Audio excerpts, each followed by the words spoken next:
that the existence of an evil God is absurd, then why is it not just as reasonable to say that the existence of a good God is absurd? Why is the idea of an evil God, or let's say evil creator, absurd? What's absurd about that?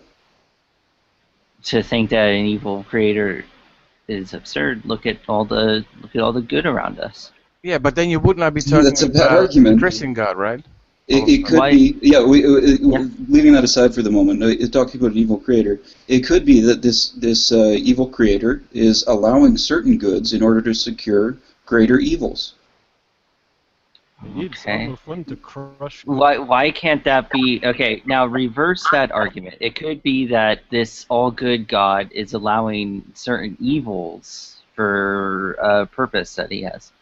That's right. That's one of the defenses. That's one of the theodicies. And it works just as well for the evil creator as it does for the good God. That's the issue. It's not a good presuppositional attack. That's not how I would argue against an evil creator. It's not a presuppositional attack either. That sounds weird. All right, Nicholas, I don't think you understand what's going on. The issue with the evil God is not that the evil God is absurd. The evil God challenge is that you can't say that there isn't an evil God. The evil God, everything that exists is explained by an evil God just as much as it would be explained by a good God if you allow the good God all the same concessions that you would allow the evil God. So that is not that's not the mirror of the evidential problem of evil.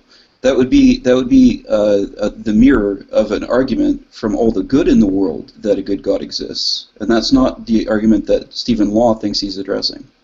Wait, what? A mirror of the? No, he's not saying that people are saying that a good God exists because look at all the good in the world. Right. He doesn't say that. They have other reasons for thinking. And so the argument is not we can explain all the good in the world because of a God. It's a defense against the inconsistency or apparent inconsistency of evil in the world and a good God. And it would be a defense that would work just as well with the evil creator and there being good in the world because it's not a good attack. It's a poor argument, and that's why it works just as well for the evil creator.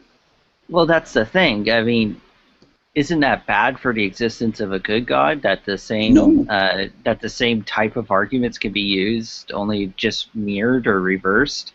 No, it's not. It's not.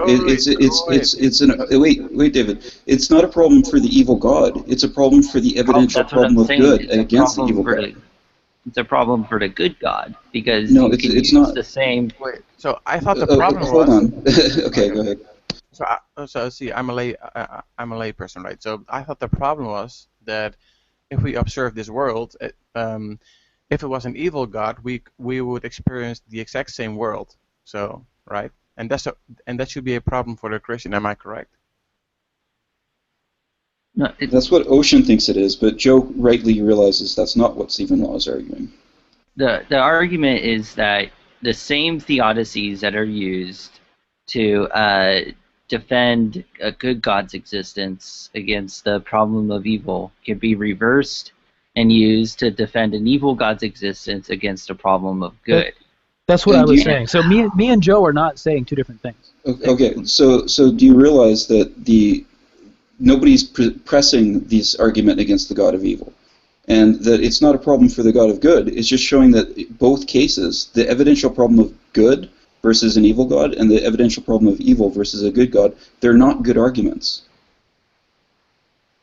I mean, the fact that a poor argument fails against another position isn't a strength for it's a strength against this position. No, it's what the problem is that with those arguments, there's just as much rationale for believing in an evil God as there is for No, because that's the only point that it's making. The evidence to believe in a good God is not all the good in the world. That's not the argument being made. That's not the argument that Stephen Law is saying either. Okay. Do you realize that Stephen Law was presenting this in direct support for his evidential problem of evil? I am going to find a transcript and find the part where he says that's not what I'm saying. Okay. Well, I'll just say in the meantime that he presented the evidential problem of evil. There are lots of defenses against that. Then he tried to show that those defenses also work in defending an evil God. That's not a problem. That's not a problem because they're good defenses. Why wouldn't they apply to an evil creator? Well, the problem is that you assert that God isn't evil. So if you're fine with an evil God also existing, no. The thing is that we haven't even talked about our grounding to believe that God is good. We're addressing the evidential problem of evil, and we're showing that it's a bad argument, just like the evidential problem of good. I would note that there are theodicies available to the evil God that are unavailable to the good God. oh yeah, the inequality thing. Hold on a second though, Nadia. I found what I was saying, or what I wanted to say. This is in Stephen Law's first rebuttal. So, quote, first of all, Professor Craig seemed to be suggesting that I think Christians think God is good because they draw that conclusion on the basis of what we see of the world around them. Well, obviously, I don't believe that. He's attacking a strong man. I assume that Christians have some other reasons for thinking God is good because it's pretty obvious from what we see around us that it is really that it really does not support that belief. It's certainly not why I think Christians believe God is good, not at all. So that was an attack on the straw man. It's not my position, obviously. I mean, he clearly says. Explain to me how this was support for his evidential problem of evil. Well, no, he's. I mean, hold on.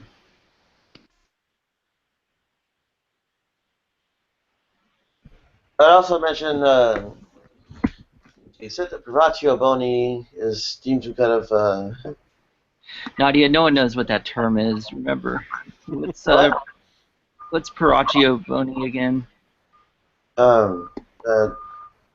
Evil is like the absence or taking away of the good. Yeah, it's the absence of good.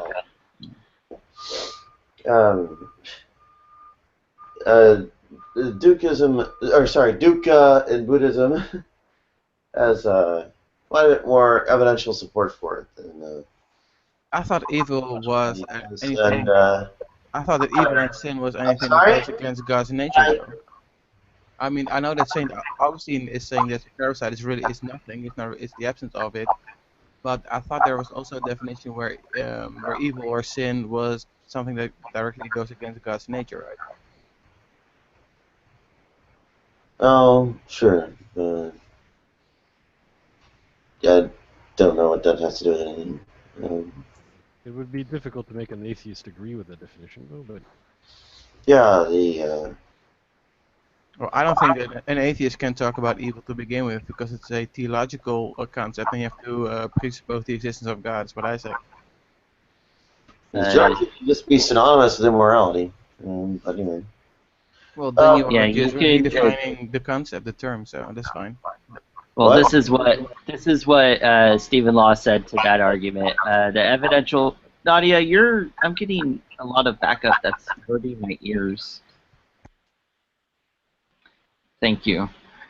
All right. Stephen Law says, you can run the evidential problem of evil without mentioning evil at all. You don't need the concept of evil.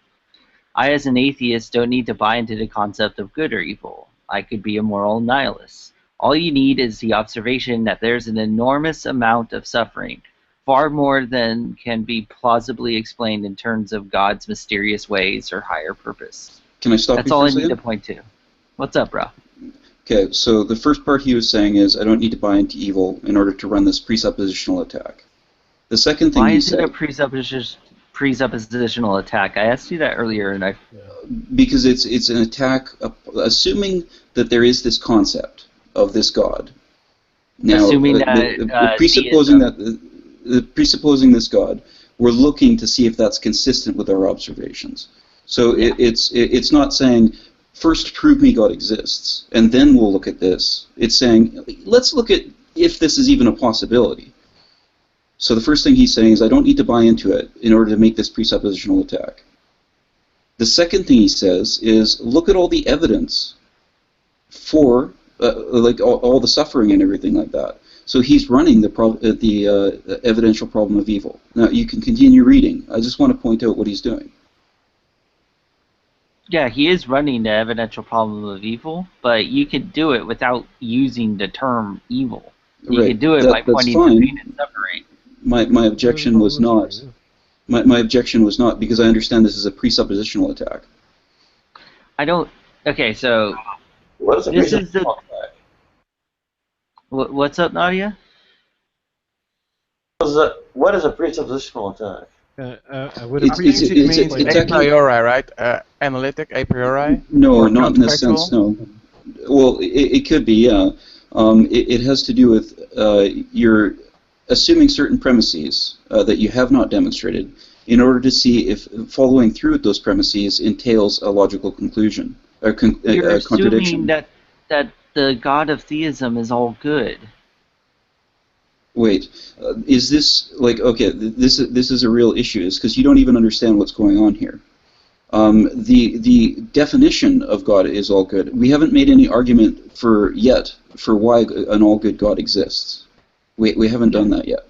Yeah, but what in we're the doing debate is I was doing, Craig is assuming that an all good, all powerful, all knowing God right. exists. But right now, what we're doing, we're not asking Craig to demonstrate this God exists right now. What we're doing is we're looking at whether or not this concept of an all good God is consistent with the suffering that we see in the world. Stephen Law is saying that it's not. Yeah. Okay. Now, you guys have conceded, and Stephen Law concedes, that the evidential problem of good against an evil God is not a good argument. No, he's saying that. Okay, I think I get it now. I don't think the point is that the ways that the theodicies that are established from the against the problem of evil can be reversed against the problem of good, but the evil God challenge is a faster way of showing how vacuous those theodicies are. You can go through those theodicies. You can go through each one, like the free will defense, moral character building, heaven is the reward, that kind of. You can go through all of those and demonstrate why you think that they're not correct. But another way you could do that is to show that it can just be reversed to support the existence of an evil God, and that's right, not which would be a good presuppositional defense against somebody pressing the evidential problem. to as a presuppositional, like the evidential problem of evil. Is a presuppositional attack. Yeah, it's a certain kind of conversation. It's a certain kind of discussion or argument where you're arguing against a concept. And so you presuppose certain premises that have not been demonstrated to see if those premises entail a logical contradiction. So you would have to demonstrate that you think your God that exists is a good God before I can do the evidential problem of evil. Well, no. You can do your. I can say for whatever reason I believe that this God exists. But you can, or maybe I'm not even convinced. Maybe you just want to demonstrate that such a God could not exist. Then you can make that presuppositional attack. I can make a presuppositional attack against Allah. That doesn't mean I need to believe that Allah exists, or that I need to have somebody next to me that believes Allah exists. But I'm not sure what the point is of saying it's a presuppositional attack and why that's. Why you He keep on. didn't say it was bad, though. He's just saying what it Okay, is. you're not even saying it's bad then. No, a It sounds presuppositional like- attack isn't a problem. No. Okay, why is it being Because brought up? he's attacking the God that Craig believes in. But the Yes. thing is his presuppositional argument to attack it, which it's not bad because it's presuppositional. It's using the presuppositions of that God. It's bad because it's not effective, because we have all of these defenses. And you know what? It's also not a good presuppositional But attack remember what I against just said, an though? evil God. Well, hold on. Do you remember what I just said, though? Like, it's not that he's saying the theodicies are good. He's saying that they could just be reversed in order to support the existence of an evil God. Okay, And like I said, That's you can not a go problem. through each of the theodicies. that's what he would And- have needed to do. I mean, That's what he would need to do, is defeat the theodicies, not show that they also work to defend other ideologies not in contention. well, that's the point, though. I mean, if they can just be used to support an evil god, then They don't support an evil god. They're not Well, you arguments said that- for an evil god. They're well, you a, said a that defense. they do because you said that. They're a well, defense against a presuppositional attack. Sure, okay, but if they're just as good in defending an evil god, then what's Against a that particular saying? kind of presuppositional attack. And And that's a bad kind of presuppositional attack, because it's a crappy attack. It's equally you- crappy when you apply it to the evil god. okay, And Craig explained this to him like at least 3 times during the debate. I must be a moron because I'm still not getting it. yeah, I think that you're saying that it's that the problem of good doesn't work because look at all these different because of the theodicy reversals. But Okay. the Let point me is give you- that Isn't that the point, though? Yeah, let that's me the give you point. an example. Okay, somebody believes in a triangle having 3 sides. Okay, and somebody makes a presuppositional argument. He says, I'm looking at this concept of a three-sided triangle, and since shoe makes potato, that kind of triangle can't exist. And you say, well, that's a terrible argument, and like shoe potato, that doesn't follow at all. And then the guy goes, No, I don't think that's what's being but wait, that's I you're not could, comparing like. but wait, he says, you could make that same defense against a 4-sided triangle. And if I said shoe potato against a 4-sided triangle, you would be able to say that it doesn't work for the same reasons. It's a terrible And that's not- analogy. It doesn't that's- reflect what's being that's- said at all. That's not because let me finish. That's not because a 4-sided triangle is in contention or being supported. It's that the refutation to both of them are equally bad. And the fact that a refutation is bad to more than one argument isn't a strengthening point to it. It's not likes with likes, so the whole analogy falls apart. The issue with the argument that I'm hearing is that you're taking the point of a dissension and making it the problem, while fully admitting that it's saying what it's saying, and that is so confusing to me. As I don't know why you're saying that. Do you guys understand It's why like, the it's like if I don't know. do you understand why the evidential problem of evil is not a good argument against a good God? That's the point.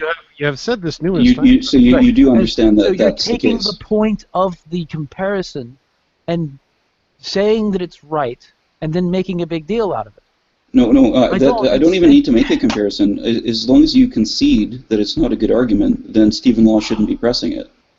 That's not what you he- haven't. I haven't seen a demonstration that it's a bad argument. I'm looking for where the flaw is, and we haven't even, Faithless, sorry, we haven't even discussed the various defenses, like the various theodicies that we have. Which theodicy do you think is the best? We can do that. That's what I was going to say next. I'm like, I'm happy to get to that. I'm happy to get to that, but no, I really want, I would like you guys to understand the issue here. no. The only issue that I see is that you're completely misunderstanding how the argument should be used. have you no. read his actual paper on the Evil God Challenge? I think I have, but not recently. Okay, here's the thing. Let's say that Stephen Law in his pocket has a solid defeater for every single theodicy. Okay, his evidential problem of evil is not a good argument against a good God. Because Unless he can show that he's got a defeater for all of those things. And so if he says that this is such a good argument that it doesn't have defeaters even for the evil God, that's not a weakness. What? It's not what the point of the argument is. yeah, that's not the point of the argument. The point of the argument is to show It's a that challenge. that argument is used when someone would declare that the God is necessarily good. Right. Okay, That's do when the you evil guys God realize challenge that's- comes in. Do you guys realize that that's totally unrelated to the evidential problem of evil? Okay, I think so, that's the problem that because you're trying to relate it to an evidentiary problem of evil, and this is a response to how the evidentiary problem of evil doesn't work. Fine, we go to the evil God challenge, and then there's no way to disprove the evil God, because using the same arguments for the good God you use for the evil God, and an evil God, it becomes just as likely as a good God. You So seem God to is think that not necessarily good. the only arguments against an evil God would be defeated in the same way. Well, that's not the What? the point. Is that they can't be defeated. The Right. theodicies can't be defeated, but that I means can that give you that I can give you logical arguments why an evil big G God Stop. can't exist. Nicholas, you're okay. If you want to make arguments for why an evil God can't exist, then that is taking the evil God challenge seriously. But Yeah. right now, all you're doing is you're strawmanning the purpose of the argument and knocking it down. And This you've is been doing really it over and frustrating. over, This no is matter really how much we frustrating. try to explain to you that you're not actually addressing the evil God challenge. You're addressing the evil God Okay. challenge that you've made up. Okay, Stephen Law was using this as a support for his evidential problem of evil. Let's He did take it Stephen Law several out of the times. conversation, because I don't care about Stephen Law. I'm talking about we're talking about the evil God challenge. Okay. So, do you understand why the evidential problem of evil is crappy? can I give it because Sure, I he can give recently you the evidential formulated problem it. of evil. But Well, sure. We can deal with that, and then maybe deal with the evil God challenge. But I just want you to understand that if Stephen Law was using this to buffer his evidential problem of evil, then it fails. I don't think he was using it in the way that you're describing. Would you? the way the evil God challenge is used is not that way. That is not the tool it's designed for. Would you agree that if he was it's- trying to use it in the way that I suggested, that it would be terrible? Yes. Okay. Yes, I will happily say that if he was using the argument wrong, then that was a bad idea on his part.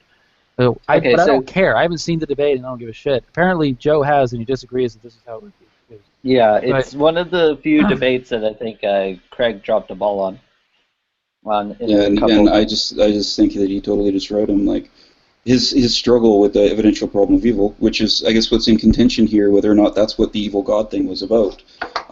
It was absolutely embarrassing.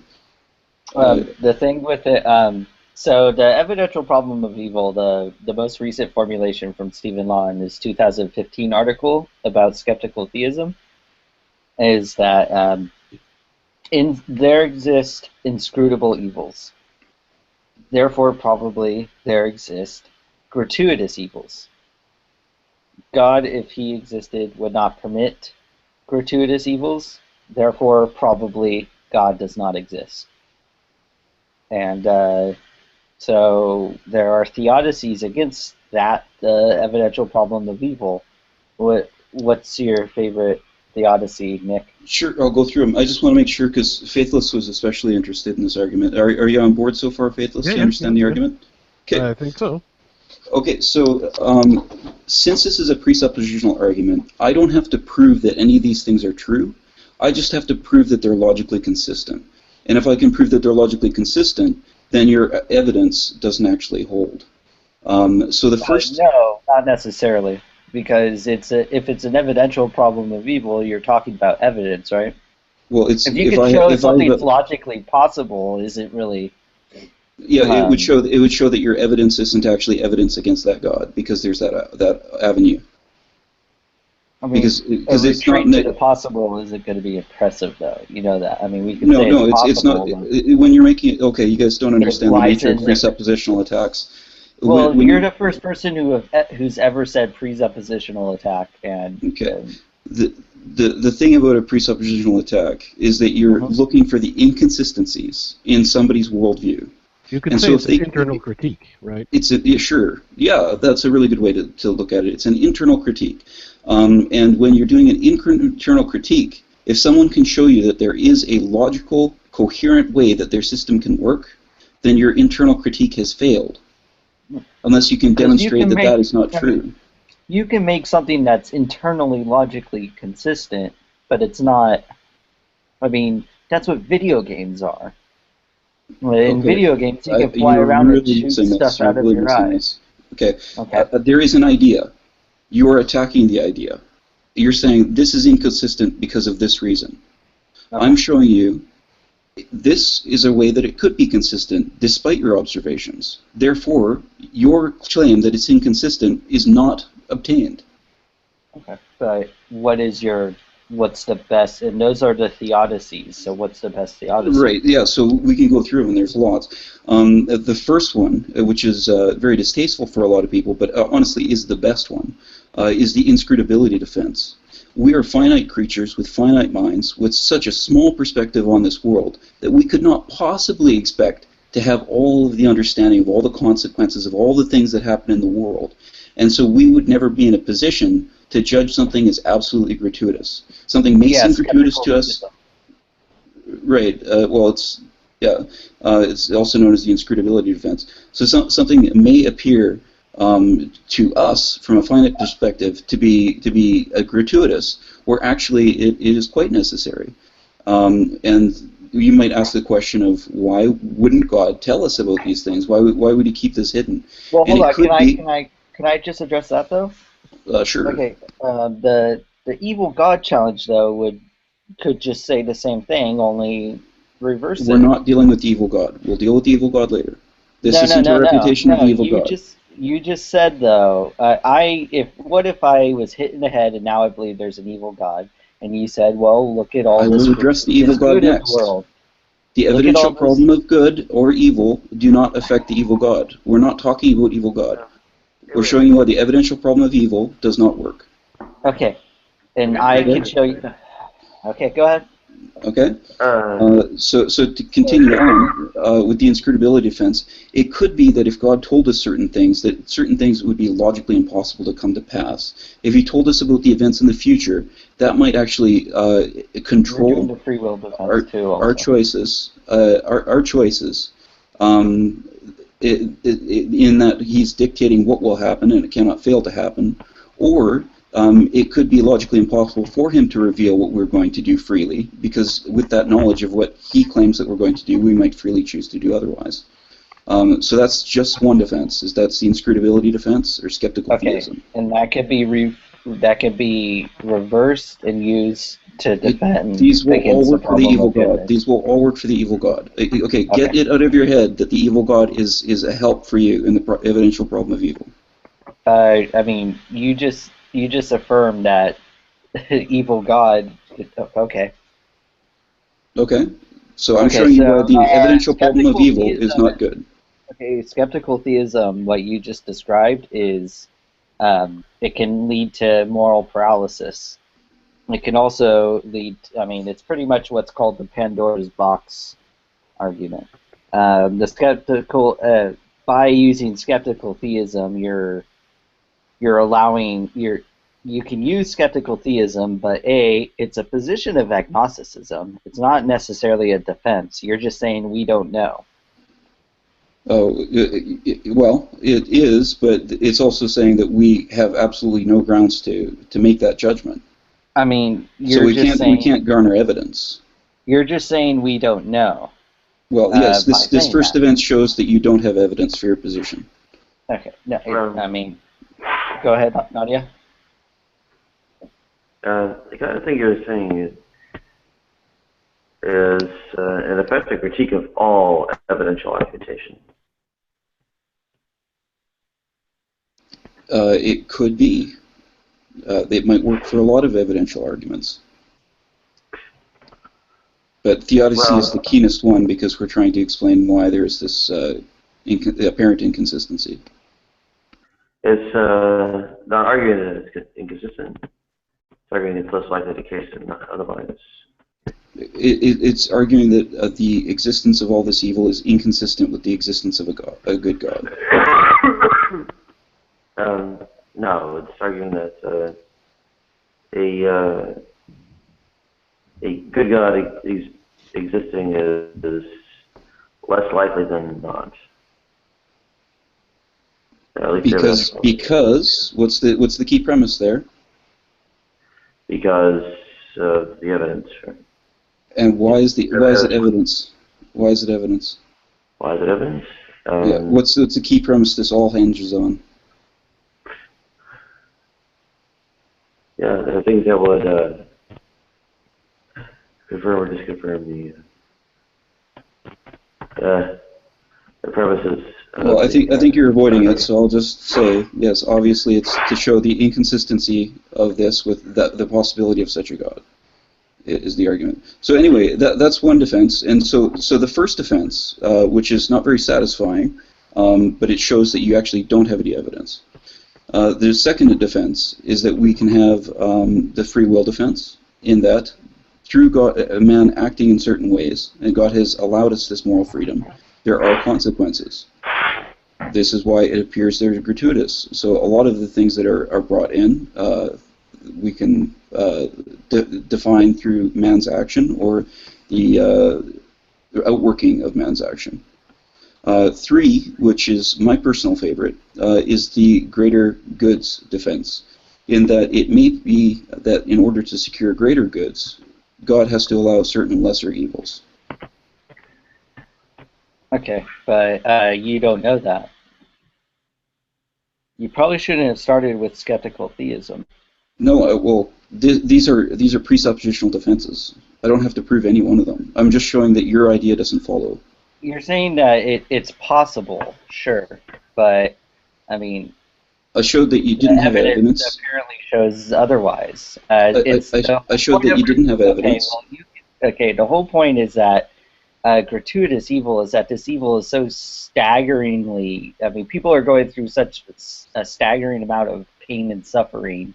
It seems gratuitous, and to say that that there's only just enough of the gratuitous evil to allow There's no for such a greater. thing as just enough of something that's gratuitous. That's the point. It sounds like that's what you're saying. You're saying that there's but it's gratuitous evil. That's the problem. We don't believe that all those the defenses, no, all the we don't defenses affirm show that. all the defenses say that there isn't gratuitous evil.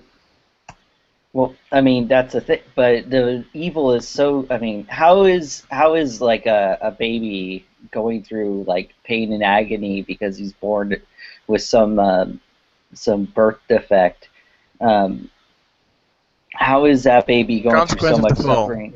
Righteous judgment, consequence of the fall. You could have the free will defense there, but with going just sticking with skeptical. Free will is an issue. Just dealing with it's not the baby's free will, it's the effect of Adam and Eve. But that would be the free will defense. But the inscrutability defense says that the inscrutability defense. Intergenerational punishment is the. That sounds like gratuitous evil. How come people generations after Adam and Eve from the fall have to suffer? How come animals have to suffer because of our consequence? Our actions have consequences. But that's not even the defense I'm using. Like you were asking about the inscrutability, and I'm just saying that you don't have the sort of mind that could possibly understand specific details, and you might be able to find a detail that I can't explain, but that doesn't mean that's not for your favor. Like I'm showing you that this is beyond our comprehension. It's the inscrutability defense. Argument of appeal to stupid. No, actually, it's just showing that you don't have any evidence for your position. No, it's saying that you're saying that we don't know, but the problem with the argument from skeptical theism, which is we don't know, is that leads to so many consequences, like the divine lies. We don't know that things that the Bible is actually just a bunch of lies, because that evil could lead to more good later on. Right. The inscrutability defense might work against a claim that there is no lies in the Bible. That's because it's a really good defense. What? I'm not sure. What? You guys seem to think that because good arguments work elsewhere, that makes them weak arguments, and you shouldn't use them. Because it depends on what the point of the initial argument is. Okay. In terms of I do agree that in terms of like defeating this, well, not necessarily defeating. It doesn't actually defeat, but or defeating is the wrong term. But in any case, inscrutability does like it serves its purposes very well in terms of the arguments. Yeah. Yeah, Okay, and so- just Certainly because it easily works for other Okay. arguments isn't a problem. No, it's Nick, not a problem. No, I don't think so. You see, you're an Olympic swimmer, and you're walking out of a CPR class, and you just got your CPR certificate. And you see a little girl drowning in the water. Should you go and try and save that little girl from drowning? I should go off my best knowledge. Okay. How do you know that you're not messing up God's plan? I believe that God intends me to act in those sort of situations according to that. I might be like he never has a plan for evil, so it's not like he wants her to suffer. Well, exactly. Well, no. What if that suffering actually leads to maximal grace? My attempt at a good deed might actually cause evil in the world. That's true. Yeah. So Should you be concerned with that, or should you just go and save her? I think that in an intellectual sense you should be concerned with that, but I think in the immediate sense you should definitely go and save her. Even though it goes against God's Potential. divine plan. Wait, I don't have any reason to believe that it goes against his plan. Sure. Well, you're not what sure rational- because it what would rational be. warrant? Here's what it is. It would be. I would consider it an evil if you stood by and let that let this little girl drown. There's harm is being committed to this girl for whatever reason. This girl went under. Well, harm isn't the definition of evil. Well, no. Well, I wasn't. I'm trying to explain. This girl underwent gratuitous pain and suffering, and it could have been stopped. But the issue is, if we're not sure, that some things that I'm calling gratuitous evil might not be gratuitous because they lead to more good later on, then that would actually stop people from going, well, what if this girl's drowning is a part of God's plan? No, God's given us rational warrant to believe that we should go and save them. What rational warrant do we have But to you believe just said that we we ought to don't stand know. by and let her drown? But if you stood by and let her drown, We would don't that be actually know what God's plan is because it's inscrutable. Yeah. Right, but we can't know in the sense that we can have full knowledge of his plan. We could But use we can't biblical have- principles, universal principles, and then say, well, I ought to save this lady, and in the absence of any overriding knowledge, I should do so. As a Yeah, Christian. if he's We revealed don't to us in have any way, access to the whole picture that that God we don't has. need to. We don't need to. Well, We then would I only need that. to We would say only that need something that to is show a that God is gratuitous inconsistent evil. with the world. Can No, I ask Joe a question? What's up? Are you trying to perhaps phrase questions in a way that would demonstrate that there are like evils or suffering or that is indeed gratuitous and that you don't have to know everything, or you don't Yeah, have we to? can still call something gratuitous without. I think that we can say something is a gratuitous evil, On your and that it's definition, only. on your definition, right? I don't think we should allow the atheist to even use the concept of evil. So. And why do you want a conversation with an atheist then? Like you're Well, shooting yourself in the foot. Faithless, it actually is fair in this context because it's a presuppositional attack against our good God. And so when he talks about things like gratuitous suffering or evil, we need to make sure that he's following the same definition of the concept he's attacking rather This than is the other sneaking issue. in another one. Exactly. There's another issue, and that is we don't have access to God's, the reasons that God has for allowing gratuitous evils. But in the times when there are things that could be considered gratuitous evil, and God has given us reasons for allowing such gratuitous evil, his reasons have been really bad. For example, like several of the atrocities and genocide mentioned in the Bible, God has given us reasons for why he's allowed them. Okay, it And- seems like you want to do a Bible study now. I'm saying that you're saying we don't have reasons, we don't know the reasons that God has for allowing gratuitous Biblical evil. examples I'm don't saying we're matter. incapable of evaluating that. Sure, unless, I mean, would you say that what if God wrote a book, had a book, and he gave his reasons in that book? Um, Yeah, would you?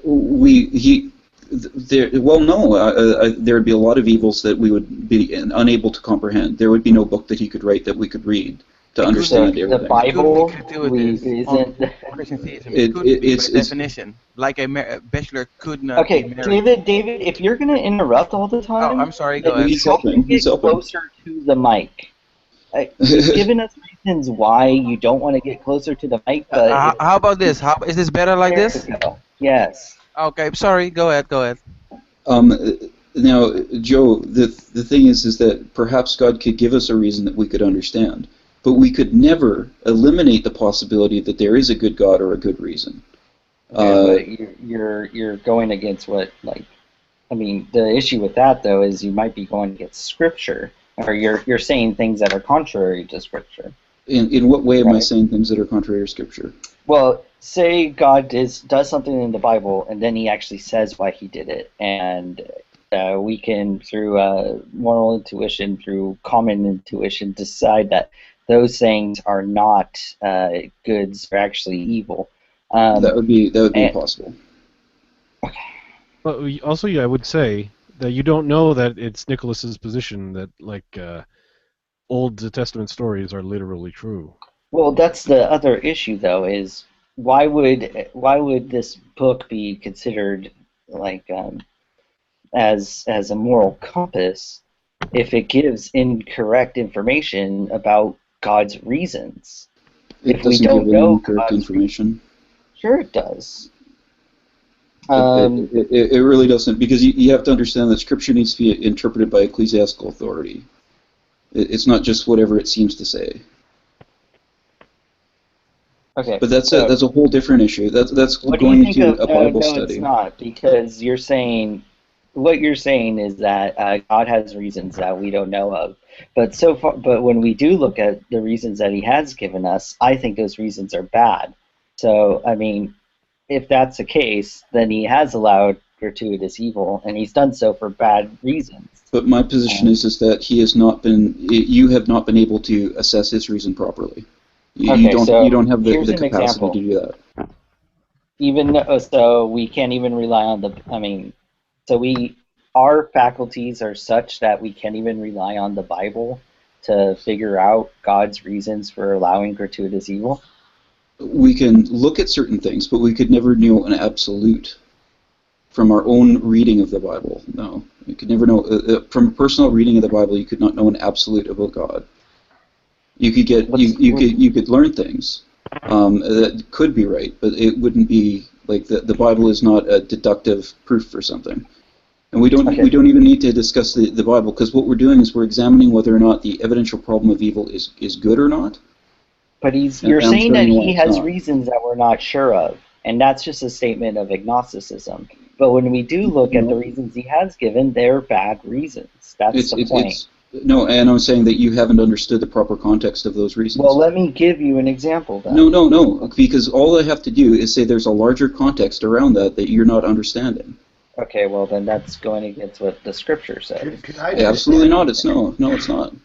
You're saying that the reason given in the Bible is not the reason that God has commanded something. Yes, when a reason is written in the Bible, it is not an explanatory thing that explains why the universe is exactly the way it is to the finest detail. Well, if I gave you an example, you couldn't rely on that misconstruing of what I'm arguing. Do you understand that the context of his reasons are in the context of his whole plan, right? What's up, Cal? You sound like you want to say something. Yeah. Just quickly, I don't want to appear rude and jump straight in, but it's just I've noticed that a problem in what Nicholas is saying.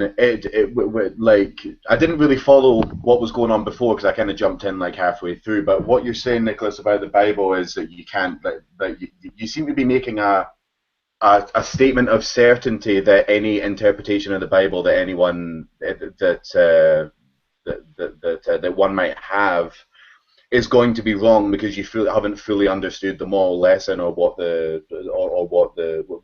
God was trying to tell us by by what's written in the Bible. The problem with that is that that's you saying that, and you count as one of those people as well. So why should we listen to what you have to say about the Bible? Because I'm just offering you a rational avenue. No, but it's not a rational avenue, because what you're saying is that if so I'm gonna have to leave your name. Sorry, what you're saying is that if Joe was to point something out from the Bible that doesn't seem to be moral, which I could do as well, you're saying no, you've got it wrong, but you're a person as well, so you could also be wrong. So why should we listen to Joe's opinion less than we should listen to yours? My personal reading of the Bible should not be a refutation of some God, of an actual God existing. No, it shouldn't be anything. It shouldn't be anything in the same way that because you have to apply your own argument you have to apply your argument to yourself as well. Because if I was to point out something that I see as being clearly immoral in the Bible, God, the flood, God drowning everybody in the world, your pushback for that would be, well, you haven't quite understood what God was trying to do or his reasons for it. That's why you find that unjustifiable. But if you said that, I would just be able to say the same thing as well. I would just say, well, maybe you've got it wrong, Nicholas. Maybe it was wrong, but you've just got it wrong. Do you see what I'm saying? You'd be right in that I am not, based on my own rationale, proving that it's impossible that this was not immoral. But since this is a presuppositional defense against the problem of evil, I'm not defending multiple things. I'm just defending against this one thing. Yeah. I mean, but I don't really understand what the point in your presuppositional argument is, though. I mean, mine's not a presuppositional argument. It's a defense. Okay, defense then. Sorry, your presuppositional defense. I'm not sure what the point is. Just to show that there is no logical inconsistency with what we observe in the world, with there being an all good God. I don't quite see how you've got that, to be honest, because what you seem to be advocating is that God gets it right, and even if we think he's got it wrong, we're just wrong because we haven't understood it properly. That seems to just be moral relativism to me. That just seems to be saying that, yeah, when he cursed the firstborn of Egypt to die, who knows if it was good or bad? We'll never really be able to understand because he's God and we are fallible humans. Well, imagine if I took the position that God was right about something. Okay. And I would say that absolutely it's impossible for me to be wrong that God was right about something. And let's ignore the idea that God can't be wrong. And I'm just saying, like, look, even look at this evidence. Then you could say, you have finite knowledge. You can't possibly know that God is absolutely must be right in this thing because you can't conceive of his whole plan. So you don't have an argument against the possibility of of this thing being wrong. And this is even if he wrote his reasons in the Bible. Yeah, see I'm with you, Joe, on that one. That's the part that I don't get, because if the Bible is not designed to be a book of moral lessons telling us how we should live, which it seems to be, what's right, what's wrong, don't kill, don't murder, don't steal, or that shit. Then if it's not that, then what is it then? What was the point in God writing all this stuff down if it wasn't to give us at least some kind of a framework for how we should be living our lives? It is a guide, but the thing is, it's an extremely complex guide that can be misread. And I think everybody in the room would agree that there are certain people in the world that have cognitive impairments, and even the simplest of texts, if they read them, they would misunderstand them. That's for sure. Whereas a more advanced reader would not have problems with the same text. And yeah, so would have problems, but still wouldn't. But still wouldn't be. But you could take the person who has the most authority on biblical texts, and still have no reason to listen to a single thing they've got to say. Like, why would I? Well, There's no way that this person's understood God's plan and it's all its intricacies. No way. It's not possible. You can tell that just by looking at God's character. And I'm an atheist. No? If they took the stories in the Bible and said that was an argument against an evil God, and they didn't give any sort of evidence for why we should trust in the Bible, then it would be a terrible defense. Yeah.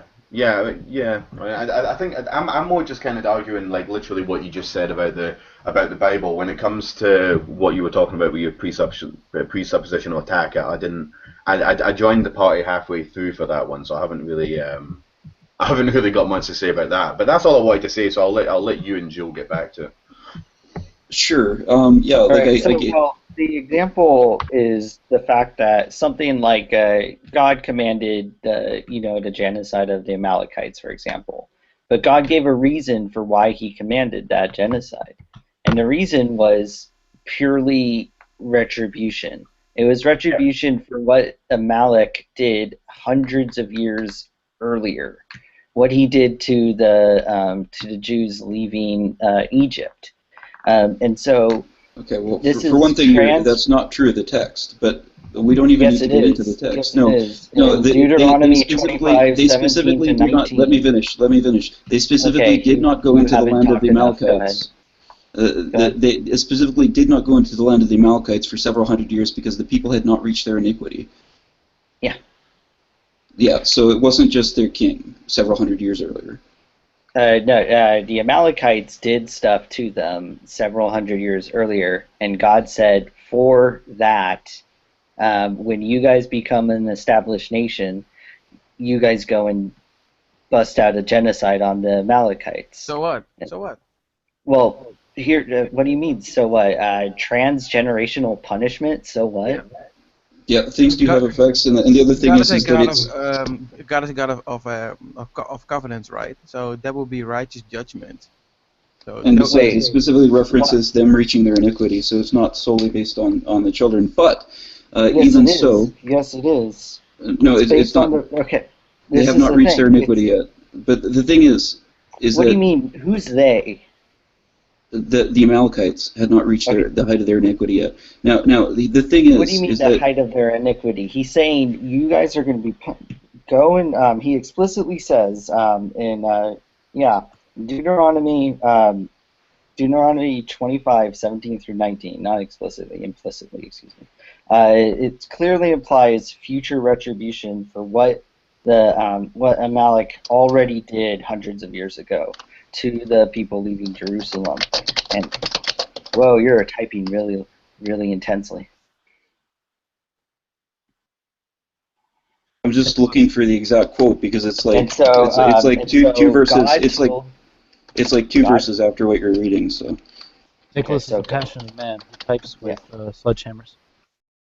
The reason why God is commanding the Israelites to go and slaughter the Amalekites is for retribution for what the Amalekites hundreds of years prior did to the Israelites as they were leaving Egypt.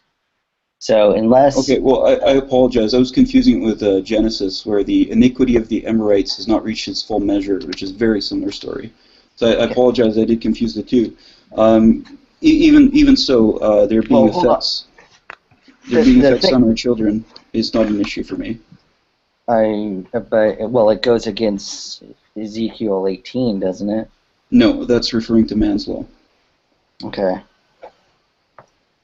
Yeah, I mean, it goes against what Ezekiel 18 has been used by as a reason to argue against the sins of the father should it be affecting the sins of the children, though. That's in the context of applying Jewish law. If you look just a couple chapters earlier, they talk about the sins. They talk about the sins of the father affecting the children.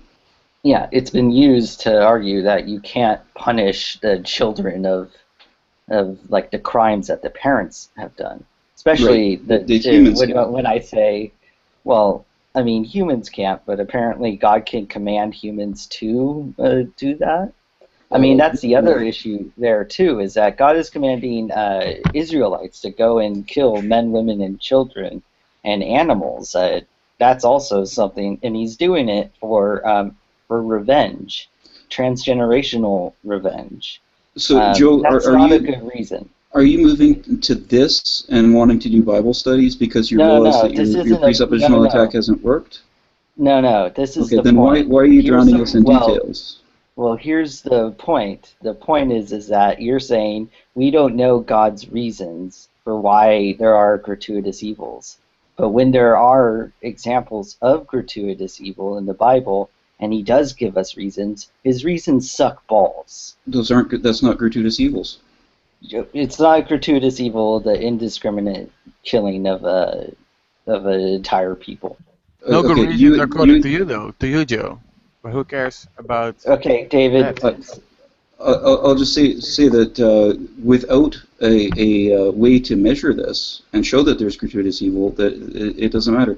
If you work for me, and I say go get my keys out of the car, and you say why, and I say Kill me. because I want to warm it up, then that could be true.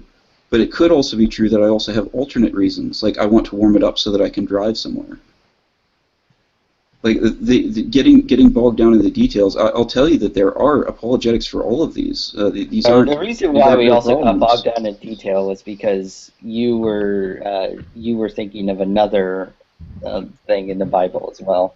The point you is brought that up you're saying all these details about this in order to suggest that there is a gratuitous evil in the Bible. And what I tried to explain to you before you even got into these details, it wasn't my mistake and my correction of you that we got bogged down in the details. Okay, You're so bringing- the you're- issue you're is bringing is up- that you're you're bringing saying we don't know God's reasons, but when he does give us reasons, they're just insignificant details. Got it. No. The argument is that your finite mind cannot possibly comprehend all of the eternal plan. So the Bible, we can't even comprehend the reasons God gives in the Bible. In terms of the ultimately comprehending his total plan, no, you can't. So the Argument to Bible's God kind absurdism. yeah, the Bible's worthless. I'm still completely lost on. I'm still completely confused as to well, two things. I mean, like, well, one I mentioned before, like what the hell is the point in the Bible, and two, why did God There is even no bother point. putting? Well, why did he? What was the point in God giving reasons then? Like, why did he even feel that was necessary? Like, because it's Not because he needed to be We justified. wouldn't know anyways.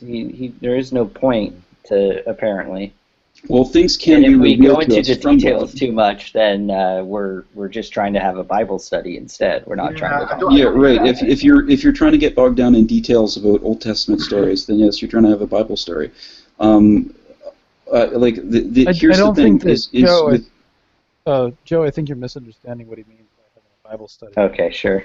It's not like let's sit down and read the Bible together and shake hands and agree. It's more like, well, if we're gonna be getting into the nuances of this, we need to really get into the nitty gritty. Yeah, exactly. And have a study of the history, the connotation, and the everything about it.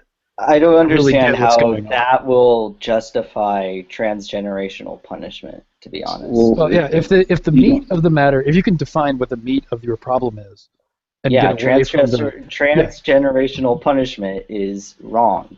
Then you And can get that's away the from reason. That's the reason why God commanded the Israelites to massacre people. Okay, And that's I disagree that that's his only reason. But let's just look But at that's let's the only examine one the he plan. mentioned in the Bible. That's fine. Now, Why would he let's mention that in the examine. Bible if there was a better reason? There could Why be a would lot he of take there the could be a lot chance of reasons to why use- that's what he mentioned in the Bible. That's not important. Well, transgenerational punishment. Let's is something- examine that. Hold on. Transgenerational punishment is something that's mentioned there, and it's also kind of the cornerstone of the belief in original sin, which I believe the Catholic Church still supports. Of course. So, if I would think that the best person to defend transgenerational punishment would be a Catholic. And so transgenerational punishment has to be a good reason. So the debate really can be centered there. And I can say that with the transgenerational punishment of certain things like the original sin or whatever else examples that you want to conjure up, even imaginary examples, I would say that first of all, we don't have all knowledge. We're not capable of having all knowledge, and so we could never gauge whether or not there is a justifying reason. Second of all, that there's the act of free people, and that it will have consequences in the world. And the fact that my free choices have consequences on you is not any worse than my free choices having consequences on my children. And three, God can secure greater goods by allowing the lesser evils of, if it is an evil, intergenerational punishments. This is why we don't need to get into the details of the Bible. We could even talk about imaginary situations. Yeah, I'm actually okay with that. Yeah, there isn't like I didn't think any of it was good, but there's nothing there that there's nothing there that seems like to be too much of a problem. I'm still just completely confused as to what the actual purpose of God giving any reasons for doing anything was, because he must know that we're not. He must know that we can't really understand it. That's the thing. What's the point of giving crappy reasons too? Yeah. Well, what's the point in giving any reasons? That's what I don't get. I mean, like why give a reason? Just do. Well, what he you does want reveal things to us, and sometimes he reveals things to us. Yeah, but exactly. But what's the point in revealing things to us if, according to you, at least, Nicholas, that we're just not going to get it right? Yeah. Because we can still take parts of the whole. He can reveal a part of the whole to us. And, yeah, but it doesn't matter because we're never going to get it right.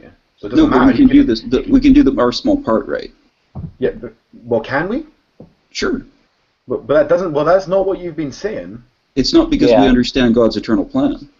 Yeah. No. But if we don't know the end game, then we can't. Like I could know 99 parts out of 100. But if I don't know what the end game is right at the very end, there's no way of me actually knowing if I've got it right. That seems to be the bread and butter of what your entire argument has been for the last half an hour, I would say. Well, yeah, I'm not making an argument that you should believe this God exists. I'm just making an argument that the evidential problem of evil is not a good argument against it. For instance, to show that you could do something that's a small part, God could say, Nicholas, take your wallet, it's got $50 in it, put that $50 on the ground and walk away. And I could be like, well, why? And it's because this homeless woman is going to come by and she's going to pick it up. Now, I may not understand the further overarching of God's plan. I know that God has commanded me to do something, and that it's my duty to do it. Yeah. Well, I mean, I don't really go with the whole divine. I don't really go with God commanding people to do things anyway. I don't see how free will survives with God's character. So I have a problem with that right from the get-go, to be honest. But I understand what you're saying. Okay, that might be something that we could examine at some other time, but I think we should continue with this. By which means did God command you to hypothetically put the $50 on the ground? By revealing it to me. That's not relevant. How he knows? Oh, that's true. I'm curious. What do you mean that's not relevant? Well, if there's any way that we get the information from God, if there's any way we can. One of them is the Bible, and you just said we don't know if we're only getting a fragment of what the Bible is trying to tell us. The point that he was making, Nicholas, is that if he knew that God, but then asking question, well, how do you know? That's fine, but that's segueing into epistemology, right? And he was talking about right. Sort of is. Yeah. I'm curious about that. I'm wondering why. What I'm wondering actually is why that revealed command is scrutable, but knowing other things is inscrutable. Well, it's not scrutable in the way that we can look at a command and say there is no way that God could have commanded this for the good. It would be inscrutable to that. So God, if God gave us a bad reason in the Bible, we still wouldn't be able to know if it was a bad reason ultimately. Right, but the idea that God would give a bad reason is sort of, it's not an internal critique of this idea, right? What? What do you mean by that? I'm saying that the idea that you're trying to critique would entail that you're trying to demonstrate that there's a bad reason. Yeah, and I gave you one example, but if I give more examples, it's going to be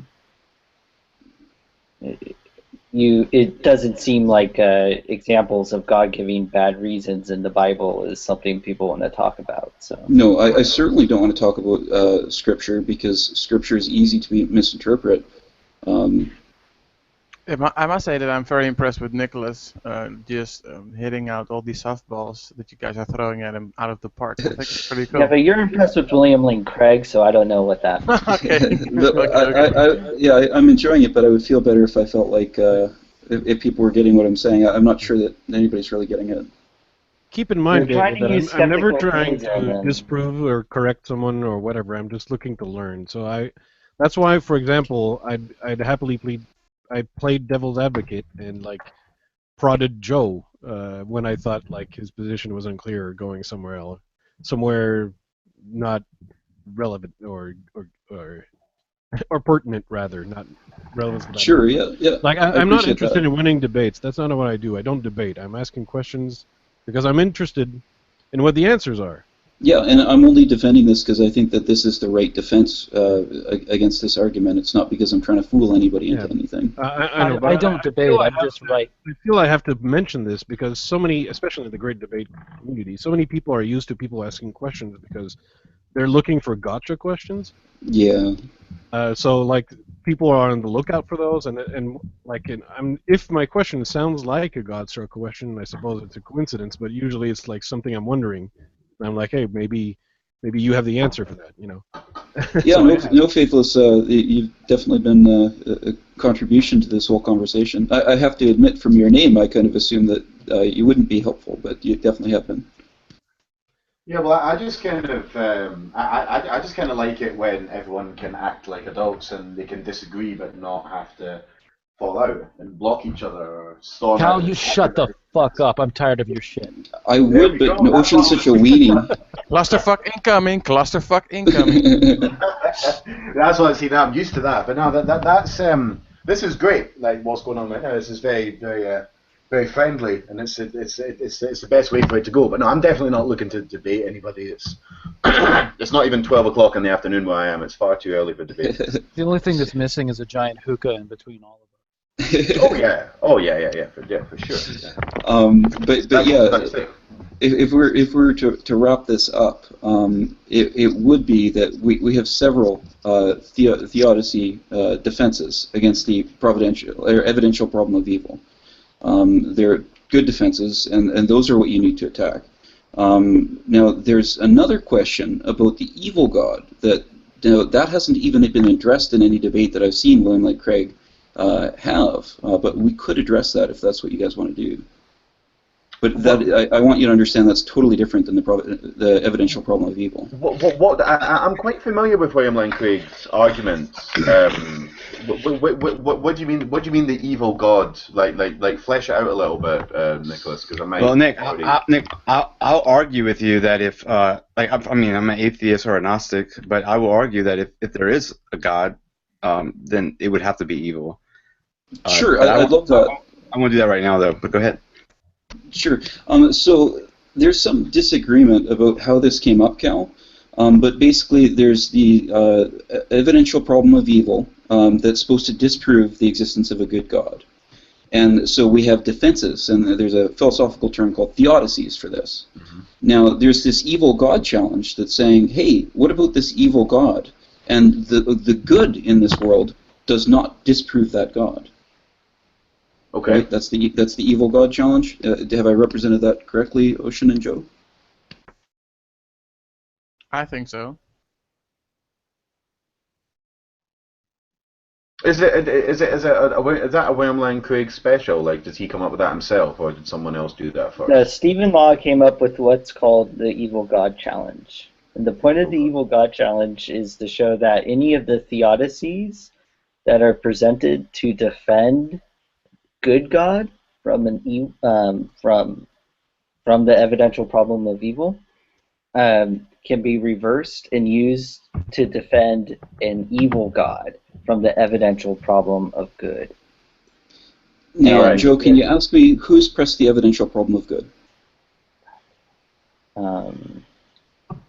It's the evil God apologist does that. No. The evidential problem of good would be the anti-evil God apologist, right? Yeah, the evil God apologist. Okay, so now Dionysus is going to argue for an evil God, and watch me respond to it. And notice that I don't use any of those crappy the crappy evidential problem of good, because it's a crappy argument. Watch how I don't use it. Sure. Well, I'm not competent right now to really make that argument. Like I said, I'm getting over a hangover. I've been drinking for like 3 weeks. So, and I know that you're, I appreciate your being able to hit the mark. Hold So up, that's hold why. up. Isn't Dionysus the god of wine? That's so ironic. Excellent, I love it. Well, basically, I'm not familiar enough with this particular argument, so I wouldn't be able to. Anything I said would kind of just be Kyle, just kind of dipping my toe in the water, so to speak. So it's like this. An argument against one of the arguments for why the evidential argument from evil isn't a good argument against a good God is to say that the evil we see today might be used in order to maximize good later on. Well, and so the evil God challenge says, well, an apologist for evil God can just say, well, some good we see today might just be to maximize evil later on. You could just take any of the theodicies, reverse them to support or defend an evil God against the problem of good. Because the evidential problems of good and evil aren't good arguments. Well, I personally believe that there's a type of conservation when we talk about good and evil. So, and there's no way I can prove that. It's like a presupposition argument. But I just believe that wherever you have good somewhere else, you're going to have equal in the same amount. But that's one of the. Go ahead. That's an interesting concept that we could discuss sometimes. But should we? On your concept, would that concept entail that, for example, if you added all the good and all the evil in the world, the total would be 0? Yeah, but that's not. That statement wasn't in connection with the ego. Me saying that if God, I just want to make sure that's clear that those two things were not connected. Right. Yeah, I'm sorry for derailing. That's cool. No, I'm glad that you did. But does that make sense though? Like, there's a conservation of good and evil, and so therefore that would disprove if that presupposition argument is true, then the idea that you could have possibly a good God that allowed bad to exist for the greater good would take away that argument. Yes, if you were to define good and evil as a duality, where neither one can exist without the other, then you would have refuted, if you could just demonstrate that, then you would have refuted the Catholic God. Because God is the one uncreated thing. He is good, and if there were that entailed there must be evil as well, then that would mean that there's also something that's not created that's other than God, or it would mean that God contains evil, which are both refutations to the Catholic God. The question is whether or not you can give good reason to believe that good and evil are a duality, rather than like the idea that was brought up before, that's easy to go to, where evil is merely the absence of good action.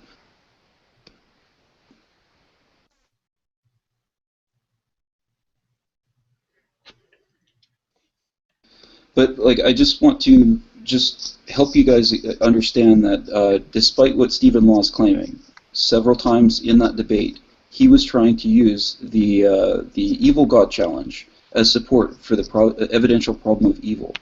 But the problem is that the evidential problem of evil fails for the same reason the evidential problem of good fails. And William Lane Craig was not arguing against an evil God. If Stephen Law wanted to present an evil God, a plausible case for him, then William Lane Craig would then need to argue against that God. But that wasn't what was in contention. What was in contention was whether or not what we observe in the world leaves the possibility for a God to exist, or the high probability, the plausibility, really.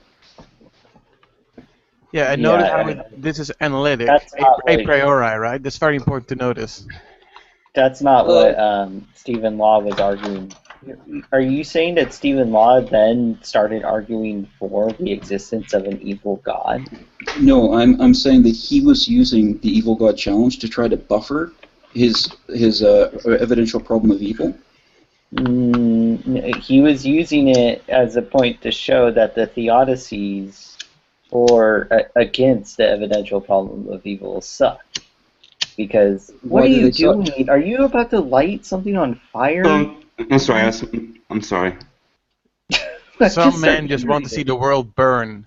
Are you waking and baking? So it seems to me That's that what you he's seem to doing. have a refutation to these theodicies for the evil God. I did, but it went to talking about how skeptical theism means that we can't even take the Bible as accurate in telling us what God wants. Oh, so what you're saying is he had arguments against these theodicies that all failed. No, I'm saying that you wouldn't let me continue to show you the bad reasons that God had in the Bible because Do you don't understand think why that wasn't justification? Well, Joe, What's up? he was saying that you and I and him can't determine that those reasons are bad because we don't know what the end game is. Yeah. So And the while point I is can't that personally imagine just why there would be a good reason to have, It's such a cop-out. right, it does feel like a cop out, but it it is. is technically accurate that we don't know what the end game is. And it's not even a defense, it's just a statement of agnosticism. My Well, it problem shows with that the evidential the problem fact of evil that isn't actually evidence. I have a Well, problem it with shows- the accuracy of it. If we were to Never flip mind. You it, also, what was your response to the moral paralysis argument that I made? I'll get to that in a second, but I'll just say if we were to flip it, and you were to say that the stories in the Bible, the reasons in the Bible that were given, were actually evil reasons, I could not present the evidential problem of good as a refutation to that. I would need to destroy those theodicies. We're not talking about the evil God challenge. Remember, you said there are no good arguments against the theodicies. So I mentioned one of them that I gave. Okay, but that was refuted. Yeah, but it was refuted at a cost to the point where we can't. I mean, the Bible is only as important as far as our finite minds can understand things. Well, no, the Bible's important in how it guides us and through the way that God guides us through it. Yeah, but we can't ever know for sure that it's guiding us correct in such a way that it goes with God's plan. Well, the Bible is not itself a deductive proof for anything. Okay, but that's not the point that is being made. Okay, Nicholas you see, is not a Bible worshiper. What's up? Sorry? I'm saying Nicholas is clearly not a Bible worshiper. That's not the. I thought Nicholas was a King James only dude. No, I'm kidding. Yeah, he's not. He's a Catholic and he can interpret it, and it's not. This isn't an argument against biblical literalism. It's an argument against the point being made by the concepts being given in the Bible. If we're given, if we're told that this is a reason that God is doing something, but we can't ever know that that is just the straight up reason that God gave for doing something, then what's the point of having the Bible anyways? We can only have like a finite understanding of it. And like I said, it's to guide us. So to remind you, the God giving us a reason in the Bible is not a refutation to the evil creator. Do you understand that? Okay, again, we're talking about the theodicies. Okay, this is why I wasn't talking earlier, Ocean.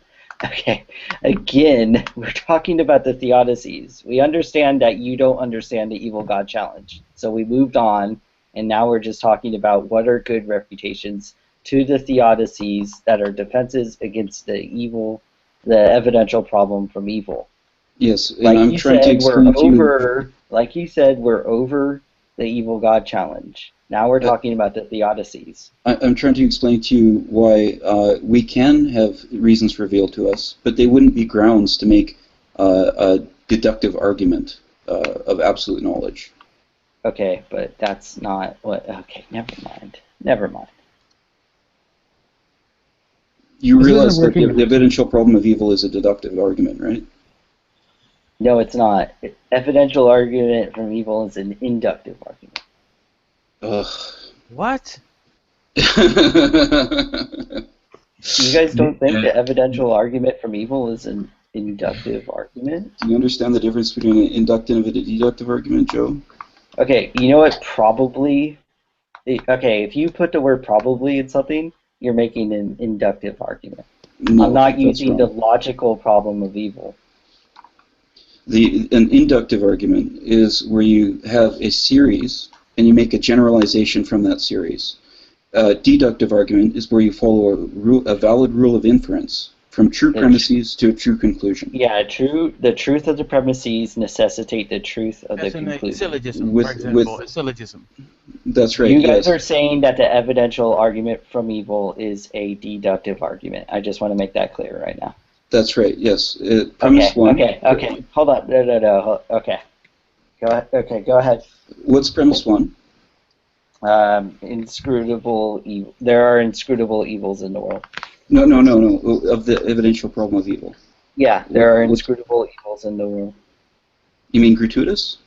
Inscrutable evils in the world. There are inscrutable evils in the world. Therefore, probably there are gratuitous evils in the world. You make an inference from the first premise to the second premise. So it's an inductive argument. Yeah, I would say that I would say that it's also a posteriori as well, but Yeah. The whole point is that the logical problem of evil, it doesn't work. Alvin Plantinga used the free will defense against it. So people shifted to using the evidential argument from evil because it's an inductive argument. Well, it's still not inductive because you have to understand that premise is actually it is not demonstrated. In order to demonstrate it, you have to put it into modus ponens. Which is I'm not done with the whole entire premise one. I'm just showing you why this argument, this premise on its own, is deductive. Which present? The premise that so if we're to break therefore down this premise, probably there are gratuitous evils in the world. The first premise is there are inscrutable if there are inscrutable evils in the world, then probably there are gratuitous evils in the world. Premise two. There are inscrutable evils in the world. Conclusion. Then it would be gratuitous evils is what it's arguing right now. No, okay. Let me walk you through this again. Premise one. If there are inscrutable evils in the world, then probably there are gratuitous evils. Premise two. There are inscrutable evils in the world. Use that together with modus ponens to get the conclusion. Therefore, there are probably gratuitous evils in the world. Okay. Okay, so the only way that proposition can be defended, and it can be defended, is with the modus ponens. You just need to break it down. Could it be you have two different versions of the argument? Yeah, he wouldn't let me finish my version. Yeah, that's exactly what's happening. You guys he's making a deductive, he's making an inductive, and I think you can do both. Well, we'll continue premise by premise. I'm just showing that this is a deductive argument. Okay, so the first premise is there are inscrutable evils in the world. Therefore, and the second premise is therefore, probably, there are gratuitous evils in the world. Okay, so I'm going to say, I'm going to back away. Wait, I'm going to back away and say... back away so I can't... You're going to back away and talk more? Come on. We need to examine this. Let me give Nicholas, let him finish the damn argument. Jesus Christ. I'm trying to show you guys that this is a... I'm trying to show you guys why this is... Nicholas, I'm trying to show you... I'm trying to show you guys why this is a deductive argument. God fucking damn it. I'm trying to show you why this is a deductive argument. Nicholas, I'm going to keep fucking doing this if you don't shut the fuck up for a second. He's been we can't get past the first premise. No, we can't get past the first premise because you won't stop fucking interrupting him. We can't get past the first premise because we need to examine why that premise is true. I'm showing you that this is a deductive argument. What you're saying doesn't matter right now because it certainly does. You just chased him out of the room through not letting him finish the fucking argument. than through interrupting him and fighting him every fucking block while the guy was just trying to make his goddamn point and get the fucking argument out. Instead, Okay. you had to interrupt him and say, "No, let me finish my point." No, instead you're going to say, "I'm going to back away and fucking harangue you." Bullshit, Nicholas. Come on. You know Okay, better than I explained how that premise could be defended. Then No, he just you don't restated have the to premise. explain anything. Let him finish his fucking argument, and then if you still have the same criticism of it, then you levy it. But let the Then- man finish his damn argument first. His whole point was this was an inductive argument. Doesn't matter. Let him make his argument. Then you would you address your criticism. But it was ridiculous how you were like, I'm going to back away, but I'm going to talk over you the entire time. No, You didn't don't. understand That's what I not meant how by you back do away. it. What I was I don't saying was care. I'm going to. It was completely impolite the entire time you were doing it. What I was saying is that I'm going to retract my defense of that proposition No. and ask you what reason you have to infer that proposition. Let him finish the damn statement. And I did that in order you to didn't. show him You that it was a repeatedly deductive interrupted argument. him over and over, and it was completely ridiculous. If you're going to say I retract the statement, let the guy actually finish what he's saying. No, we before you needed to do so. examine the argument to show the whole problem was God damn whether it, or not it was Nicholas, if inductive or you're- deductive. I don't know what it is with you today, but you're refusing to see points. Welcome back, by the way. It's been a consistent theme through the course of the conversations today. Usually you're really good, but today I don't know what the fuck went on, but you just haven't been able to see the other person's point of view consistently. I've been doing a really good job today. No, It may you be- haven't. I agree. He did a very good job. Yep. It may have been the antagonism from Floyd from earlier. Maybe that's what it is. It hasn't been undue antagonism. I've been trying to guide you guys through this. And the reason why there was no point in going further with that argument was I needed him to understand why each part of that argument was deductive. We should have a few chats on Skype because I'm very impressed with what you pulled off today, Nicholas. And I'm not being sarcastic. So. Yeah, well, I'm happy to talk to you. We could do it on Skype, but I actually prefer to do it on Google. We can do private hangouts that aren't on air and stuff. Oh, okay, cool. Just invite me because I don't know how that stuff works. So yeah. Sure. We'll set it up sometime. So Nick, are you denying that evil is also a posteriori, or are you saying that it's purely deductive? I just wanted to make sure. No, the argument is not an a priori argument. It's a posteriori argument because it has in it an observation in the world that certain evils exist. So the argument is a posteriori, but it is deductive.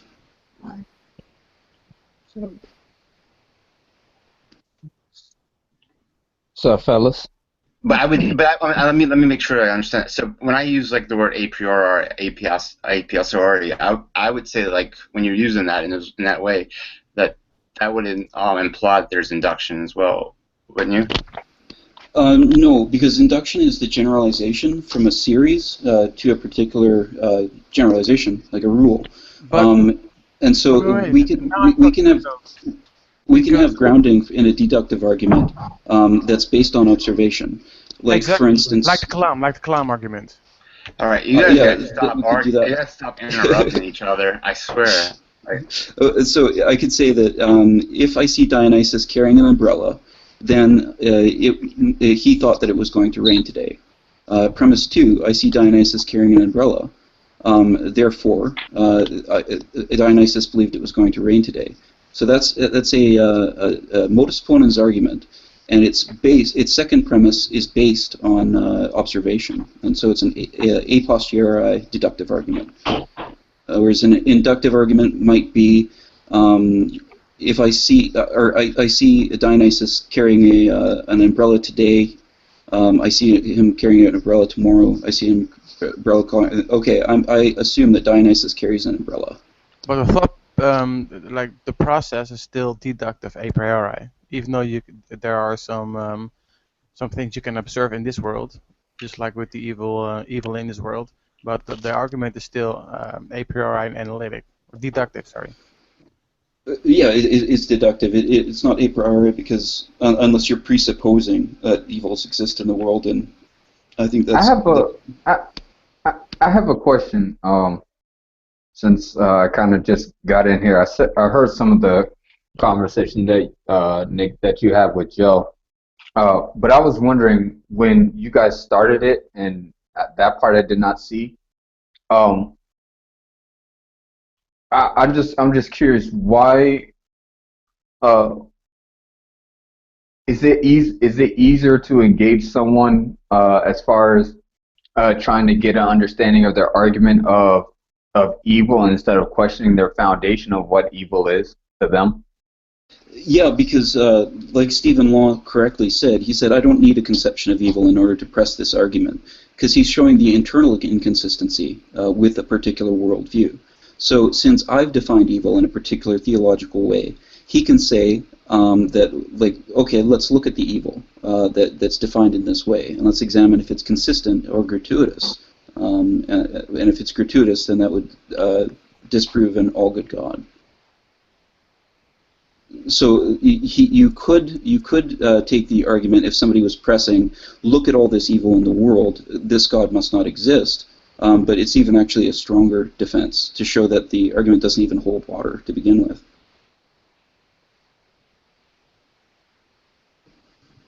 Which really upsets people because they seem to think it's like a silver bullet or something.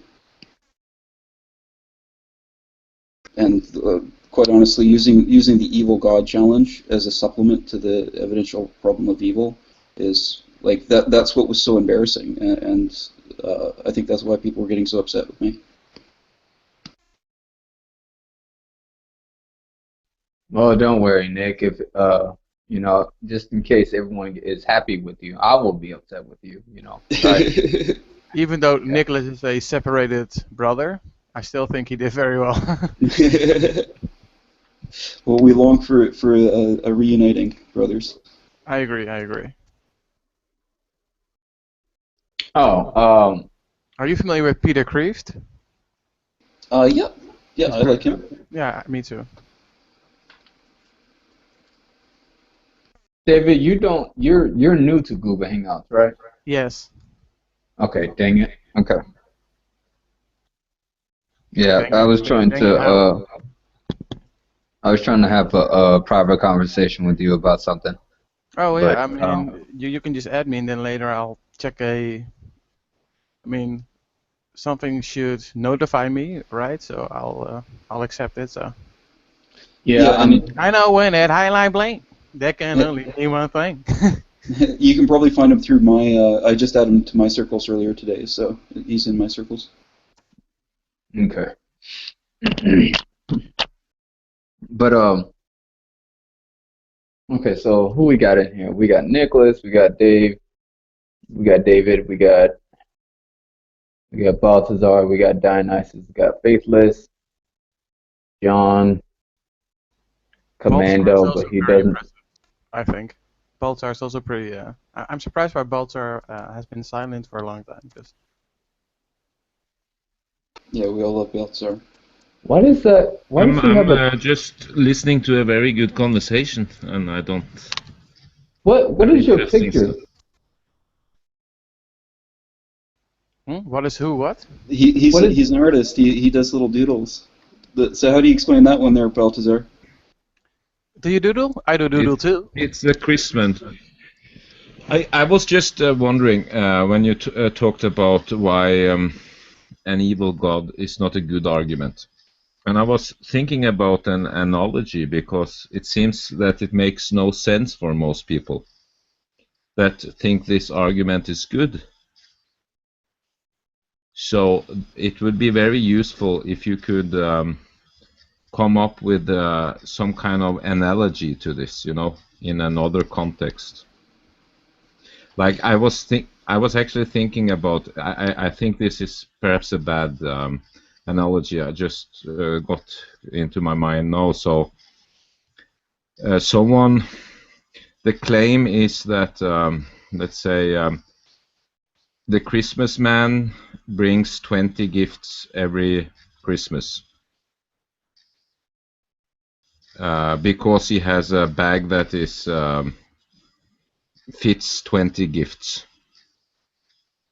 Do you follow this, or is it? Can you understand me? Sure, yeah. You're being nonsensical. Okay, so and that the is priests are satanic priests in your picture. That is that is a claim.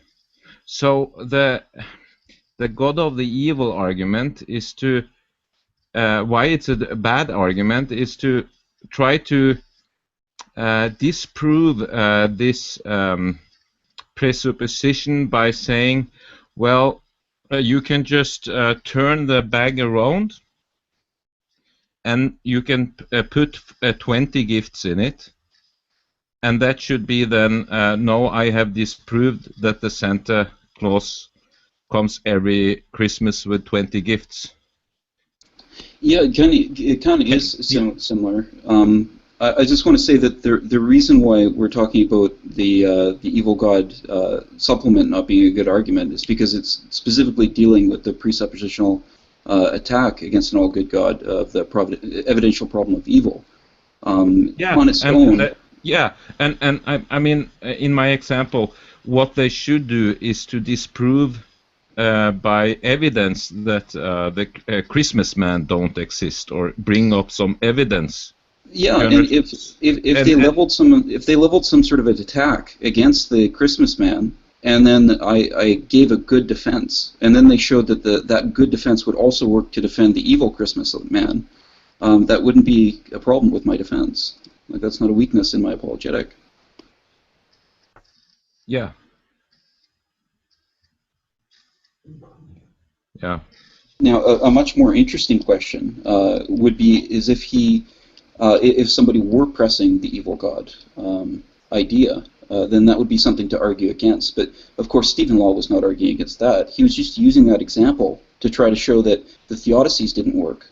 But the thing is that they did work. They just worked just as well defending the evil god. It's not a problem. But I think we've beat this horse to death. Yeah. Yeah, I also don't understand how one could see that as defeater, or what you said, presuppositional attack that works when they use it in a evidential argument. Yeah. Yeah, I would agree.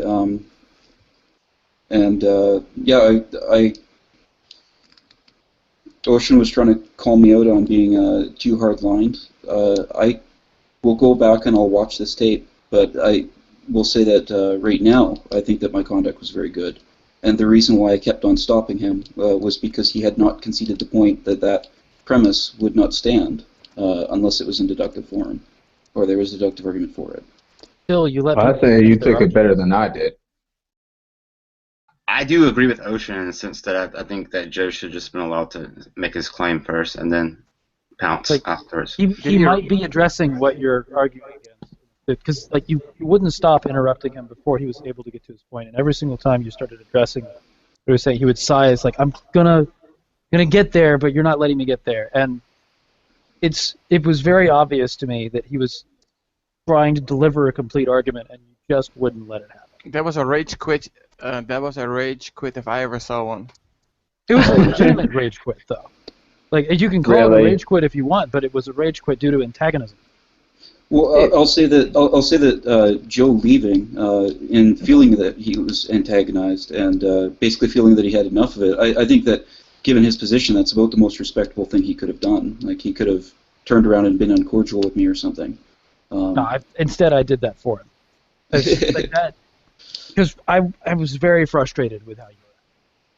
Still Ocean, you and your womanly hormones. I'll watch it again, Ocean, and I'll take it under advisement. Sure, do. Because I was just I was staying silent and just listening for the most part, and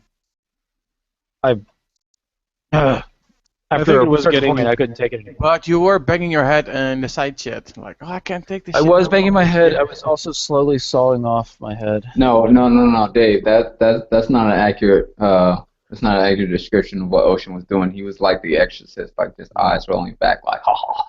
No, I was actually. You weren't here for it, but I was actually making detailed descriptions. He was snapping his fingers, bobbing his neck, saying, "Oh no, he didn't."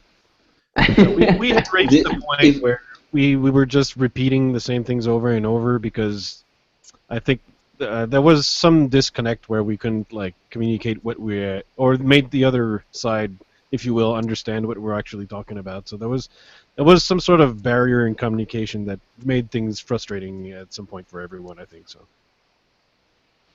Yeah, and the reason why I was so hardlined, and I kept on trying to correct him on that first premise, rather than letting him go on, is because I felt like over the course of the last couple of hours, I had been trying to show one thing, and he was going from one place to another, to another, to another, never conceding a point. So I wanted to make sure that we had got that I saw him down. concede things to you, and also like try and move the argument back to where he was trying to say.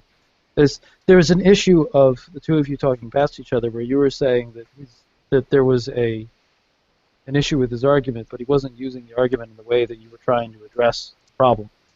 So he was trying to make a 4-point argument, and he couldn't get past number 2 at the very end there. Because the only thing he was trying to do was save 4 points. And instead, you had to interrupt him on number 2 3 times in a row. Well, that was number 1, actually, right? No, you interrupted him on number 2. Because he would say number 1, get to number 2, and halfway between number 2, you would start talking. 3 times in a row. I think what was happening was he was saying number 1, and I was trying to clarify with him the situation, and then he was reading the second one, right? I was listening, and I wanted to hear what his points were, and you wouldn't stop pal driving over point 2. We can move on, I think. Actually, how about this? How about Ocean will take over and make the points, and Nicholas will just... I don't know what his arguments were. He was the one who was making the argument. I wasn't. I'd say I was trying to listen to both sides of the conversation because I like learning from those kind of conversations. And instead, there was a hammering going on in antagonism, and then Joe finally left. And Joe's in his rights to do that if he felt like he had enough. Yeah. Obviously, he's in his rights to do that, but I'm still going to levy criticism to you for making it happen. That's fair. You created an environment in which it was difficult to have a conversation. Well, yeah, I hear your position, Ocean. I disagree, but like I said, I'll review the tape again and I'll take it under advisement. And please, if you want to do that, great, good on you. I hope you do that, and we can, I guess, talk afterwards if you wish. We need since we're moving on, I did have a question for the room. I'll wait till Faithless on that. No, go ahead. I was just making something. I wish I could grow a beard like Ocean. What the heck? Okay. Yeah, ignoring that. My question to the non-believers as well as any believers that want to answer it as well. Why is it that?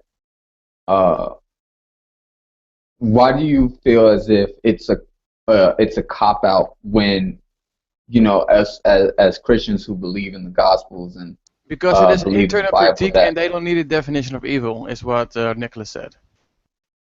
Well, I was going just to say that as far as understanding God, why do you think it's a cop-out as far as when Christians say they can understand God because they believe in Him, but you think it's a cop-out because we tell you that the scriptures say that you cannot understand God because you are separated from Him. So why do you think that's a cop-out?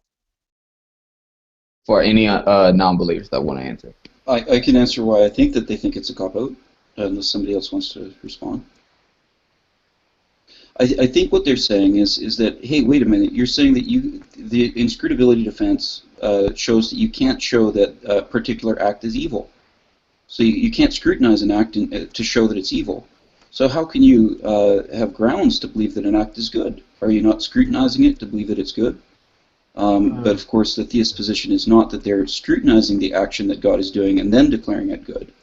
That's not their epistemological route to that belief. Personally, I didn't call it a cop-out, so I can't defend that position. I acknowledge cop-outs exist. They exist, and sometimes inscrutability could be used as a cop-out, I think.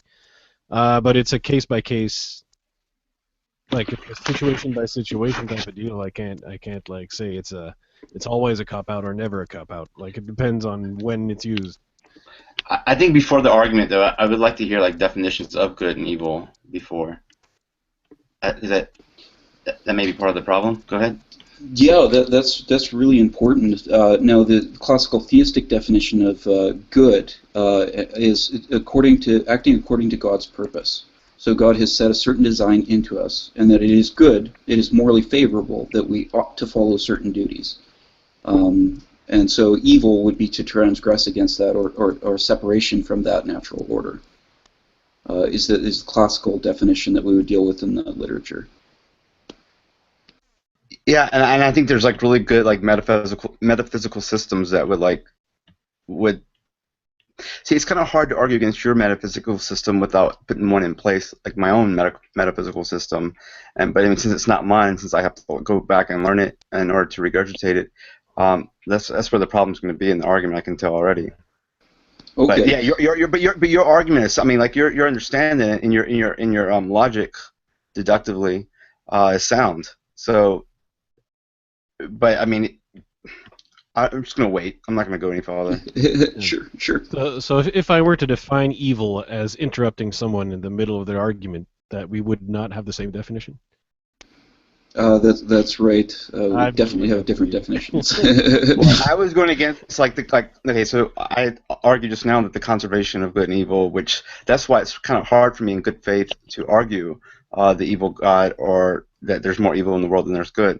But you know, if I'm just going to play the devil's advocate here, I think you can make, like Samus had asked, well, how do you? He asked me kind of that question, like, how do you find, what about a person, for example, giving their seat up, sacrificing themselves by giving up their seat?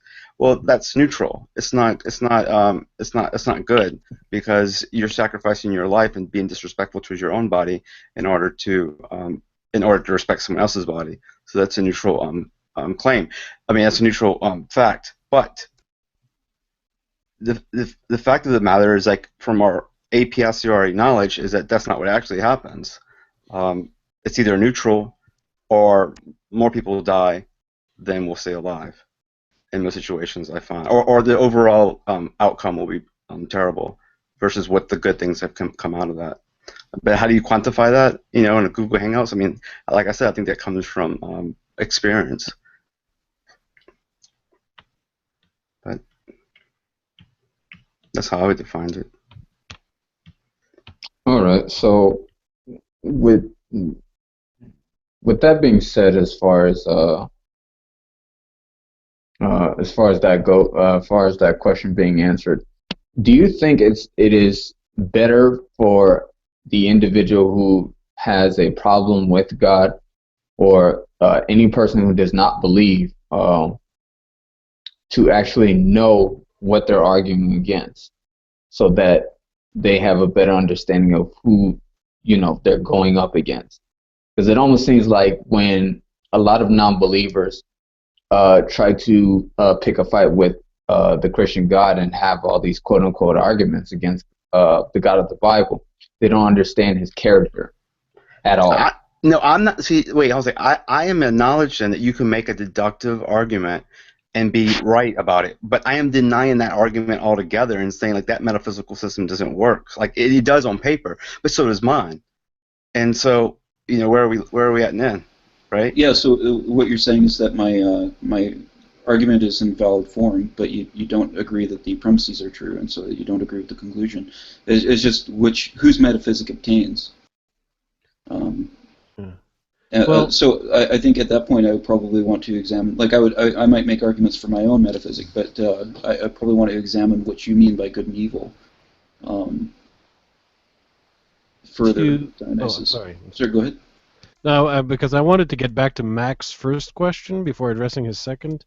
But unless he wants to go, but I think Ocean was the one who said it was a cop-out. Oh, I know he's the one who said it. I would. Yeah. So I was wondering if he can elaborate on why he thought it was a cop-out. Because I remember me saying something was a cop-out, but I'm writing something in a second. We forgot what it was, right? Okay. Yeah, we're gonna have to go back and listen or something. All right. Well then, can you repeat your second question again? Oh yeah. Well, I personally, Mac, I tend to stay away from the debates of doctrine or biblical debates or anything of that stuff, because I don't feel I have the knowledge or the mastery of the topic to like go on that battlefield. Like that'd be like heading into the World War I trenches with a pocket knife. It'd just be silly of me to do that. So I don't. But Well, I mean, I imagine that a lot of atheists will often go on based on how they used to believe. Like those that were former Christians or former believers yeah. will probably like usually take the basic position. Like I see that typically as a bit of a flaw, where they assume that the other believers they're talking to had a position similar or identical to the one they used to have when they were believers, Or and that's when they, not necessarily true. or when they, not all, some, where they assume that there, or suggest, or intuit that there's a moral standard that God, or that could refute or criticize God, right? But by definition of who God is, that would be impossible.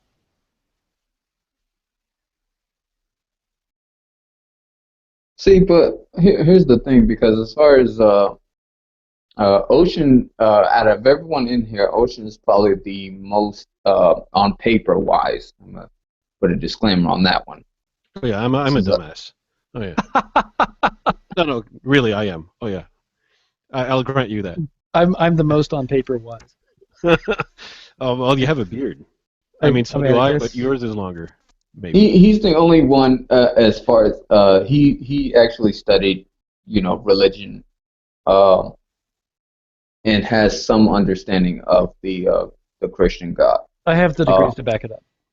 Yeah, he honestly does. I'll give him that, even though he still lacks understanding in a lot of areas. Did your degree was in history or was it in theology? Both. Both? Okay. Yeah. History of theology or theology of history? History and theology. Yeah, it's too bad he's not a Christian. That way he can understand. No, like it wasn't theology. It was religion. It was history. It was history, and then there was another degree in religion, theology. Wow. Theology tends to lean more towards Christianity. That would take an amount of suppressing of the truth to still not be a Christian, man. Exactly. Yeah. Holy shit. No, I'm kidding. But no, no. But here's the thing, Dave, because me, I have had I'd make a pretty good Christian because I'd know exactly what facts need to be suppressed in order to have a conversation. Shut up, Ocean. Anyway. Actually, I listened to Christopher Hitchens once on the radio, and he was schooling this liberal Christian on what the gospel actually meant. I was like, wow, like he understands this better than this poofy, tree-hugging, fake-ass Christian. So that was so interesting that Christopher Hitchens knew orthodoxy or Christianity better than this Christian that he was actually debating against on the radio. So that was hilarious. So go ahead, Mac. It's just funny because when I talk to Ocean, I kind of get like really irritated that he is not a Christian because that's what I don't like about his position, because he knows what he's talking about. The part that irritates me that is the fact that he does know what he's talking about, but he does not understand the spiritual side of what he's saying. I feel you, man. That's why I miss the good old times of the Inquisitions where we could just make him believe, you know what I mean? I'm kidding. It's only by the Holy Spirit I believe that he could actually have a saving understanding. So, and I think you also believe that, so there's no point like trying to suggest that we can reason him into believing, right? Yeah. I mean, because even when I've had conversations with Ocean, he will agree to a lot of things biblically, that's biblically sound and everything, because he already knows it. But when I talk about how do you define what a Christian is, he'll go by the dictionary. And I'm trying to figure out, why are you going by the dictionary? It's not, damn it. I don't know why we can never... I mean, that's the first point of contention you go to? No. That's the he's not even representing me correctly. Okay. Okay. It's not a dictionary definition that I'm going by as a scholarly definition that I'm going by. And as I'm defining Christian as in accordance to what the study of religion terms as a Christian, which is a myriad of things. And you're taking a sliver of that and saying, this is a Christian. And like, I recognize that there's a difference. I've always recognized that there's a difference, and I don't have a problem with you using a select definition, however you want to term its source. If you don't understand the definition that I'm using, we risk talking past each other when we talk about Christianity. And I'm happy to talk about Christianity in the terms of which you want to lay down the definition. It's just going to change it from the scholarly understanding of what Christianity is. So that's No, but that's what I'm that talking is the about. point of contention. That's it. The source of Christianity comes from the Bible. Once you go outside of that, where do you? And, because you'll say that. My response to that is Christians predate the Bible. And that's where, and we were having a meaningful discussion. Last time we did this, we were having a meaningful discussion. No, they don't, actually. And then G-Man jumped in. I actually don't agree, because the Old Testament is involved. And don't from the get-go, there was an oral tradition from Jesus and the apostles on. And the gospel was already in relation. So the even before the canon.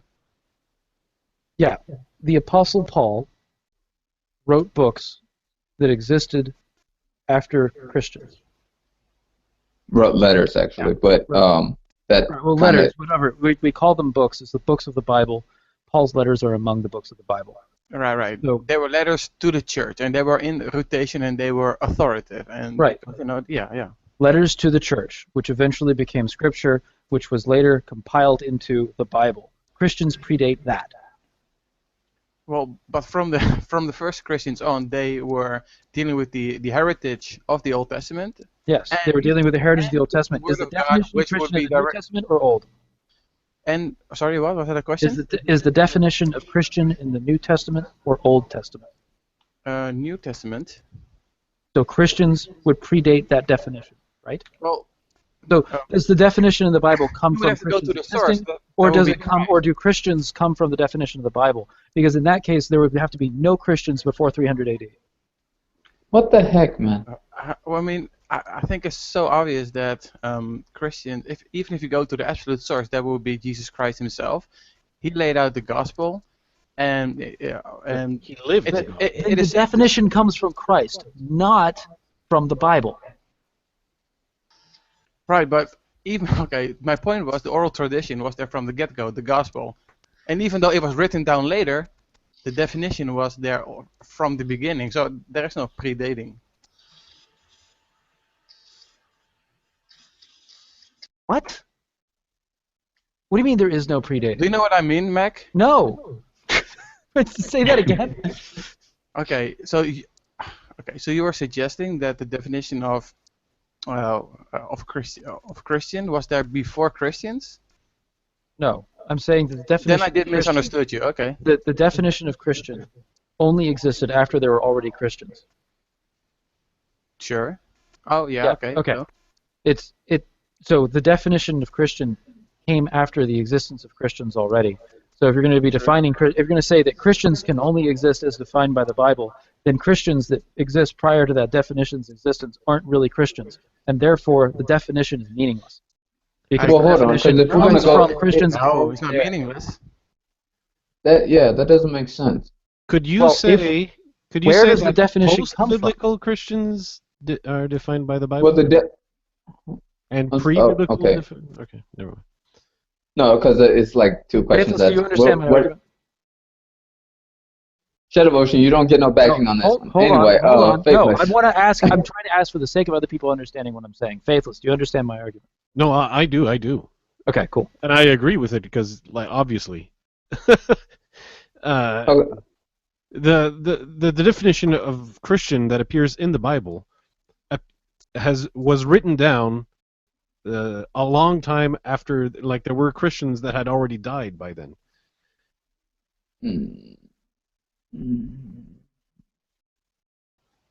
Okay, so what is the point here?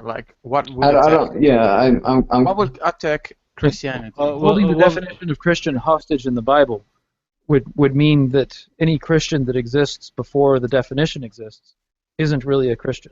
I would agree when it comes specifically to the term Christian. But, for example, the concept of God's people is way older. But if you want to restrict it to just the definition of what a Christian is, sure. Yeah. I mean, if But they how were to is it the maintain that the problem? disciples How were is this an Jews, argument, though? Well, then the Against, disciples against weren't. Some of the Christianity. disciples wouldn't have been Christians. Jesus is not a Christian. No, that's false. What? See, it's That's where false. where That the is problem is. no. Because hold on. Because here's the problem here. When you use the terminology of Christian in the Bible, what is derived from? Is derived from people not who were not even followers, who were calling these people that, because before they were called saints of God, or they were called peculiar. Then Well, maybe no, the no, no. real Christians They should were go called by different. that. They were called different names, and people called them, Christos, or basically Christian. People who were outside of the faith called them that, and they adopted the name. Excuse me. They adopted the name as not as saying that if this name is considered an insult to us, let us. It is a if it's used in a derogatory term to emphasize the type of people that we are, then we will utilize that to show that the type of person that we follow, it's a blessing that we're called that. All right. So the term that you guys should be taking ownership of is something like saints or people of God or something like that, rather than the term Christian, which you guys didn't even come up with anyway. So Okay, take ownership that's a fair assessment, but what does the term Christian mean? That's why they adopted it. There was a specific reason why they utilized that. it's follower of Christ.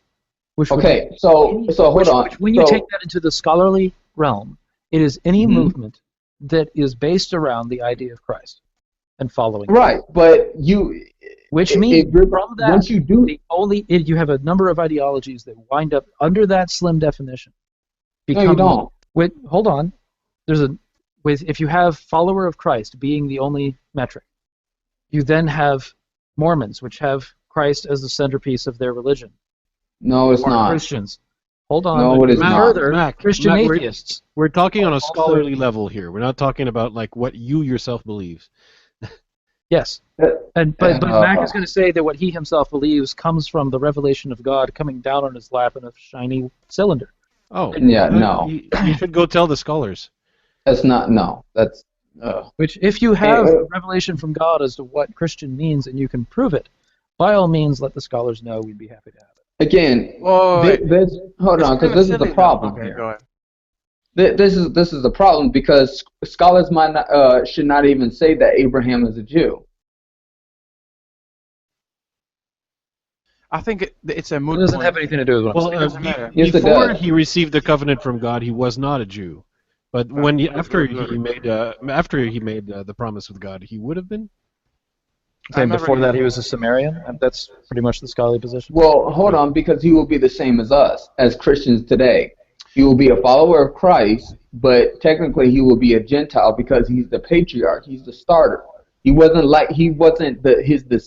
not his descendants down, Mac, who became Hebrews or Jews after the fact. Mac, I think it's a moot point on their part. I mean, at first I thought there was some follow-up point where it was an attack against Christianity, but this is just an argument about labels, right? So that's all it is. Oh, yeah, but I don't think this is really relevant or important, because Mac and I would believe that the Old Testament saints are now effectively, in hindsight, also Christians, because Jesus is God and they're followers of God. So, and there's a difference there between you looking at what a Christian is as somebody who believes in Christ, and scholars looking at what a Christian is as far as mapping out movements related to Christ.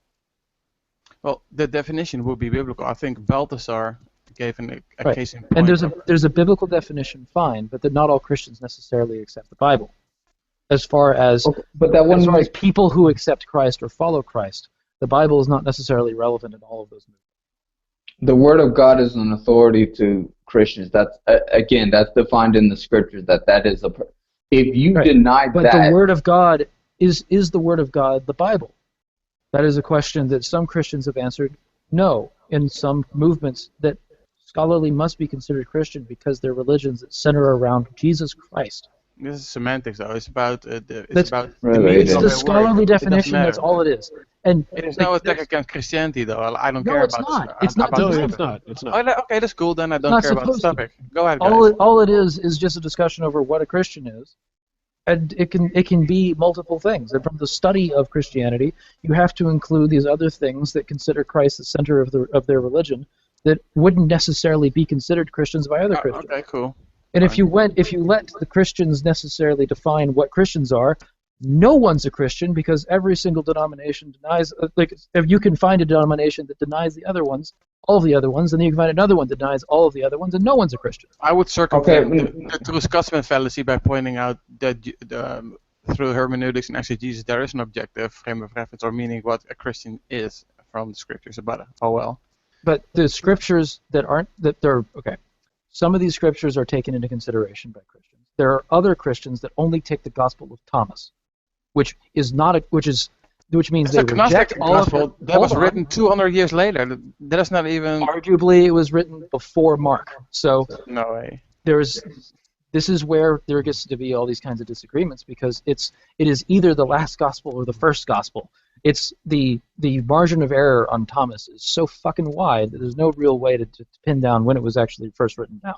How about the fact that that unlike Mark, Matthew, Mark, Luke, and John, Right. Get into arguments that over the legitimacy of Thomas. That doesn't matter. It doesn't mean anything to the point. Yes, actually it would because It doesn't. I promise you. Because okay. like, let's just roll over that for a second because it's it's not that the Gospel of Thomas is more or less legitimate. It's that there are groups of people that worship Jesus Christ that do consider it legitimate. Mm-hmm. And what do we call those people if not Christians? Yeah, there are groups Delusional? of I would Christians. call them delusional. Delusional. Well, you know what? According to me, all you fuckers are fucking delusional. Amen. If you have an Abrahamic religion, you're fucking delusional to me. Amen. But Yeah, you brought given that all of you are delusional. peasants. Which of you delusional crazy people are Christians? Okay. And the ones that the way to answer that is delusional people that follow Christ would be Christians. So these delusional people consider the Book of Thomas to be their delusional centerpiece. Okay, well, hold on. How do Delusional we get an Christians objection? consider the canonized Bible from the Roman Empire. It doesn't follow See, that this one. is the- It doesn't follow that one cannot be right. So this whole point is moot, and I'm not interested in discussing labels. So go ahead, guys. Yeah, if one of them is right, fantastic. One of you is right. I think all of you are wrong. But if from a scholarly perspective, Give me an argument. called a Christian, this is what a Christian is, and that's the disagreement that Mac and I have. Yeah, An hold argument on, why all because of us are wrong. this is irritating because where does the objective standard on what a Christian is comes from?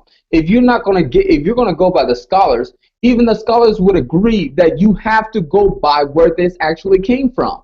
If you're not going to do that, then what's the point of you even talking about some scholarly? That's not the case in Mormonism. Mormonism shows that. You don't necessarily. Mormonism does not show that. No, it does not. Figurehead as the centerpiece of the religion. They don't have that. Yes, they do. Yeah. No, they don't. They consider Jesus Christ the Son of God and worship Him. No, they don't. Yeah, they do. This is like nuh-uh, yeah, nuh-uh, yeah. What do you think Mormons were like? What Jesus Mormons There's a worshiping? burning in my bosom. Including the name therefore- in like Latter-day Saints of who? There's a burning in my bosom, therefore I'm right. Now, Sort of in the name in it though, like I said, like Latter-day and Saints. I have really nice underwear too. So now what? I'm right. I mean, hold on, because let's look at their theology. Let's look at their theology. One, they say that Joseph. That doesn't matter, Mac. Yes, it does. No, Mac. I agree with Menace that doesn't matter when they call themselves Christians using We're Christ. not saying Mormons are right. We're saying they are worshippers of Jesus Christ. No, they're not. Oh, no, they're And not. we're not saying they're worshiping. Mac, we're they're not saying we're punching in worshiping correctly. The contention that we're having here is that Mac is disagreeing that they're worshiping the Jesus Christ. I understand. Yeah. But Mac, And if you that- understand that doesn't matter. If you understand what they're doing, then you realize all that they are doing now is shadow boxing. They're punching into the air. There's no punch there, no force against Christianity. It's just talking about labels. And it's not meant to be. I understand. Hence, So I you're don't saying know it's shadowboxing. why I'm not you supposed want to side with everything to that. be an attack against Christianity. I David. understand. As soon as I understood, I was like, okay, then there's no fight there, and I just want to fight. So okay. Which is what I see Mac is doing. Is just making a mountain out of a molehill. Yeah. Like, Mac Well, it believes- just if Mac that- believes that Mormons aren't Christians, his argument isn't with me. It's with Mormons. Mac, imagine a toddler coming up to you. I'm gonna fuck you up, and yeah, then you'll just walk on like, I'm not interested. There's no threat there. Yeah, but then what if he actually fucked him up? Though? Matt wants to fight. Well, your Matt wants to scenario is your imaginary scenario is wrong here because in your case the toddler wants to fight. Here, no one wants to fight except Mac. fight. Yeah. Okay. Good point. Good point. There's nothing to fight here, in terms of an argument against Christianity or its true statements. To reiterate, we're not saying the Mormons are worshiping Jesus correctly, or That's a completely separate issue. yeah, or that what the added knowledge they have about Jesus is actual knowledge, or that they're correct about it.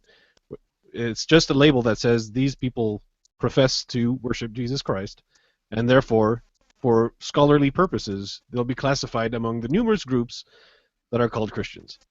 And then we'll subdivide all these various Christians into like all the different denominations. And the reason why I'll cite Mormons is because I'm happy to give you all day that the Mormons have their history completely screwed up, and that the Jesus that they're worshiping is in no way even similar to the historical figure. But it's still the figure, and it's related to the other movements. I always got Mormonism confused with Scientology for some reason. Like I thought they were like worshipping like Superman Jesus or some shit, but yeah. Well, they kind of are worshiping Superman Jesus, but Yeah. It's a wacky religion. that's a separate issue. But the intricacies of Mormonism's strangeness is a the gang far of- and wide canyon of mess. Mormonism might be one of the most obvious frauds I can even imagine. Oh, Even absolutely. more so than Scientology. I love that South Park. Don't know that South about Park that. episode Well, about I mean- Mormonism. All religions are largely the same form. Go ahead. No. Dum Not dum even. dum dum. Nadia, come on now. You're telling me that that what the Aztecs do in their quote unquote religion is the same thing as let's say, I don't know, Islam? Really? Yep, because they all center around astrology. So yep. God damn it, Commando. Yeah, shut up, Yeah, Commander. so-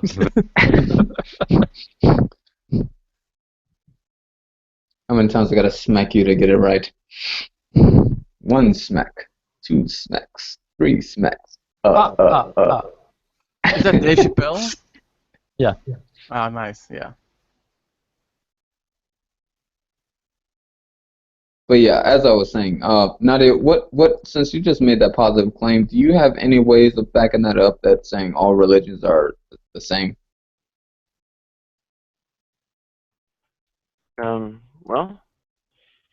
generally the way that they relate things to an order of existence and such is through claims of these divine revelations, much like Mormonism. Well, they are- Claim. Go ahead. They are the same as in not theists, right? But if two people are religious who make claims that are where there are contradictions, there only one can be right, or both can be wrong according to the law of non-contradiction. So in that There are case, a few that I don't think explicitly have what if any gods exist and so on as part of their doctrine or fundamental core whatever it is doctrines. What is it? They're usually compatible with gods existing, but not don't demand it. What? I think, can you be Well, that would. religious Okay, enough? so Taoism. Yeah, Taoism and Buddhism and such. I think are the two big examples. Go ahead. I'm just curious here because let's think about just some of the religions that we do know. There's the Egyptian religion with Set, Ra, Osiris, Isis. There's Islam. There's with their I love how quote you listed unquote like God nothing Allah. in Islam. Like you went through it, like all of the deities in Egypt, but when it came to Islam, it No, was no, just no. I don't. Islam. No, no, no. I just no. I'm saying just all the religion. Just kind of at the top of my head. Um, there's the religion of Rome. There's the religion of Greek. There's the religion of paganism, ocean. There's a religion of what is it? What's that stupid one? Well, pretty much almost all of them are stupid. But what's that one where you worship rocks and animals and Atheism. like? That's it. Animism is the one you're looking for, where there's spirits and everything. Yeah. Atheism was a clever joke. Well, that's atheism, isn't it? No, no, no. It's Yeah, another. It's another one where they just worship inanimate objects like the Yeah, rock. it's animism. No, animism would be nature spirits. Which Isn't that what he's talking about? No. No. There's rocks, but then and so on, streams in certain areas of geography. But animism also makes reference to worshiping of where it gets its name. No, because it's something else, because they don't say that it has a spirit. They just say it's powerful on its own. It's like they. Are you talking about No. spirit science? No, not that. Because it does sound like New Age woo. Like, oh, look at all these I crystals. think Mac is talking Give about flowers. Ley lines and everything stuff. is God, or God is in everything. That's pantheism or panentheism, and so in a rock would also be God, or God would be in a rock, right? Yeah, I think something like that. In a case where God is in everything and everything is God. Yeah. Pantheism would also be the worship. Like living creatures are kind of included in that, so it's not the worship of inanimate objects. I've never heard of a term for the worship of inanimate objects. Yeah, I'll probably have to just find it later. But moving on, you have witchcraft. You have Wicca. You have the Freemasons. Nature religion, right? That's a nature religion, worshipping nature. It's one of them. Yeah. You have Babylonian. The Babylonian. Mac, are we going to play? How many religions can you name? Or are you going to? I'm just saying. I'm just saying. I'm curious because a lot of these religions, off the top of my head, I do know like a little bit about them. I'm just trying to figure out how you come to the idea that they're all the same. Because if atheism is, She's saying that they all have the same flaw and that they're all made up farces. They're all made up parts. They're all made up farces. F-A-R-C-E. Oh, okay. Oh, I'm sorry. I thought you said parts. Okay. Yes, but then you are presupposing atheism. I mean, I understand that you believe atheism to be true, but if you just make that knowledge claim, that objective knowledge claim, that truth claim that they're all false, then you're presupposing atheism without giving an argument. Right. Not only that, it's like you discard like it's like you don't include your atheism on purpose because you know that atheism is a religion. So when you say that all religions are false, I don't think so. are ours. I think it's the lack of, right? Did you just say that atheism is religion? Yes. Not a fan of that definition. Okay. Yeah, it's not a lack of. It's like, at least not from a philosophical standpoint. There's two definitions of atheism. You have the colloquial definition, and then you have philosophical. Wait, yeah, I'll say Ocean. Non-theism. Actually, I remember you had that argument with Jeff, I think, a long time ago. You went at it for like about 20 minutes, but I was just looking at my philosophy dictionary, and I think it doesn't say what you guys are claiming it says. So can you tell me what your definition says? It's so confusing to me though. Like, I've talked to a bunch of atheists, and they have different definitions of what atheism is. Yep. There are two. I was asked a question directly. Let me answer the question. Go ahead. So, what is usually claimed is that there's a dictionary definition that is lack of belief in a god, and from what I understand I think I've went to 5 or 6 different philosophical encyclopedias on this matter, and all of them confirmed that theism is the acceptance of the classical deity, and atheism is the rejection of the classical deity. Right. And then agnosticism is the status of, not knowing what you believe between the two. Or no, rather thinking that the question is unanswerable. No, it's not. It's not even that. Well, It's Huxley in agnosticism is like saying like this question does not have an answer. That is, it's not possible to find the answer to that question. Like, is there? not only is it not possible to find the answer, but they're not willing to take a position. That's actually a question Well, about they would say epistemology, that as not a result ontology. of the fact that it's not possible to have the answer, they're Not being able able to take a know position. something is not an argument that something cannot exist. Ontology and epistemology need to Right. be separated there. Then there's a distinction that's being made.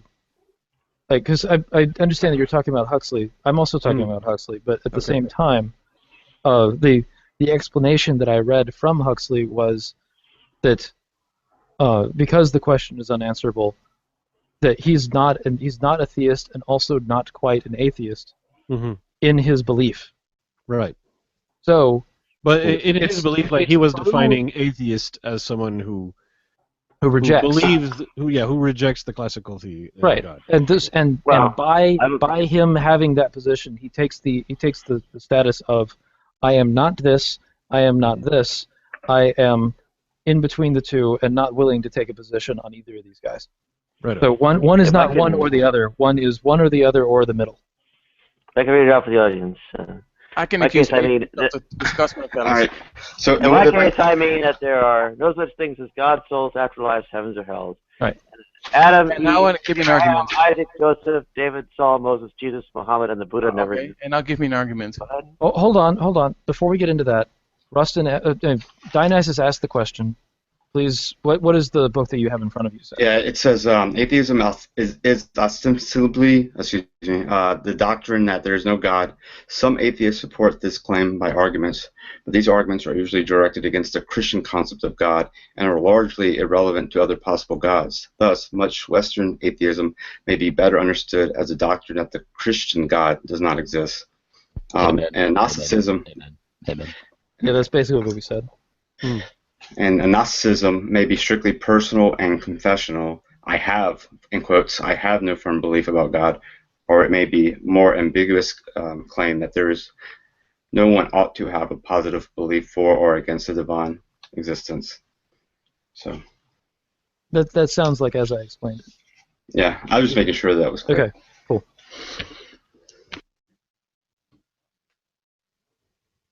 All right, if you guys want to have David, if you want to have the argument with Nadia, go for it. Oh, no, I was asking for that. I mean, if she's just making bold assertions, I mean, if she says, I don't believe in A, B, C, and D, okay, that's fine. If she says A, B, and C don't exist, then I want to hear some arguments. Otherwise, you can just say anything, right? Well, no, you're basically trying to bring a dead horse to life on that one because Nadia doesn't do that. Well, I only have known Nadia for a few weeks, so I don't know about that. So. Okay, well, she commonly makes this claim, but the argument route that she goes to get it is not going to be any that you're familiar with. It's not. It's going to be. It's basically going to be something that you're not. That's going to, if it doesn't leave you insane, it just leaves you with a lot of questions and no answers. But believe me, it will be over your head. Okay. No, I don't. If she wants to go into it with you, that's great. I'd be happy to watch, but it will be over your head, David. No, David's actually familiar. Yeah, the did argument. Call me dumb? Sorry? Did he just call me dumb, or that I would not be able to understand it? What's going on here? No, I'm not saying that you're dumb. I'm saying Nadia's heady. Yeah. Also, Ocean is not an atheist. Yeah, David. Yeah. David, you know the usual kind of arguments regarding causality and prime movers and so on. Sure. That's one of the ones. Do you mean, for example, Aristotle, the prime mover, as in the metaphysical stopping point? What do you mean? No. The argument against, right? Like Joseph and I think some others float. Sorry, Joseph and what? Yeah, Joseph and some others from the Skype group usually float it. Yeah. Maybe if there's a link, then I can study it. So. Oh, well, I can give you a link to a more elaborate version of it. Okay. Hang on. I usually, well, have not committed quite all of it to memory, so Are you might be suggesting it is potentially impossible stronger. and then bring forth a philosophical argument, analytic? No. Is that what you're doing? Yeah, that's the only Infidels? logical What argument. the heck? Sorry, what? Are you seriously clicking me to infidels.org? Oh, fine, I'll do it because it's you. I'll do it. Okay, the medium doesn't matter if it's true. If it's a good point, it's a good point. I should just click it. Okay. But yeah, I hate these philosophical facts. topics. Volume 21, number 1, spring 1996. 12 Okay. pages, 69 to 91. So I mean, they're reproducing something from a journal article, right? Thank you. I will read it later when I'm not crushing people's souls with online poker. I will definitely book it. Okay. Bookmark it. Thank you. Oh, you can bet Yeah, your the basic idea is online poker? the basic idea is the way we usually end up putting it is not really delving too far into causality, what the notion of causality is, but you know, okay, it relies on time, space, something, some way, and then oh, Nicholas dropped out. Minnesota Mac. That's discouraging. I hope they didn't get kicked. They both left it fairly suddenly. I hope they didn't get kicked. They both left fairly suddenly. Yeah. Oh. Well, and Nicholas hadn't said anything for a while, so I think that's... Oh, there you go. Okay, there you go. They are back. No, there's one. Okay. I think Ocean has a far too easy time. So I envy him. So I want to ask Ocean well, the pause, his evidence. Sorry, can I just want to ask one question before we go there. Ocean, have you ever been asked to give evidence for the existence of Thor? Do you have any evidence for the existence of Thor? Yes, and I don't bother with that conversation. Yeah, so you never have to justify anything. Well, the thing is that it's, from my perspective, this is a belief system that I have, and while in a theological debate setting, I'm more interested in defending polytheism as an idea rather than a specific. Hold up, I'm getting the feeling that people were kicked to make room for art. Because now Mac cannot get in anymore. Yeah, but nobody was... Mac can't get in because the room is full. If he dropped and then other people came in. So nobody, I don't think anybody kicked him. He's not blocked from the room. But nobody kicked him. I'll drop, guys. I'll watch from the outside. I will, Nicholas, I will drop. I have to. Oh wait, go we're having a conversation. Damn it, Balthazar. Oh. Darn. If you're listening, Balthazar, you should come back and press Ocean. Yeah. Actually, Balthazar, if I recall, Ocean, your version of Thor was basically unfalsifiable, if I remember right? You weren't, like, you never held to the idea that there was a literal Thor, for example, or Zeus that can parade around in the earth in flesh.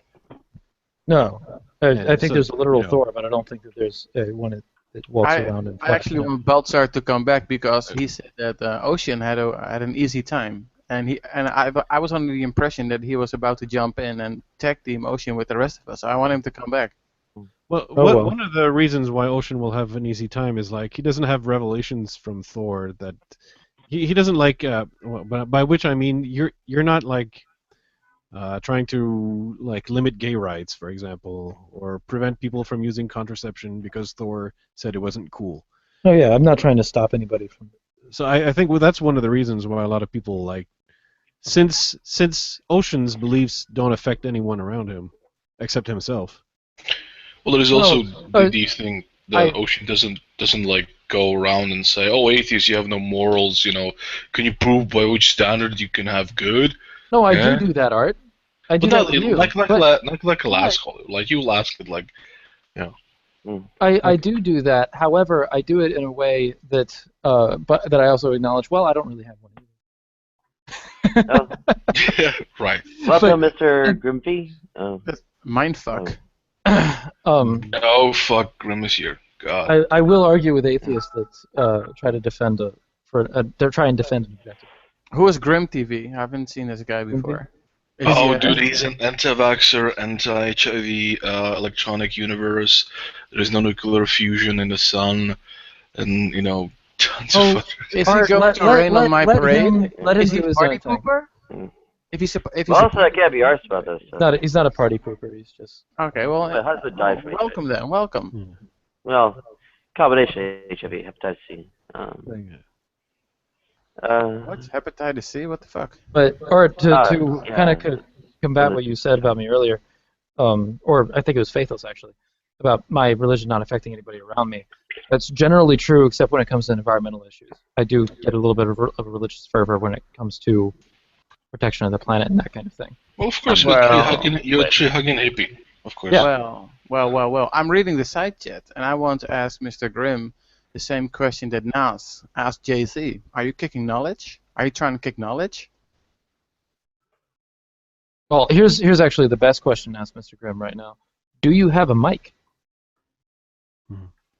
Yeah, if you don't have a mic, then it is pointless. One, people on the side chat cannot see what one person is typing. They have to rely on feedback from the person that is addressing the dude. And I'm not interested in all of that. Don't lecture him, David. He knows. I do what I want. He's been in Hangouts before. Oh, by the way, Ocean. He knows the drill. I know he has a mic, he just doesn't have it on his computer right now. What's up? Remember the guy that I was talking to about, your new chewing toy? Because he has these beliefs about kind of like zeitgeist thing? Yeah. That's the guy. This is him? Oh, yeah, I've bumped into him before. Oh, okay. Zeitgeist was... You're talking to an old chew toy of mine. Zeitgeist was debunked 100 years ago. Yeah. Sorry. That's Massey, right? Yeah. Yeah, that's the early 20th century, right? Graves, Massey, what's that chick's name? That's Helena. I guess he didn't have a microphone. But yeah, all right. I've been in a couple of hangouts with him, and I've ransacked him several times. Oh, okay. Yeah, he's an idiot. Yes. Zeitgeist was not my favorite Smashing Pumpkins album, but I mean it wasn't bad. Balthasar. It means tijdgeest. Oh, you mean the movie? Or Spirit of the Time. Yeah. But I want Balthasar to come back. Is there room now for Balthasar to come back? Should be. But I think... it's whether or not he comes in. Ghost or spirit. Yeah. Me and Balthazar, we'll get into it though, because he's one of the few people that actually understands polytheism pretty well. Understands what very well? Understands polytheism. What's difficult to understand about polytheism? He a lot of work to groom that beard. He is from where Odin and Thor came from. Yeah. Yeah. For one, he's from Norway. Two, he's done a lot of study on the stories of the Norse. So the mythology, okay. Right. Oh, that's right. So he translated some it. documents, didn't he? Yeah, he did. So, when he's talking to me, we wind up getting a lot into specifics. And honestly, he knows more about my religion than I do to a certain extent. Which is something I hate to admit, but it's true. It comes with knowing the fucking language. But when he and I get into it about polytheism, it gets more interesting than it does with most other people. But usually he's defending Christianity. Wait a minute, doesn't Keltoi mean Celtic, though? Yes. Well, that ain't... I mean, that's not the Norse pantheon, like the Celtic mythology's like... I'm syncretic. Yeah. Oh, yeah. He's also... the Druids are involved somehow. Yes. Like you've never fully elaborated while I was present or listening to a hangout while working or something. The title of my religion is a fucking mouthful. I am a Celtic Asatru syncretic reconstructionist. So, chew on that. That's not that big. That's not a big deal. I couldn't say it 3 times quickly. I can. But you understand all the words. Well, that too. But I'll go through it. The Keltoi or Celtic is a reference to the Celtic pantheon. Yes. Asatru is reference to the Norse pantheon. Syncretic means that I'm combining a number of religions. And then Reconstructionist is that I'm approaching the religion through a historical context rather than through a more spiritual context. I'm interested in orthopraxy rather than whatever the fucking opposite of it is. I remember. But didn't the Celts hate the Vikings though? Because they like raided England. At times yes, and at other times no. Here's a question. Do you get messages or communication or revelation with any of the gods? In forms of feelsies, but not in like anything audible. Okay. So you never get anything like could you derive any statement and be certain about the veracity of that statement or affirmation from is there knowledge you could gain from these gods? Not grammatically. Right. See, this is why I love you, Ocean, because you just admit, you just bite the fucking bullets. You don't say like direct revelation in such a way that you can know it's for sure. You just say it's feelsies. Just feel it. Yeah, well, I'm not trying to attack the position. I'm trying to figure out what it is, So. Yeah, I'm a Rubik's Cube. I know. Hey Art, weren't you there also yesterday when I was discussing the youth throw dilemma and what the position I took that Jack was making the argument that it's vacuous? I thought you were there yesterday, right? I might have been in a hangout. I think I was AFK. I caught only the never mind. last 5 minutes. Yeah, because like 2 hours ago I was going over it with Nicholas, and just to make sure I was representing Jack's view correctly, I wanted to ask you maybe if you could do it again, really quick in a short way. And I don't recall what he. Never mind then. Okay, go ahead. I do recall our conversation about how do you know that some divine command from God. Interpretation of scripture and how. Yeah, exactly. But that was a completely different topic.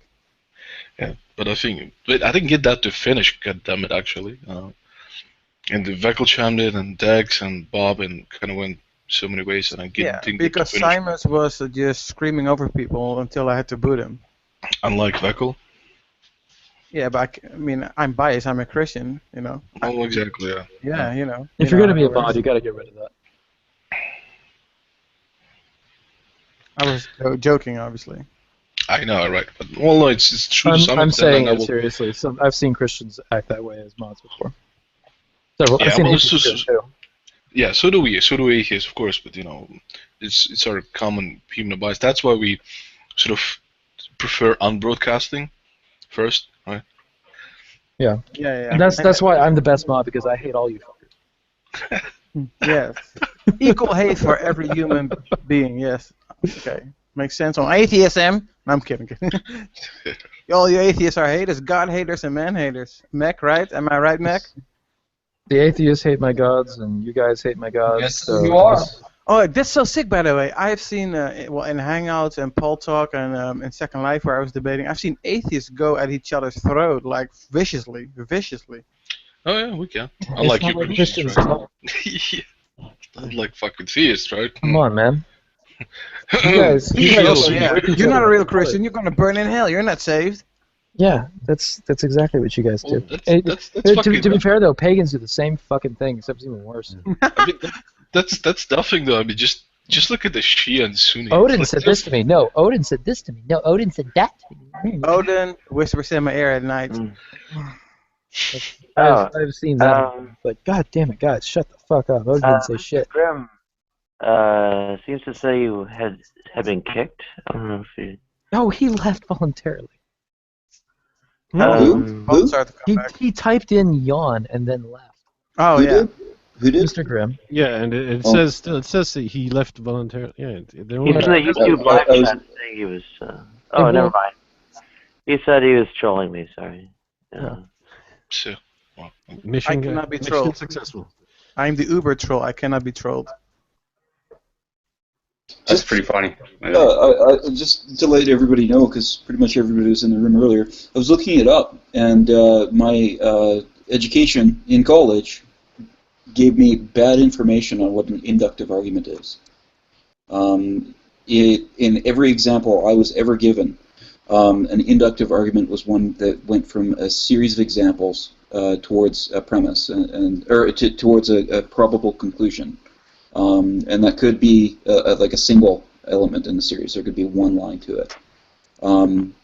But it doesn't have anything to do with series. It has to do with the intention of the author, whether or not the author believes that the proof perfectly proves something, or if it shows something is probable. Yeah, that's what they kind of tend to use here on Hangouts. That's the sort of definition. Okay. Well, that's not important to any of my my main points with Joe, but I did want to correct the mistake, and I think it's bizarre that I was taught otherwise. Like, right, not just one class either. It wasn't just one class. Yeah, yeah. I mean, it's basically deductive arguments lead to necessary conclusions. Inductive arguments are probabilistic, and there's types of inductive arguments. There's statistical syllogisms, general sort of probabilistic inductions. There's tons of stuff about it. Well, they'd be all probabilistic inductions, right? Yeah, in general, yeah. That's the main requirement. Yeah. So that wasn't important my main point, but when I'm wrong about something, I want to make sure people know. Yeah, kudos to you, dude. Kudos. Oh, Nicholas, you said that previously. Oh, well, you previously said I bookmarked it. Were you referring to the link I gave about the Youth Throw Again thing by Yep, Mr. with William and Craig. Yep. Yeah. Okay. Cool. Just to be sure. Okay.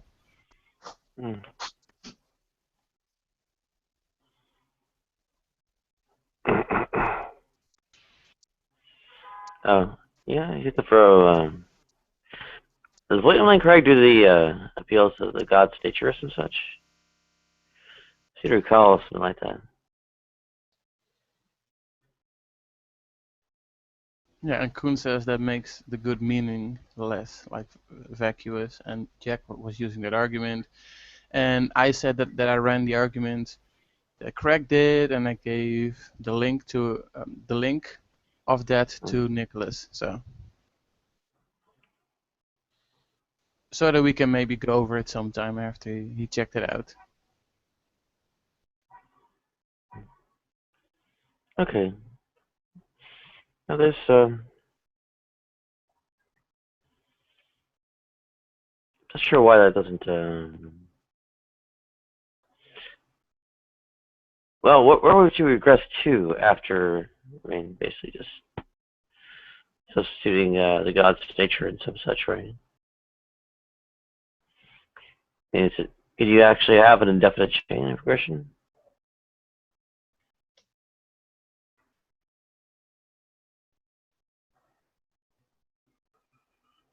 Oh, was there a question? Yes. Yes. What was the question, and to whom was it addressed? Oh, I was asking you, David, about the what is it? Appeal to the God's nature and such. Yeah, I mean, yeah, in the context of it not being arbitrary, up to God's whims, like it would be on voluntarism, like Nicholas said.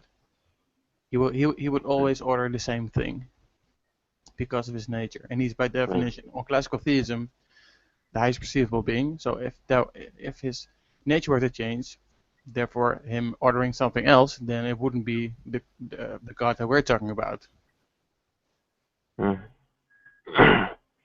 there possible regressions or some such that are indefinite and such? Regression? I mean, the metaphysical stopping point would be God's nature being the paradigm. I mean, the standard for morality. If I'm understanding the argument correctly. Yeah, you can just substitute the God's nature and there is no point of further regress. regress. I'm sorry? I think there is no further point of regress than beyond God's nature on that view. I think. Well, then, which horn is taken with the nature? On the account that William Lane Craig takes, there is no horn, because even the second horn is not taken, because it is put back to God's nature. He's ordering something is good because God orders it, and God orders it because of His nature, and it is not up to His whims. So I meant when it has already been recast as regarding the God's nature. Sorry? I meant once it had already been recast in terms of the God's nature. Are you saying that those horns pop up again? Like, is God's why God's nature is good? Is there another question? Yeah. Because that is a part of the conception of who God is. Real quick, guys, I'm going to take off. See y'all later. All right. Take care. No one likes your Good day, Ocean. Yeah. Thanks for your patience tonight, Ocean. I think I was impatient with you for the most part. Well, based on the way that you feel that I acted, I think you were very patient. Oh, well. Yay. Because you didn't rage quit.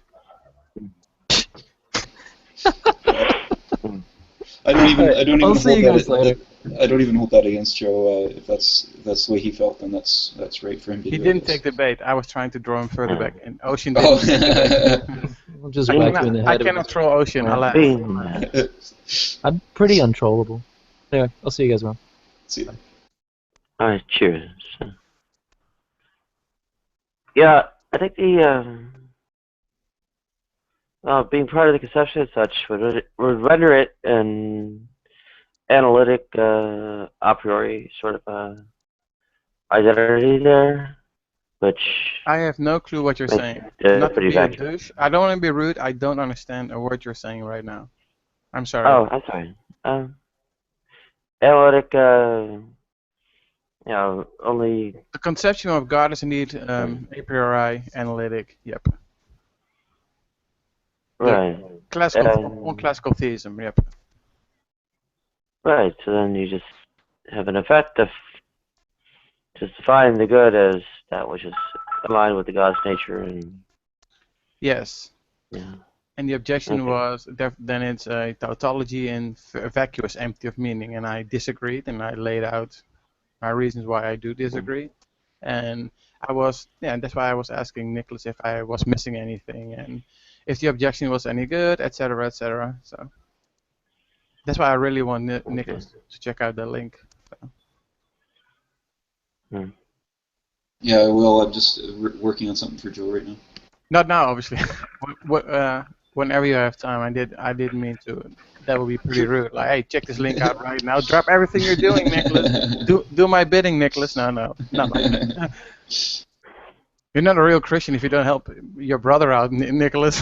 I can That's even do right. that. Yeah, emotional manipulation. Yeah, so you're not a real Christian ninja if you don't do that, Nicholas. Actually, that would be an argument ad hominem, in that you're appealing to the character that I ought to have. So you're attacking the argument to the man. Isn't there You're an ad hominem. Oh, I thought being a ninja demanded some kind of Shintoistic affair. And also, welcome to Whistler. Hello. Yeah. It just requires ultimate wisdom and the ability to kill on command. Mm-hmm. Well, given where it is in Japan, I thought there was some element of Shinto, but anyway.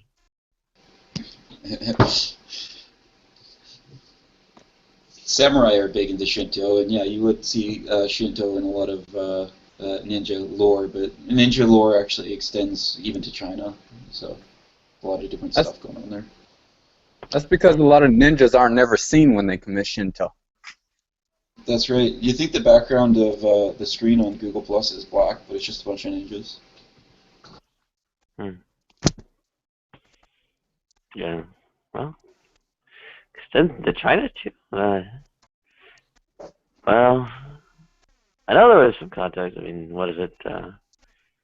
Kublai Khan sent some kind of riverboats or something to across the what it was, the Yellow Sea or whatever, and apparently when a typhoon or at least big storm waves or whatever hit, the riverboats capsized pretty easily. So I think the reason why I think the reason why sorry. Oh, my bad. I think the reason why ninjas dress in black is because they copied African guerrilla warfare and just decided, hey, that's a good idea. I thought it was because they operated in dark and they wanted to, not be seen, do the whole stealthy thing. That's why I thought they were in black. Like people that, wear army fatigues with a certain color, depending on the backdrop of their surroundings, right? And surroundings of a ninja would be in darkness. David, could you put in the side chat the link to your William Lane Craig argument again? Sure. You did in the previous hangout, but you closed that one. So You may be right, David, but the shadows appropriated the culture of the Africans, so that's why the shadows are black. Hey! Oh, no, I'm dear. kidding.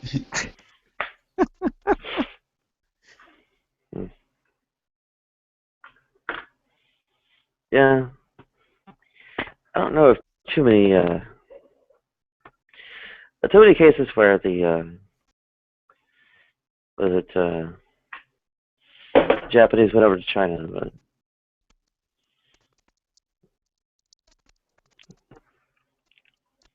I guess I could take your word for it.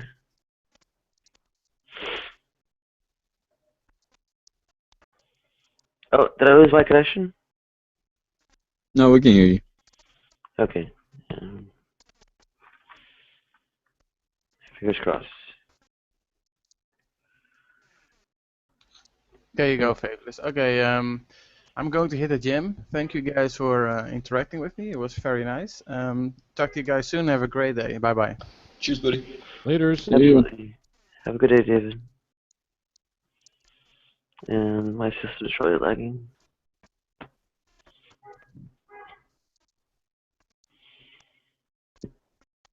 All right, checking out William Lane Craig argument real quick, so I'll be silent for a bit.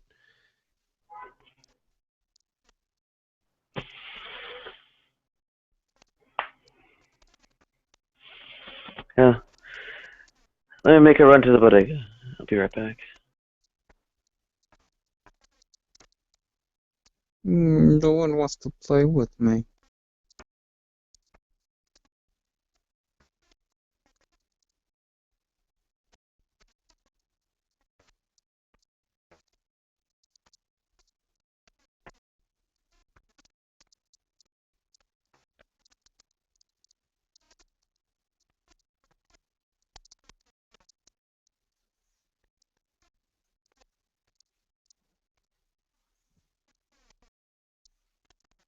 Nobody knows the trouble I see. Nobody knows but Jesus. And that is the truth. Not really. Like if you paid an astrologer, they'd probably tell you what's going on. Shut up, Commander. I'm entertaining myself when no one's talking. They tell you that they get it wrong, and you'd have wasted your money. Did get it wrong. Have you ever been to an actual proper astrologer? Nope. There's no such thing. Then okay, so there's two things that are incorrect with those previous statements. How if you've never been to one, how would you even know that they're incorrect? Number two, if you don't grant astrology in the first place, how would you know that the science they're applying is in fact correct? Well, we've no evidence of astrology ever proving to be successful. Really? Mm-hmm. I would. Astrology's self-evident, like. Yeah, that I'm kind of like confused on what you're getting at, G. I don't see how. What would you like me to clarify?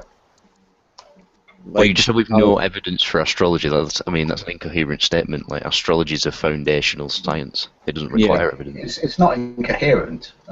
It's quite coherent. You obviously don't agree with it, but that's fine. So let's have a look at some evidence of the efficacy of astrology. I don't think you understand.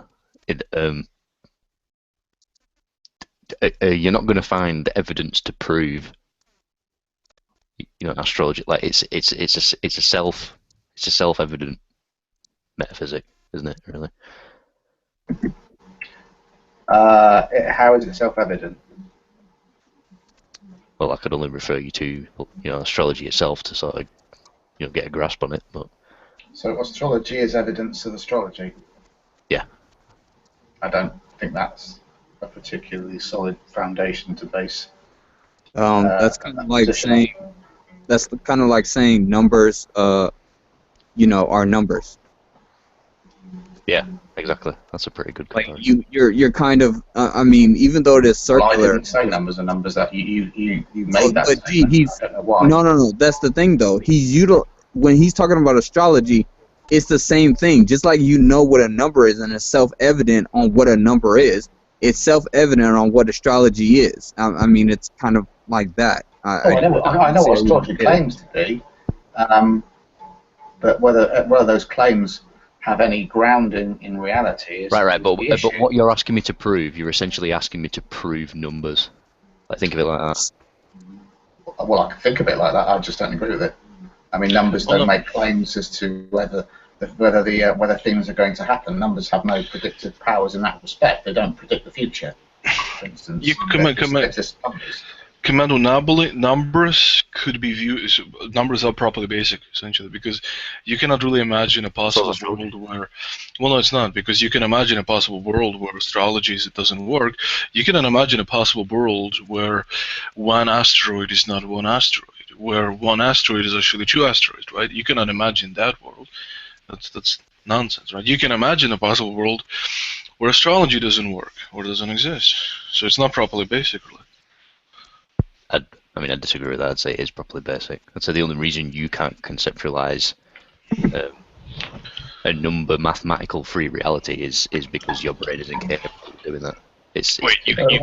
You can imagine a world where there is no such thing as a number one, i.e., amount of anything to be one. My mind isn't programmed to comprehend anything beyond, what it creates. So, but it doesn't matter.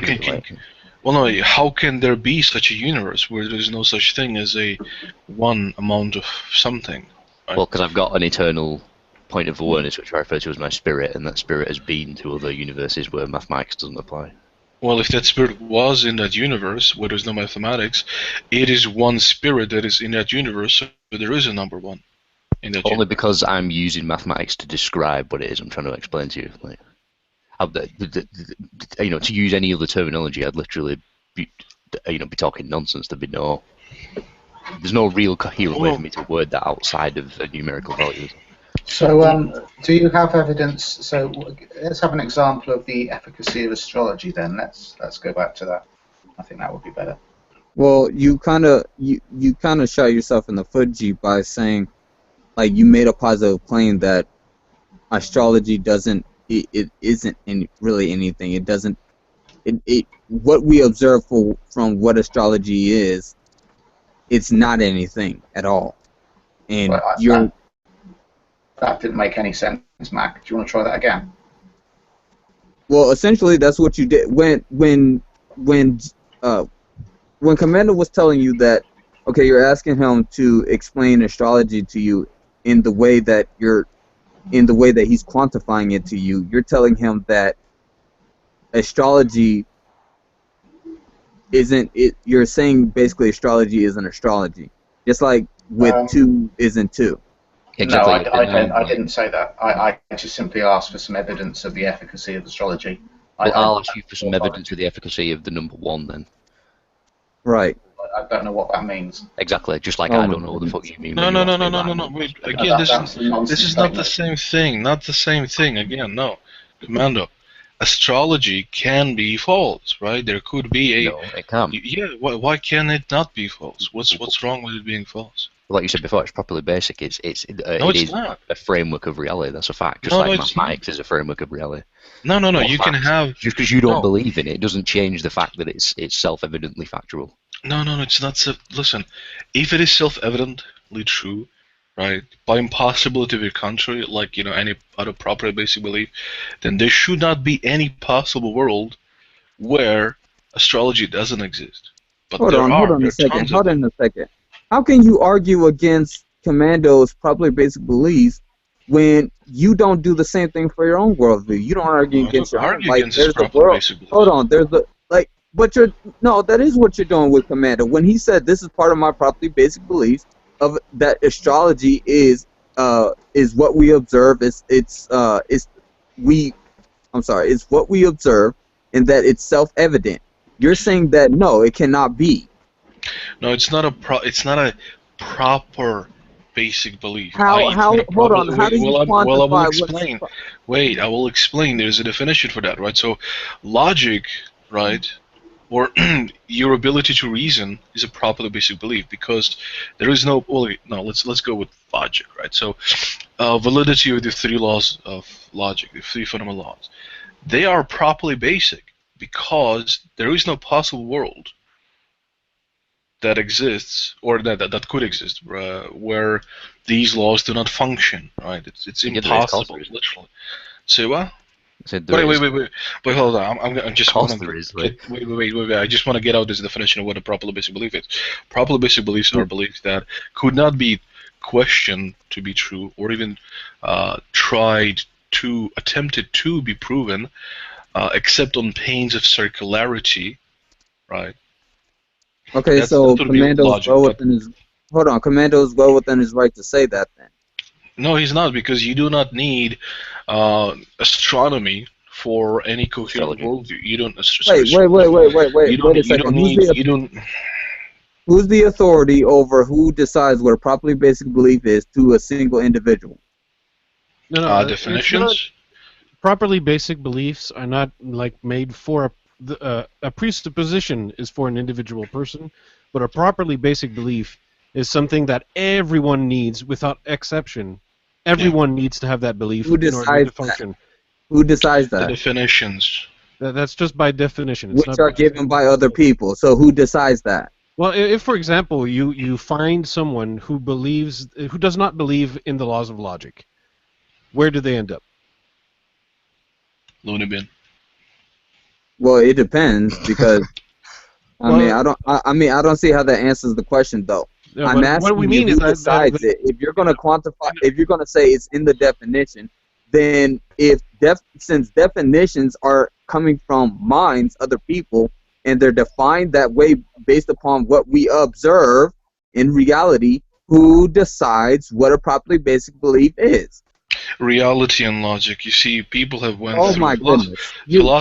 Philosophers investigated these topics, right? There's the Munchausen's dilemma. I think you're aware of this, right? And philosophers have realized that, okay, we have to hold some beliefs that are not dependent on their validity on other beliefs, right? But to not make this arbitrary, to not allow for any belief to be just called properly basic, we've developed criteria, right? And when we apply this criteria, at least as far as it stands, we can develop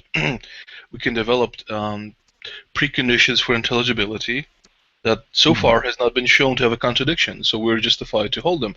One of the criteria for properly basic beliefs is like I said, proper basic belief is a belief that you cannot question or attempt to prove except on pains of circularity, i.e., there is no possible way for you to be without it. Right, and if you try to prove it or disprove it, you'll end up begging a question of that belief being valid. Right. That's problem is, I get that. But first, right. Wait. What you can have is a basic belief, not properly basic, but basic belief, and that is sort of like a presupposition, as far as I understand. Commando can claim that to be a basic belief, right? But we can then show him evidence, empirical evidence of how astrology has failed to make predictions. Thus, it makes it unlikely that it's a true belief. Thus, it doesn't qualify as a basic belief. But your paradigm's different, isn't it? So I could just argue that you're looking at it from an incorrect paradigm. Right, I don't necessarily agree. I don't even agree on Commando's position, but in a sense, he's got a point. If he says that astrology is one of his properly basic beliefs, you by definition have no way of going up against that, because he doesn't have to justify it to you. He doesn't have to explain it to you, and he can easily say, based on what astrology is to him, that it's something we observe just like numbers. Wait, could you repeat that? Wait, Matt, could you repeat that? Sorry, somebody's knocking the door. Could you repeat the whole point that you said? Oh, I was saying that I don't agree with on Commando's position, but he does have a point in the sense that if he says that this is one of his properly basic beliefs, you have no way of going up against that because he does not have to justify it to you. He does not have to explain it to you as far as it being a foundation to him, and also he does not have to show you evidence of that excuse me, that is his properly basic belief. And also, and also it includes that the fact that his foundation of what a probably basic belief is could possibly be different from yours. No, you see, people cannot just arbitrarily claim that what they believe is properly basic. Yes, they can. No. What they can do is say it's a presupposition or it's a basic belief, i.e. a belief that we cannot go without and we don't have any really criteria and we just have to believe it, like solipsism, like some people take solipsism. Here's the thing, though. Here's the thing. I'm going to ask this again to see if it actually changed anything, because I highly doubt it won't. Who decides what a properly basic belief is? We did, humans. Yeah, it's not based on someone's authority. Wow. It's not. Wow, that is ridiculous. No, it's not ridiculous. It's not based on someone's authority. Ridiculous. No. Did I say that we arbitrarily chose this? No. By definition, you do. No. You said it's based on criteria. No, you don't. No, humans decided on this using logic, using rationality. Of course, we developed criteria to make coherent worldviews. Right, exactly. Really? So do you not think people did the same thing to sort of, to analyze what astrology is? Do you not think people did that? No. Well, it's been around for like thousands and thousands of years. Has constantly remained consistent. Okay, maybe we have a different notions of astrology, because as far as I know, astrology is the notion that the movements of the heavenly bodies have a connection to human destinies and human properties, right? So, yeah, that's 100% correct. Yeah. Okay, right. Well, that's. There's more to it than that. Like you're only. I mean, you're compressing it into one aspect of it, but. Okay, what else does it have?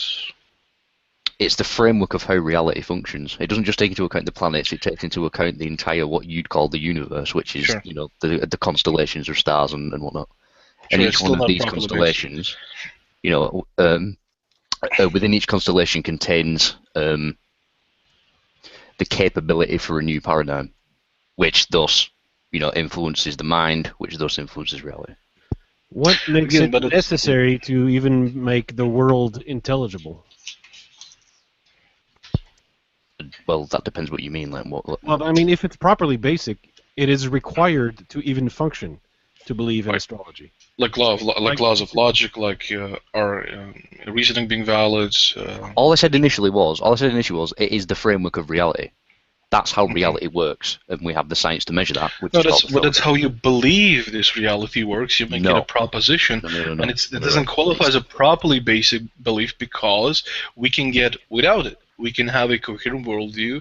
We can have preconditions for intelligibility without astrology. So it doesn't qualify as properly basic. Sorry. Just because you say that's the case. Go ahead, man. I was saying, just because you say that doesn't make it the case. You're just positing something arbitrarily again. Wait, how do you know it's not arbitrary, Mac, for instance. That is arbitrary. No, would you agree that Christianity is a coherent worldview that does not include astrology? Does Christianity in its worldview need astrology to function? Christianity is astrology. 12 disciples, the sun. Mac, any comments on that? So Mac, if your stance is that Christianity does not need astrology to be coherent or function or be valid, then you agree with us that it's not a properly basic belief. But he's not No. Here's the thing, because you don't even. What I'm saying is true. Anyway. Again, I've already said before, I don't agree with Commando's position, but at the same time, what he's doing, there is no reason for you guys to go against him and saying that it is not a properly basic belief in what he's saying, because he does not have to justify it that it is to any of you. Because it's not true. It has no grounding in reality. No, he doesn't have to justify it to you. That's what I'm saying. Matt, what I'm saying is that he's using the word basic belief instead of presupposition. Oh he my god. presupposes It's not astrology. I ain't presupposing it. I'm claiming that it's a self-evident fact that astrology is how we measure the framework of reality. But That's a it's not fact. That's not a self-evident. That's the presupposition. thing. It is what it is. No, dude. Half of humanity, at least, doesn't believe that. Experts in different fields, scientists, skeptics, You gotta be. philosophers, do not believe this at all, and yet they can do what they do. Do you understand how many? Do you understand how long we've been around? Yeah, sure. So you think? So when did your science paradigm come about? Like what? 1600s. So you think in the past 400 years that all of a sudden we've managed to take this enormous progressional evolutionary step forward, both physically and metaphysically, and now that has somehow voided a consistent framework that's been around for thousands and thousands of years. You seem to think not evolutionary. In that small amount of time that there's been some sort of magical transition in which the framework of reality now doesn't apply. Are you serious? Not evolutionary. First of all, second of all, we have made ginormous leaps in our understanding of reality in the past few centuries. Yes, dude. Dude, just fucking what? 30 years ago, 40 years ago? No, let's go just like 60 years ago. The calculator that I have now on my phone would take up like the whole fucking storage building, right? Now we have machines that can simulate virtual realities, that can calculate the movements of billion bodies. Virtual realities in our mind, and we can also calculate. Like, I mean, just because you've been able to compress that onto a bit of metal, put an electrical current through it, and make it do that independently, doesn't mean it's a progression. No, we have that ability now. We didn't have that before, so we obviously progressed. Yeah, but can you do maths? Not as much as a computer can do.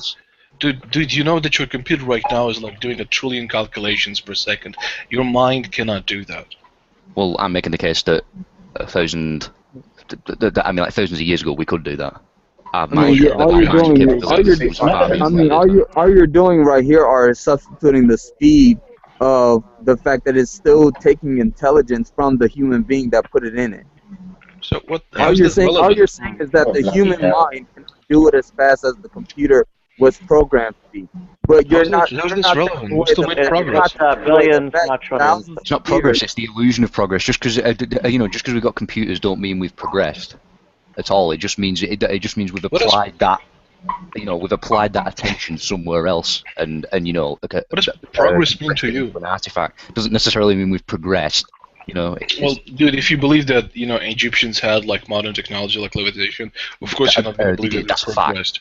Well, no. It's not a fact. It is a fact. It's not. See, this is the crux. I mean, just because you don't want to believe it because it destroys what you think is true, which is your atheist paradigm. That's I'm fine. open to believe this. Egyptians had ridiculously good technology. Look, I'm open to believe this. Just show us the evidence. Show us the reason. Show us the argument. Please. He doesn't have to. But you cannot claim this. Hold on. I didn't say he has to. I'm asking him to. If he doesn't want to, that's up to him. No. That's the thing, though. He does not have to. He does not need to. Probably basically. No. Wait. So now Egyptians having advanced technologies are probably basic belief. Hold on, guys. Hold on. Art, you just defined what a probably basic belief is. If he is saying that that astrology is that very thing, that he does, by definition, like you said, he does not have to. He does not have to give you evidence for it. He does not have to justify it. That's right. Wait. He has, because it doesn't qualify as a properly basic belief. He can say that it's a presupposition, an assumption, sure, a basic belief, but it's not a properly basic belief. And how can you know that? Because it doesn't fit the definition of what a properly basic belief is.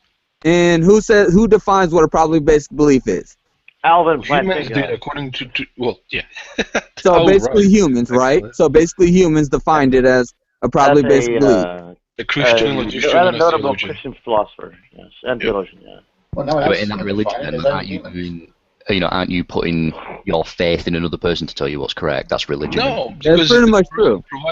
The person provided reasons for why we should do this, right? And that Yeah, Really? when we apply those reasons in constructing, Jesus when we provided apply, reasons as to why you should be a no, Christian. So, but those are not valid reasons, right? When I well, I don't examine think. this person's I mean, I don't reasons, think those Christian philosophers, dude. whatever you said, have a valid reason to tell me how things work. So Well, it's the just, thing is, when we apply reasons of these philosophers into creating our sort of worldviews and preconditions for intelligibility within our worldviews, we find that if we apply them, we come up with a solid worldview, solid precondition. well, If we apply those Christianity criteria, that same thing into the archetype of Jesus and come to well, they don't. No, it perfectly doesn't. coherent conclusions. So I don't No, understand well, what you mean. no, it's not solid. It's not good. No, no, no. I mean, according to your God paradigm. God doesn't qualify as a properly basic belief either. Can we go back to Yeah, the let's see. Egyptian technology and have a look at some?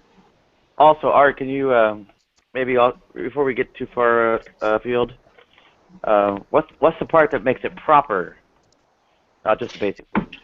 Right. Well, the proper is, I don't know if you heard Ozzy say this. He has this eloquent way to say it. It's basically a properly basic belief is a belief that cannot be questioned, cannot be even attempted to be proven, except on the pains of circularity, i.e., there is no possible world where this belief is not affirmed to be true, right?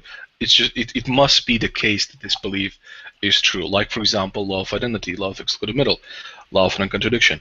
A basic belief is kind of like a presupposition, as far as I understand it, right? But don't quote me on that. That's the sort of my distinction. A basic belief would be like solipsism is false, right? Because we do not need to, logically speaking, we do not need solipsism to be false to have a coherent logical worldview.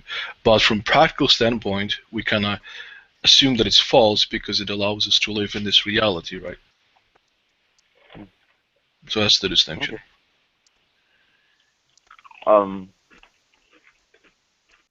Like, pragmatically speaking, from what I understood, the way, like, to put it in layman's terms, the properly basic belief, like, needs to be shared essentially by everyone. Like, because if a human being does not hold to that properly basic belief, they'll basically be incoherent.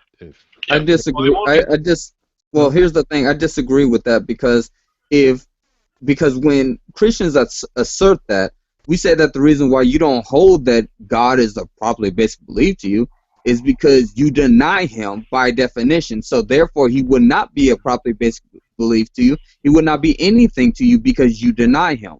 So that's kind of a false assumption that it has to be shared by everyone. Because again, anyone. Well, see, the very fact.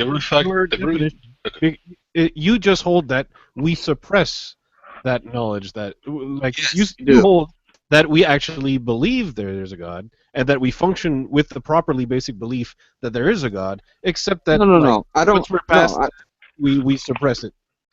No, I don't say that you believe there is a God and you suppress it. I say I deliberately say that you do know that there's a God and you suppress the truth in your unrighteousness. Basically, you deny God.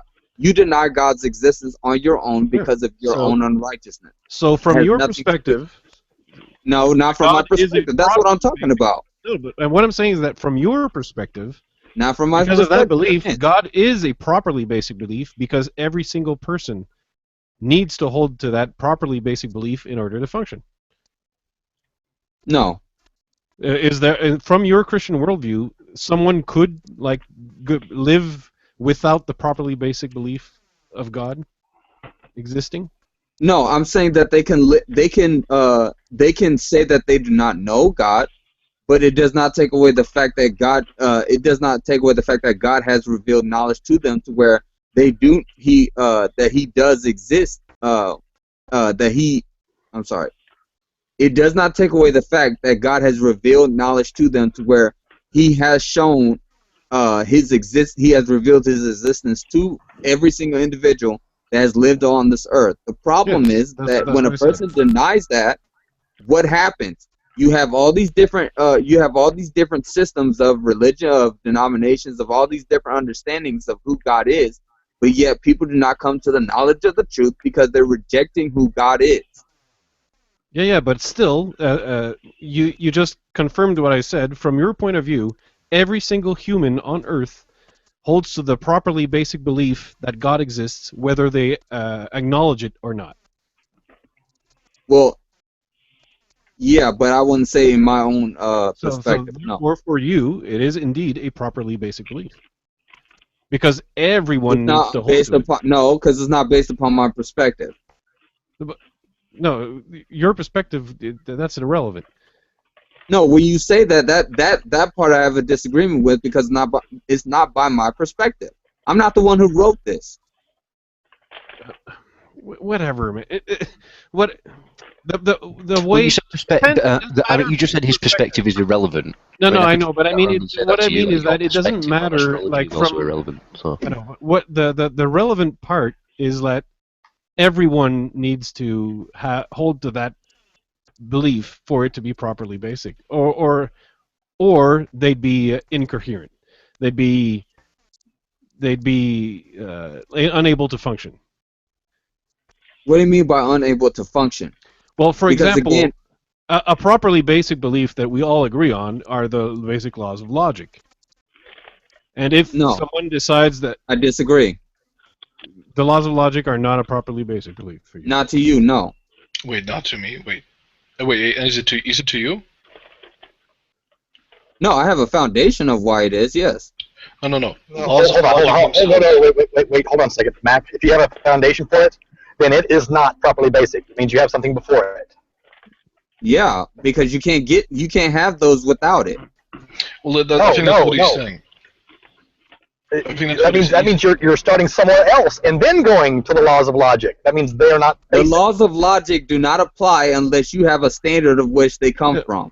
But a properly basic belief that's absolutely false. That is not false. You have to demonstrate how it's false. That is absolutely false. Demonstrate it. Okay, then let's look at the words here.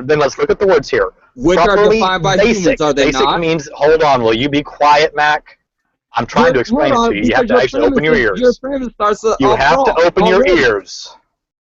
No. Listen to me here. Basic means nothing in front of it, nothing behind it. It is basic. Nothing else stands below it. It is what everything else is built upon.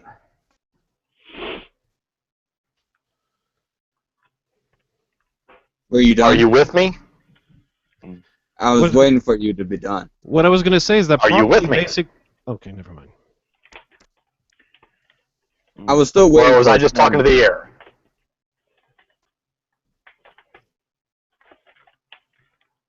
I'm guessing I was just talking to the air.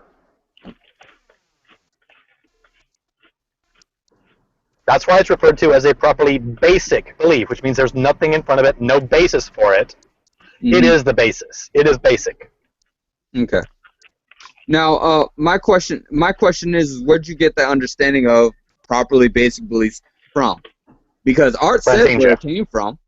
Art said that, this is where the definition of it comes from. So I'm just curious, where are you getting this definition? What properly basic belief is? It's intersubjective agreement with philosophers. Ah, notably right. Alvin Plantinga. So arguably, again, this is coming from other human beings who, again, are utilizing something that they have no foundation. They're quote unquote using something that they have no foundational basis. They don't need any foundational basis for it. This is the basis. Properly basic belief. I'm just no. There is no basis needed for properly basic beliefs. Hold on. I'm just curious here. When you define something as it is, or what it is, or you're saying that this is you're using your subjective understanding of saying that this is what we would define it as. Try English. What do you mean try English? That didn't make any sense. Okay, you're appealing to quote unquote philosophers before you who quote unquote in your little imaginary playtime says that, hey guys, let's come together and figure out what our properly basic beliefs are. and So now figure out. so now you're going ahead and you're positing solipsism for all of us in our imaginary playtime. That's pretty much what you're utilizing, because I don't know what this meeting you're referring to, and I don't really care about these philosophers that you're referring to, because Obviously. they're not even quantifying what logic is. They're only saying that it exists. No, they are the ones who did quantify what logic is. What are they? How are they quantifying it if they don't know it? Okay, I want to apologize to everyone here. I want to apologize to everyone here. I should have known better than to try to have this conversation with Mac. Well, I'd like to go back to the Egyptian technology, to be honest. Do we have any evidence of this Egyptian technology? Yep, they're right on the walls That'd be quite all the time. interesting, I think. Inside fucking, giant chambers that we can see through, what writing on what walls? necropolises. They've got like loads of hieroglyphs depicting what technology they had. It's all there. Okay, can you give me an example of a technology that they had that you would consider advanced? Pyramid. Well, that's what I'm asking for. I mean, Pyramid. Commando thinks that that the Egyptians had comparable technology to us in some form. Well, I actually happen to think the pyramids are. I would agree that the pyramids are some fairly impressive feats of engineering. However, I wouldn't consider them anywhere near comparable to what we have today. So can you find me something as good? I'm trying to think of a good word, really, but I can't really think of one. But like, you try and find me something as equidistant in regards I guess to. we're not going to see any Egyptian supercomputers today, then. Yeah. Yeah, but it depends what you mean by computer, though, doesn't it? Like, also, depends what you mean by super, like. No, go. Let's don't get it sidetracked. You said the pyramids. Yep. Right, and you said, we do better than that today, and where I was essentially going was, I mean, can you find me a replica of an Egyptian pyramid then, made with the same shit? Why would we build it with the same shit? We have better stuff now. We have better stuff. What than I what? think I'm lagging. I'm going to try and reload. 2-stone limestone slabs or whatever they are, like. Yeah. We got better we stuff can now. replicate that today. Well, I know we can. Well, why we have the technology to replicate it today. Well, why haven't we done it then? Well, why would we do it? Well, why haven't we done it? Why would we? See, this is the thing, because you don't know what a pyramid is. I do know what a pyramid is. Well, tell me what's a pyramid. A lumping of rocks, a burial chamber for a king. He's see, it's a demonstration of a monarch's power. So you don't know what it is, do you? That's what I'm saying. If you understood what a pyramid if you know what it is, feel free. If you think it's something else, why don't you go ahead and? If you feel like it's something else, why don't you go ahead and tell us? Well, I'm curious if you would quantify that with the same thing with the Aztec pyramids.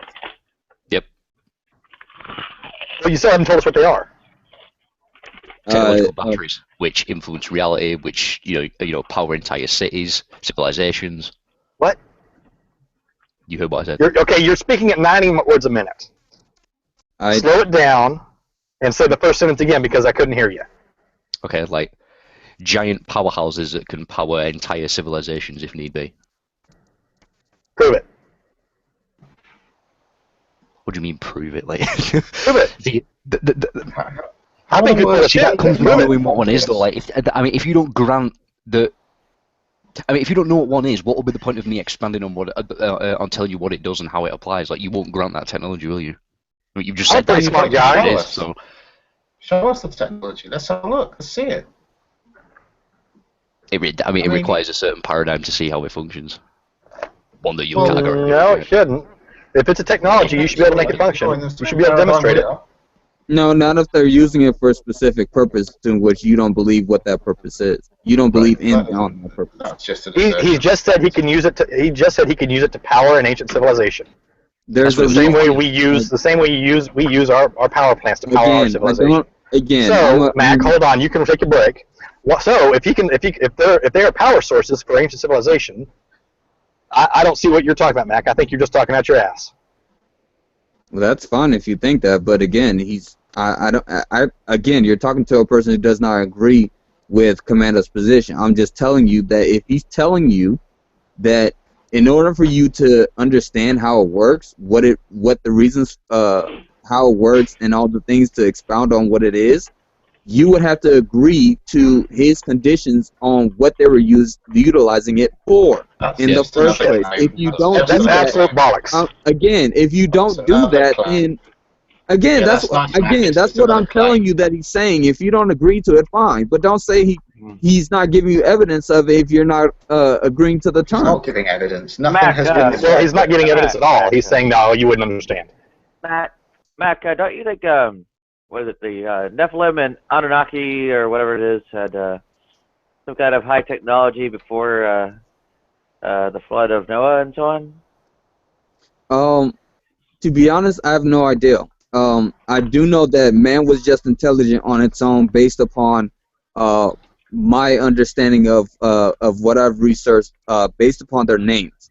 The interesting thing about the names of the descendants of like Cain and Seth was that their names signified something that they were it signified things that they were capable of doing. Like one of the names of the descendants of Cain, I believe, was he was a maker of metal, or like he was basically a blacksmith. So one was a herder of sheep, one was a maker of tents. One's name signified this. So their names meant something that they were like a master in their craft in, or that they were capable of doing. But that's, one person had a name that meant he was the player of a harp. That's what his name meant. Oh, but it's yeah. Any nuclear engineers in there?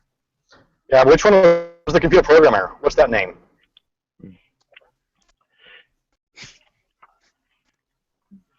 What they were taught as far as what the Nephilim taught them, I'm only going based upon my assumption. This is not from the Bible at all. This is my assumption that when the Bible talks about how man's heart was on evil continually, how man's heart was on evil continually, and that all of flesh on the earth was as far as like on land was corrupted, that the Nephilim as well as the fallen angels were possibly teaching them things that were contrary to God, and they were doing a lot of things that mankind really should not have been doing. For instance, like witchcraft. Witchcraft has been around for a long time, but and what can you do with witchcraft? You can build pyramids. Sorry. There's that. Yeah. Mac, do you think witchcraft was how the pyramids were built? No, I don't. Again, I keep saying this over and over. I don't agree with on Commando's position on everything. Some things I will agree with him on, but not this. Yeah, we actually have a pretty good idea of how the pyramids were built. Yeah, witchcraft. I highly doubt that you do. Mac, we do. You think what is it? The Nephilim taught the people before Noah to how to, I don't know, I guess interbreed without the I guess use of heterosexual sex, and that they were all gay, or no? I believe that the Nephilim were able to shape not the Nephilim themselves, because the Nephilim are the offspring of the fallen angels and the human women, but the fallen angels themselves were shapeshifters. So the Bible even says that test the spirit to see if they're from God, because even Satan himself can appear as an angel of light. So even when he was kicked out of heaven, that does not mean that God took away his ability to do what he was created to do. He can still do pretty much a lot. He's lived for thousands of years. He's able to see people even by not being in, basically sensing distance. Like you cannot see him. You don't know he's there, but he's able to influence you. So if he's able to take a form of his former self as the angel of light, why it would not be difficult to see him as him appearing as a human being and corrupting the seed of women, because essentially that's what he would. That's what you see in Genesis. In I believe Genesis 3, when it talks about the curses, because it clearly says that God was going to put separation between Satan's seed and the seed of woman, of woman. So, what is Satan's seed? Obviously, he's able to corrupt because he's able to manifest himself to where he can not only corrupt women but also corrupt animals. He's capable of doing that. But again, that's just my inquiry on it. Yeah, given that Nephilim are mentioned after flood of Noah, I think people who are descendants of Satan are actually going around the earth today. Go ahead.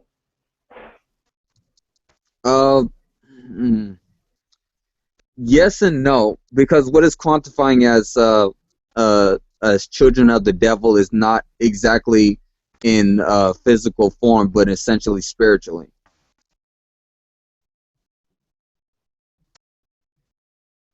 So you kind of have a difference, and I do believe that there is going to be a point to where that does happen again, only because the scripture says that just like in the days of Noah, so will it be again. So when God comes back, there's going to be a point before God even comes back to establish himself as king. There's going to be a point to where it's going to get just as bad as in the days of Noah. And from what we know in the days of Noah, while Noah was yet still alive, what was going on? Well, man was in such an evil state that it was they were just thinking of things that were evil continually. Not only that, was fallen angels were sleeping with women and corrupting the seed of man again, and also corrupting the seed of animals. So I mean, that's possible that that's what's going to happen again, because I haven't seen the days of Noah myself, so I can't exactly give an inference on that. So I'm curious as to how I'm curious as to how the pyramids were constructed using witchcraft. No, I just said that just to be facetious because he don't know what witchcraft is. Like, he thinks witchcraft is a load of evil people stood in a room casting spells on one another. No, I don't. The word down, witchcraft. What is it then? No, I don't. Why don't you enlighten us so that we know? No, witchcraft is just a term used by people that don't understand true utilization of one's potential. Well, Commander, you used the term. You brought it up.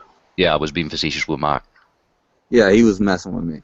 Right, well, we're none the wiser as to any of this, as far as I can see. We haven't seen any evidence of Egyptian super technology. Oh, my God.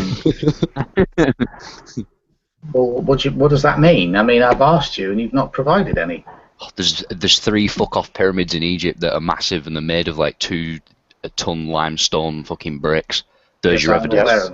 That's so. Well, how is that super technology? That is a fairly impressive feat of engineering, especially for the time. Well, there's your evidence. Not super technology.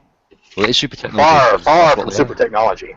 Well, it is, because you don't understand what they are. Because you gave me 3 definitions pertaining to what they are, and they were all incorrect. So what are they then?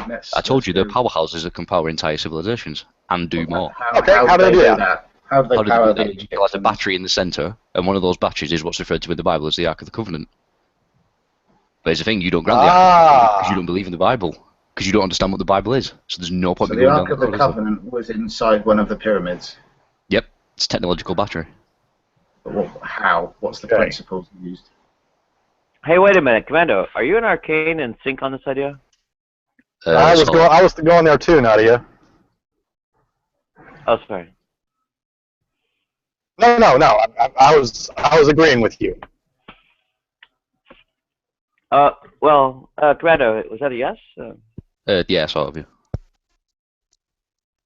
I mean, I don't want to speak for him because he might have a different view, but like from what I can gather, what I can remember, yeah, we have a similar view as to what that is. Yeah. Now we know.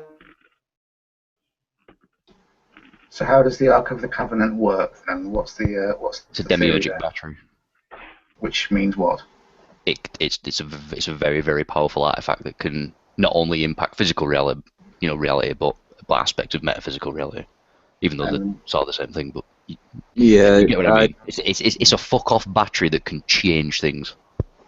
How do we know this? Some of that aspect I would agree with. It's the Green Lantern. But what he's calling it, I would disagree. So where's the evidence of the Ark of the Covenant being in the pyramid? Which pyramid is it in? This is the thing, you don't grant the Bible. The Bible tells you mythologically, it doesn't tell you literally, it tells you mythologically how that battery was taken from the Great Pyramid and, taken from the Egyptians, but you don't grant that because you think it's all fictitious. So I'm not sure how to... It doesn't matter whether I grant it. I'm asking you what's going on. I asked you what pyramid it was in. So it was in the Great Pyramid then? Yep. So what were the other two pyramids for? Well, they're part of the same sort of... structure. All three of them function as one device. What about the other pyramids that are not at Giza? Right, exactly. They serve similar functions. Okay. So there were multiple Arks of the Covenant, or like what happened to the other batteries? That's a good question. That's something that I'm still sort of researching, but I have an idea as to what they are. Like essentially, like I said, they're all batteries. They're all supposed to be in those pyramids, and they power things. They can do things that your current, scientific model won't account for. Well, it's not your scientific model. You're using the same model we are. Well, you are. You're on a computer talking to us. Oh, No, here we go. So because I've got a computer, this means Richard Dawkins is God. Is that what you're saying? It's just as fucking stupid, isn't it? Like, I don't think it would be because I didn't say that. That's what you're implying, though. I'm not implying that at all. Thanks, Matt, but I wasn't finished. I haven't said anything of the kind. I mean, you keep downplaying the scientific paradigm, but at the same time, it's a scientific paradigm that benefits everybody. Yeah, but where did that come from? Well, does it matter? Yeah, where did it come from? Well, it came from people. Yeah, exactly. People understood. And how do people function? Little by little, humans have understood the world, and little by little. How do humans function? They have a what? What? What? What do people have? Interrupted my answering your question. Sorry. What do people have? Like, I'm asking you where the scientific method comes from. Well, I was telling you. Right. Little by little, so I'm asking humans have understood the world they around them, building on previous generations of knowledge to increase and reach what we have now, and further on into the future, we will know more and more. You can keep picking at the specifics in this regress, but you're not going to avoid this. What do all humans have in common? Well, most humans have in common. What do they utilize to understand things? Well, I presume you mean the mind. Well, that's like along the lines, but like essentially, why didn't you tell me then? I was going for consciousness. They have a consciousness, don't they? They have some sort of thing that's outside of space-time that allows them to utilize things within space-time. That's where I was going. Do they? Yeah. How do I don't think I have that. Does anyone else think they have a consciousness? I don't think you have that either, because you obviously don't. You don't understand what the Bible is. You still believe in the current scientific paradigm. About the Bible. We were before. Well, you were. I mean, I haven't mentioned the Bible. I don't know why you keep bringing up the current scientific paradigm. Why is that a problem? Well, because it's problematic, because it's full of errors, it's erroneous, it's wrong. It's a bastardization of the true scientific paradigm which existed way before it and was consistent for thousands of years. Can you give me an example of something that's wrong in our paradigm? It doesn't take into account many different aspects of physics, chemistry, biology, whatever you want to call it. The previous science that predated what you refer to as science is what's referred to as alchemy, but you refer to that as a pseudoscience. Well, because it's not been proven to do anything. And physics and chemistry and biology are by definition part of our scientific paradigm. No, okay. See, this is my point. Well, no, I don't know what your point is. You keep saying it's your point, but that doesn't relate to anything that's been said. So I've asked you for an example of how our science has got something horribly wrong, or wrong, or whatever. It doesn't take into account. Go ahead. Who founded alchemy? Or sorry, not who founded alchemy. Who founded chemistry, modern chemistry? Well, chemistry is alchemy. Well, not entirely, but I mean, when did the real chemistry, etc. We have nowadays? But now it's getting started. Who started it? It depends what you mean. Like, are you talking about the abstract concept, or the innate ability within all people to understand how to manipulate reality, or are you talking about where our current understanding of what you call chemistry comes from? Where our current understanding of chemistry comes from. Yeah. Well, that'd be like, go back to like 1600s. How do people? A bit later than that. But I'll give you a hint. The first chemists were alchemists. Came out of alchemy and all that, right? Yep, exactly. And no one ever questions that. No one ever questions that chemistry comes from alchemy. Wonder why. Well, it's not that's the problem. It's the fact that alchemy itself doesn't do anything. So alchemy doesn't do anything, but we got chemistry from alchemy. Well, we got chemistry from applying principles and further investigating and coming out with stuff that does work. Chemistry is a body of knowledge that does work. Alchemy isn't. So, I mean, this is the whole something from nothing bullshit, isn't it? Like, okay. I mean, at least you're at least you're consistent. Reality with their minds. What's really frustrating with speaking with you, Commando, is you go to the great lengths to tell people that, well, you don't already know this, so why should I tell you? I mean, you do that with probably basic beliefs. I mean, it's pretty much essentially the same thing. You don't even know what properly basic beliefs mean, Max. Mac, I don't know why you're chiming Sit in the corner. You don't seem to understand what's being said. No, I kind of get what he's saying. No, you kind of don't. So Van's problem's what? What? Like, I assume that people should already know this shit. That's the problem.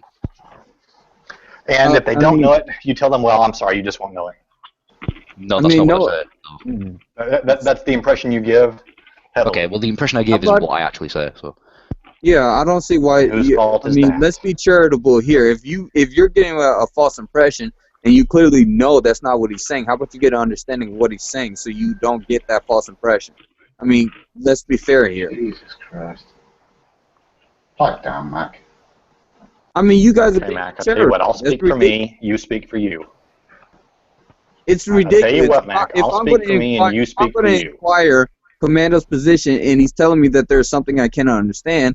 I'm going to try to figure out what the heck does he mean by it, and then, okay, if I can't figure it out, if I have to go to his worldview, and since I don't hold to his worldview, okay, fine, I won't be able to figure it out if it goes to that. But I'm going to leave it at that. I'm not going to get this false impression that, just why do you think we ask the questions? Well, the difference between like you and Mac, for example, Van, is that Mac. So why do you think we ask concepts, whereas you don't? Mm-hmm. Well, good for Mac. That's great for Mac. We're not interested in that. We're interested in being shown stuff. I don't see why I should. That's how you don't learn anything. If someone shows you something, you don't learn shit. You have to find things out for yourself. Right. So, what do you think is happening here then? What's happening here is you're asking me a load of questions, and I'm answering the questions. But you're not answering the questions. Sort of but. Well, you just keep making assertions. One answer proves to be another assertion. So you've just said that reality, that humans can shape reality with their minds. Yep, so that's 100%. So let's see how that's true. Well, it is true. I mean, just because you don't think that it's true, it doesn't mean that it isn't true. Let's do an experiment then. So how about you put that to the test, as I presume you would be the expert in this amongst all of this. So how about you shape reality, and we'll come back on here later on, You make something appear in central London. I do that every millisecond. Like the fact that I exist is me manipulating reality to talk to you. Excellent. Then you'll have no problem making, let's say, the Sphinx appear in the skies over London at 6 p.m. tonight. Okay, how about that? Two completely different arguments, though. I think other people in the room can see that. Let's address the example then. That's something that everyone will be able to witness. They'll be able to see the Sphinx in the sky over London at 6 p.m. tonight. That's something that you can manifest in reality, and it will be on the news, and we can all see it. How about that? I think you're conflating the idea of manifestation with the ability to levitate an object. So you clearly I'm not asking you. No. Let me be clear. I'm not suggesting that you actually put the actual Sphinx. I'm just an image of the Sphinx. Let's see the Sphinx appear in the sky, not the actual Sphinx. An image of the Sphinx appear clearly in the sky over London at 6 p.m. this evening. A hologram. If you like. Right. So I need a technological artifact in order to do that. Well, no, because you would be creating this through your own intention. No. Again, you've conflated two completely different arguments. Oh, so you can't affect reality then? Yeah, it's like if you listen to what I said, I'm doing it every millisecond. Well, you said that, and I'm asking you to put that to the test. Right, but utilising a technological artifact is not the same as manipulating atoms on the quantum level to exist.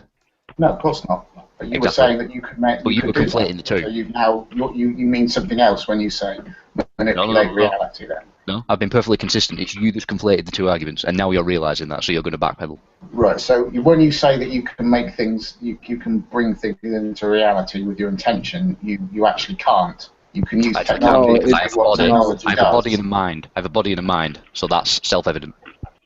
Right, so can you or can you not intentionally make the Sphinx appear without... I could, but the rules of reality say that I need a technological artifact in order to assist me to do that. What you understand here, G, is that he needs the Ark of the Covenant, which is actually a Green Lantern, to do this. Right. Yes, indeed. Still more believable than, we came from nothing and Richard Dawkins is a prophet. Well, no one has said either. I suppose it's a good thing that no one here has ever said that. That's what you believe, though. No, it isn't. It's what it's evident. You just get that impression when you guys speak of Richard Dawkins and the science. Well, you've never heard me speak of Richard Dawkins. No, when you guys speak of science like it's a god to you, yeah, you do get that impression. No, that's called scientism, and I do not follow scientism. I bet Darwin then. Do you revere Darwin? Is Darwin cool? Is Darwin intelligent? Is he cool? I don't know. I've never met him. I've never met him. Is he intelligent? He appeared to be very intelligent. Yes. Did you put him on a pedestal? Oh. Do I put him on a pedestal? No. Commando. You don't put him on a pedestal. But you're an atheist. I don't. Well, you're an atheist, aren't you? So what? Well, that believes that means that you accept, Darwin evolution. No, it doesn't. I do. But that's no. Right, so you put there Darwin are all sorts of other alternatives. Darwinian evolution. Hey, Commando, take a breath. Take a breath. Commando. You gotta slow it down. The fact that I happen to believe that has nothing to do with my atheism. I think it does. But those are two totally separate subjects. Tab back in and up your bandwidth enough to see what I'm screen sharing.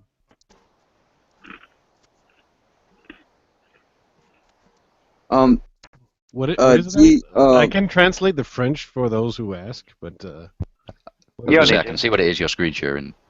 Okay. Yeah. There's your alchemists, right? They became chemists. They didn't die out. Yeah, exactly, because chemistry comes from alchemy. That's what I stated before. Yes, based on understandings. It didn't just become chemistry. All you're doing is helping my argument with the words based on understandings. No, you misunderstand. Alchemy is a primitive knowledge that helps. Primitive knowledge, but chemistry comes from it.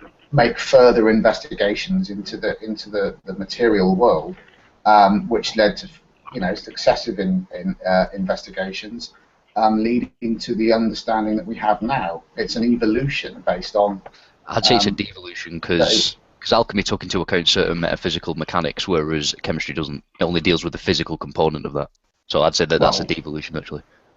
Well, you can say that. That's fine, but that doesn't. Well, I can say that because it's true. I mean, Well, you I mean, I can say that it's because it's true, and I'm also not tainted by this scientism paradigm which only observes the physical. So yeah, I can perfectly say that and not have any worries about it. Yeah. You have no evidence to back that up. That's again the problem. I don't need evidence. but Why do you keep again, throwing this idea that I need to provide evidence for it? I don't need to provide evidence for jack shit of what I've just said. I haven't ever said that you need. You just said. Well, there's no evidence of that. I don't need to provide evidence for shit. Like you asked me something, I gave you an answer. Well, I did ask you for evidence, but you couldn't provide it. Okay. Also object. I was a student of a priori disciplines. Right. I gotta laugh at that because how like Commander just changed his voice like that. Though. What the heck was that? I remarked that I was a student of a priori disciplines, namely computer science and mathematics. Well, very little of what you had to say, etc., applies. Dawkins wouldn't be my idol, not that I really have idols. So I guess I'm iconoclastic, or whatever it is, even if not, well, actually religious and all that. Right. So, what do you have? Got to claim that I worship Dawkins or Hitchens or Harris or even Dennett. Well, you value their opinions over other, other sort of other people's perspective on reality, don't you? And any person can sort of look at that and correlate that with your beliefs and say there must be some sort of connection here as to why, pertaining to what these people believe and what they're professing with what it is that you claim to believe and what you're professing. Yeah, I don't really cite them at all. So I mean, with respect to evolution, I cite Massimo Pigliucci much more often than Richard Dawkins, right? Right. With respect to neuroscience, I don't actually directly appeal to neuroscientists. When you guys are done, I'm sorry, I just wanted to ask G a question. You can ask me a question if you like. And I sure don't appeal to Sam Harris, right? Okay. Okay. So, what is it? Hitchens? Actually, I didn't read Hitchens, I did read Hitchens, but only really on one subject. George Orwell. Because I actually think the person who wrote that book, everybody thinks is so great, 1984, was interesting in and of himself. And had other things to say besides that book. No one seems to notice, right?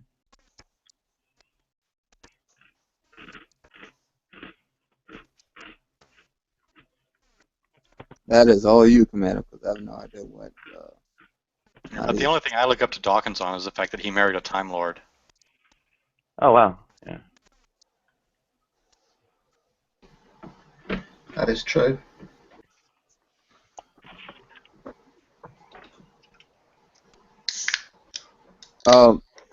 Okay. G. Question. To piggyback off of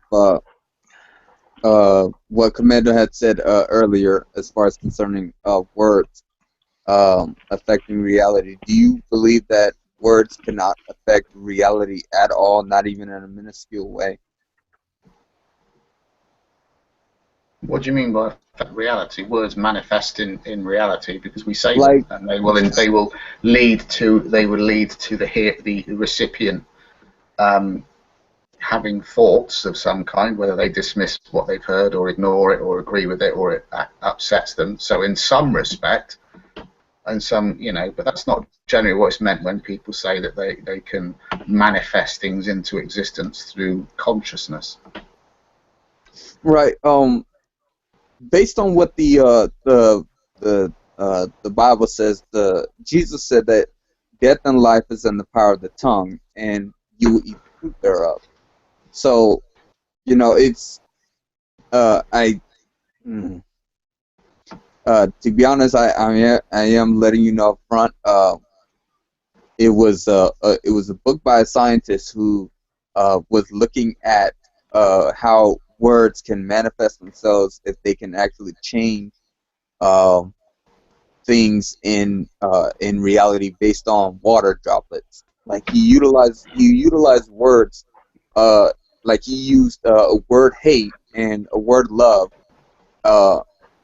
I believe he put it like inside of a cup of water or something of that nature. Like he taped them on a thing of glass, and after he put water in it and he froze up the water, he noticed that when he looked through the microscope that that when he looked at the glass that had hate written on it, the water crystals were more erratic when they froze, and that when he looked at the glass to where it had love on it, that they had a beautiful pattern, somewhat. That they like had a very interesting pattern that was like very beautiful and orderly and things like that.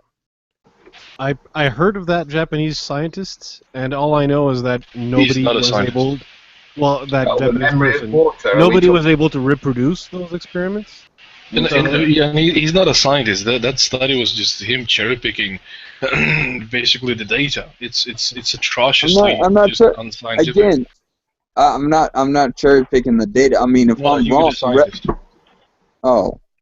Sorry, not the science. Sorry, he's not actually a scientist. He has a quack PhD from fucking diploma mill. He's not even a scientist, right? So how can his his research how likely is his research to be scientific? And of course, it's not. I mean, to be fair, when we quantify science these days, sadly, we only quantify them as a person who, when they do research, they have a backing.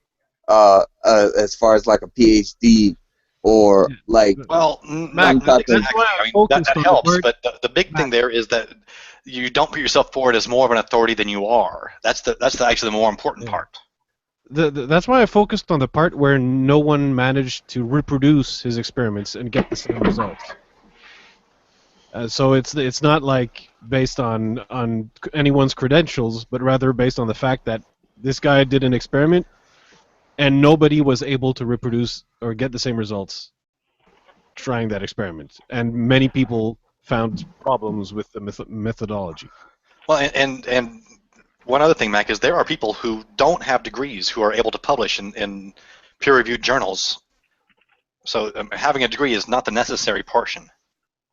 It's putting forth the good science. Here's a quote from Wiki about this. So Jacques Benesiville, published a study supporting a water memory effect amid controversy in Nature, accompanied by an editorial by Nature's editor John Maddox, arguing readers to suspend judgment until the results could be replicated.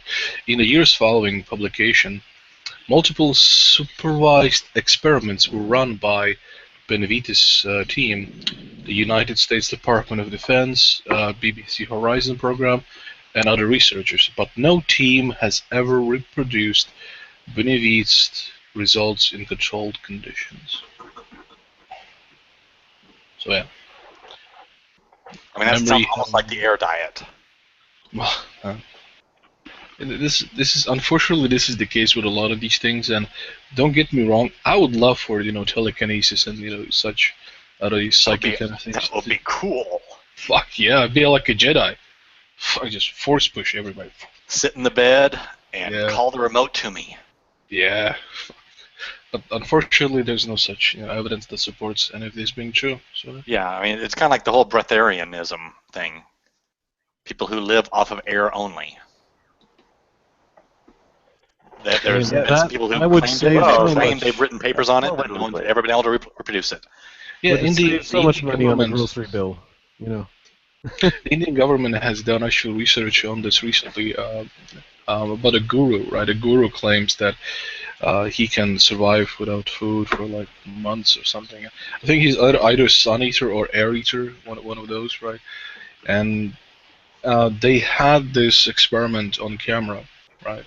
So it looks scientific. It's in the official sort of hospital, right? It's the Except it's not really. The guy who's running it, he refused to let any other scientists in there look, and he refused to show his controls. Yeah. He I mean, there were so many problems with it. Yeah, and according to their own admission, not literally, but what follows from their admission, they violated the protocols, essentially, and allowed contact with the outside world with his supposed fans, which easily allows him to get some food, through some means, and it's just, there's so many sketchy things there, just, that, it's not a good study. No, it's not controlled properly. Any scam after any scam. There was an Australian who did this, and Australia's 60 Minutes actually put her to the test. She claimed to live only on a cup of tea and a biscuit every few days. So not a complete breatharian, but she 60 Minutes actually put her under a controlled test, and she collapsed from severe dehydration after 4 days. Awesome. I kind of feel bad, but I feel kind of good as well because fuck well, you. hey, G, dang it, he's not here. Yeah. Dang it. Okay, so, I stand corrected. I thought I thought the guy was a scientist, so that's my bad. Mac, I have a question. Sure. Like in the chat earlier, Nadia mentioned that. Do you? Okay, let me ask this in the way I can. Are there descendants of Satan living on Earth today, basically? Physically, no. Okay. But but there are. So are they like demons that inhabit the world, if you will? Yes. Sorry.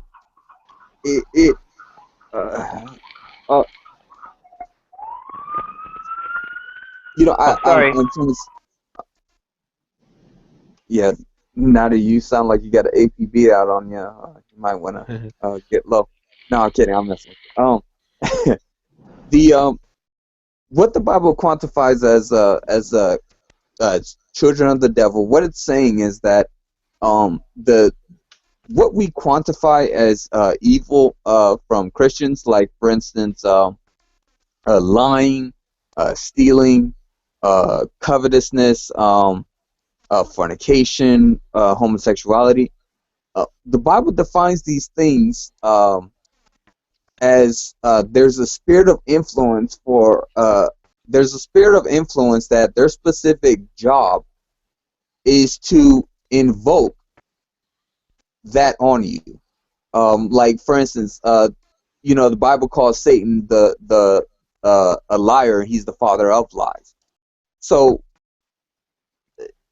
when there's a moment in time to where someone is trying to get the truth out of you, essentially what tends to happen is that that's Satan could basically not to put like this stupid idea in people's head, but it's kind of those dumb cartoons where they have like Satan on one side, but they quote unquote have a angel on the other side on your shoulder.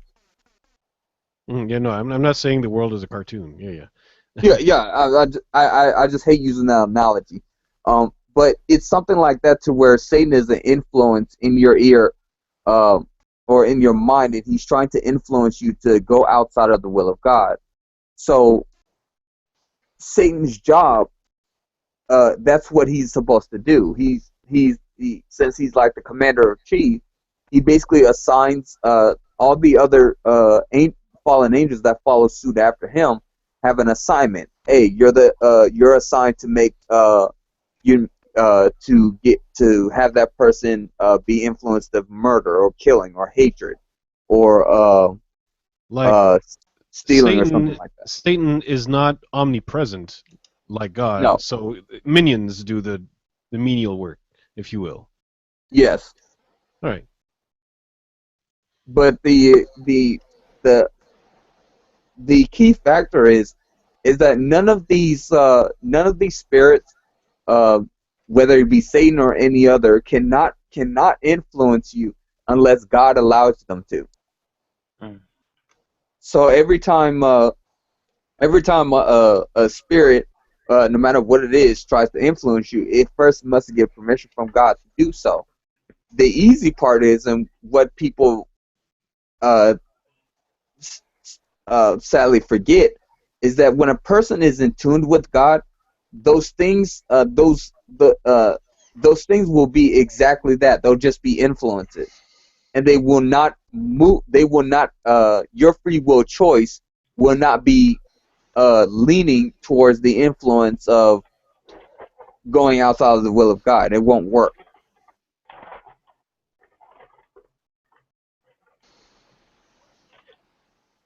So the Bible goes into detail about there's it says that he that in 1 John 3, it says he that practices righteousness is righteous just as he is righteous, meaning God. But he that sins is of the devil, for the devil has sinned from the beginning. So right there, it's saying that a person who transgresses against the laws of against the law of God, even if it's just one time, is a child of the devil. They're not a child of God, and it shows that God puts a distinction between when He created mankind. He also created a distinction on who belongs to Him and who does not.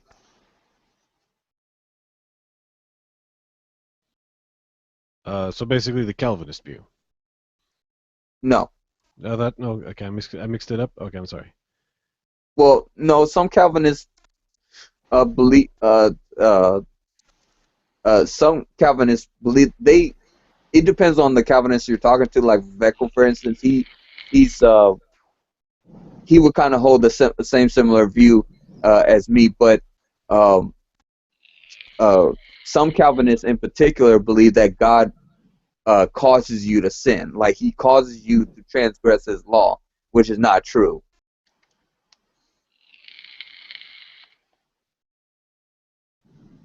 Man, what are you doing? Sorry. He is smoking real hard. It's a little loud. No, I know, but it's such a mysterious sound to me. Like I hear it and I'm like, what is that? Smoking crack. I mean, liquid crack. Liquid crack. Again, yeah, that explains a lot, though. Can you imagine if vapes took crack in them? I know many of them have THC in them. Yeah, I do too. So I imagine you could do it. Just need to get a suspension for it.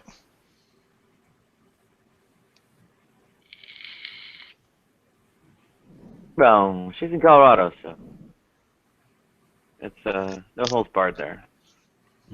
Well, there's still some holds barred. No THC holds barred though. Okay, well. But Faithless, was there like something else you was trying to get out of that or something? Or? Well, no, I just wanted I was curious to know exactly what that belief was. Like I'd have to go back to the precise comment Nadia wrote in the side chat, which is a lot of scrolling around.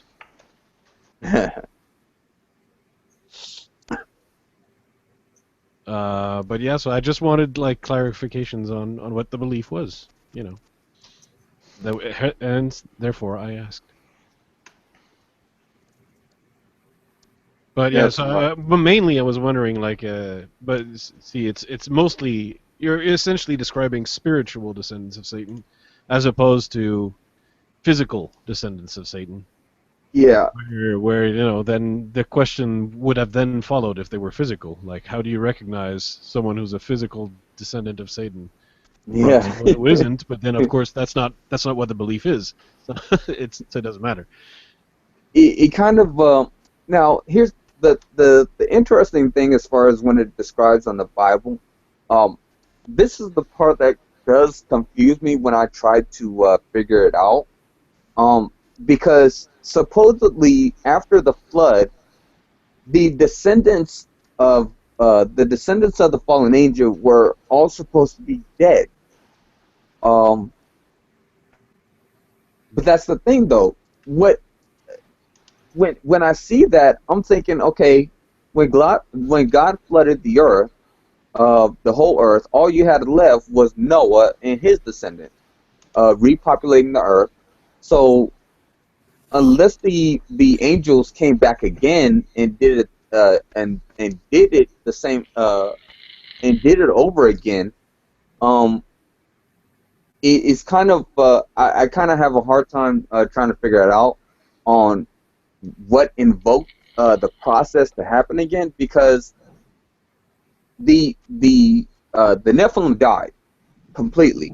All was left was Noah and his descendants. But when you get to Exodus and you get to the part when they go into the promised land, with Joshua and Caleb and a few other spies, they look over the land about the Amorites, the Canaanites, the Hittites, all these ites, and they say that, we can't take them.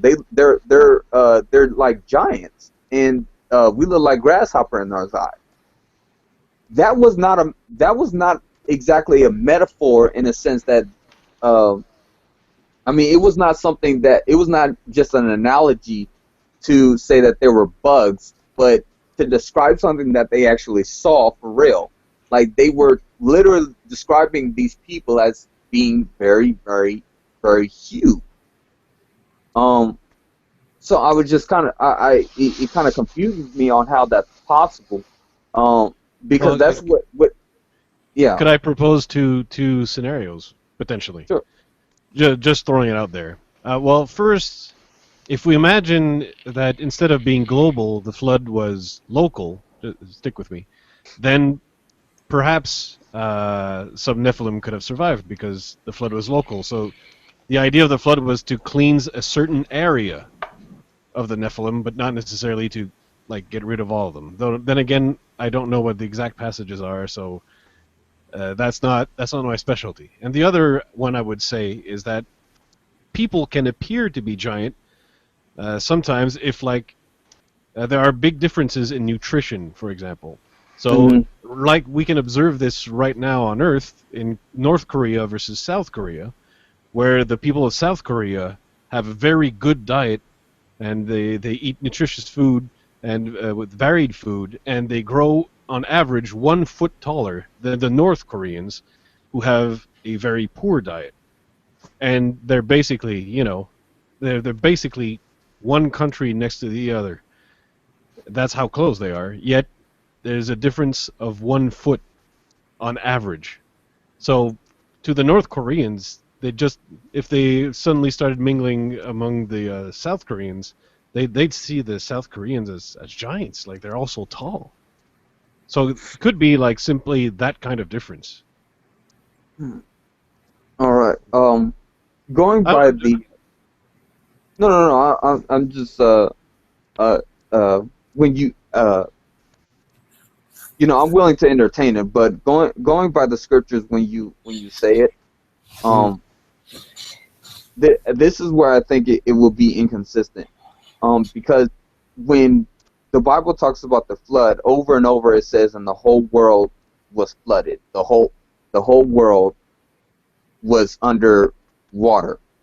And not only that, if you say that it was a local flood, then the other problem would be is that if this was a local flood and only a certain part was specifically flooded, then you have then there's a problem with the part where it says then everything that had the breath of life and all of mankind died that were not on the ark. So unless they were all gathered in one place, which that is highly likely, but that it would have to be the whole of the population, like everyone. Yeah, but I mean, you have to keep in mind that to the authors of that story, what the Olmecs were doing in Mesoamerica, it was completely irrelevant to them. So, for all intents and purposes, within a certain area, that's basically all the world they needed to know. So when they're saying all the world, it would be like figure of speech for all the region that's relevant.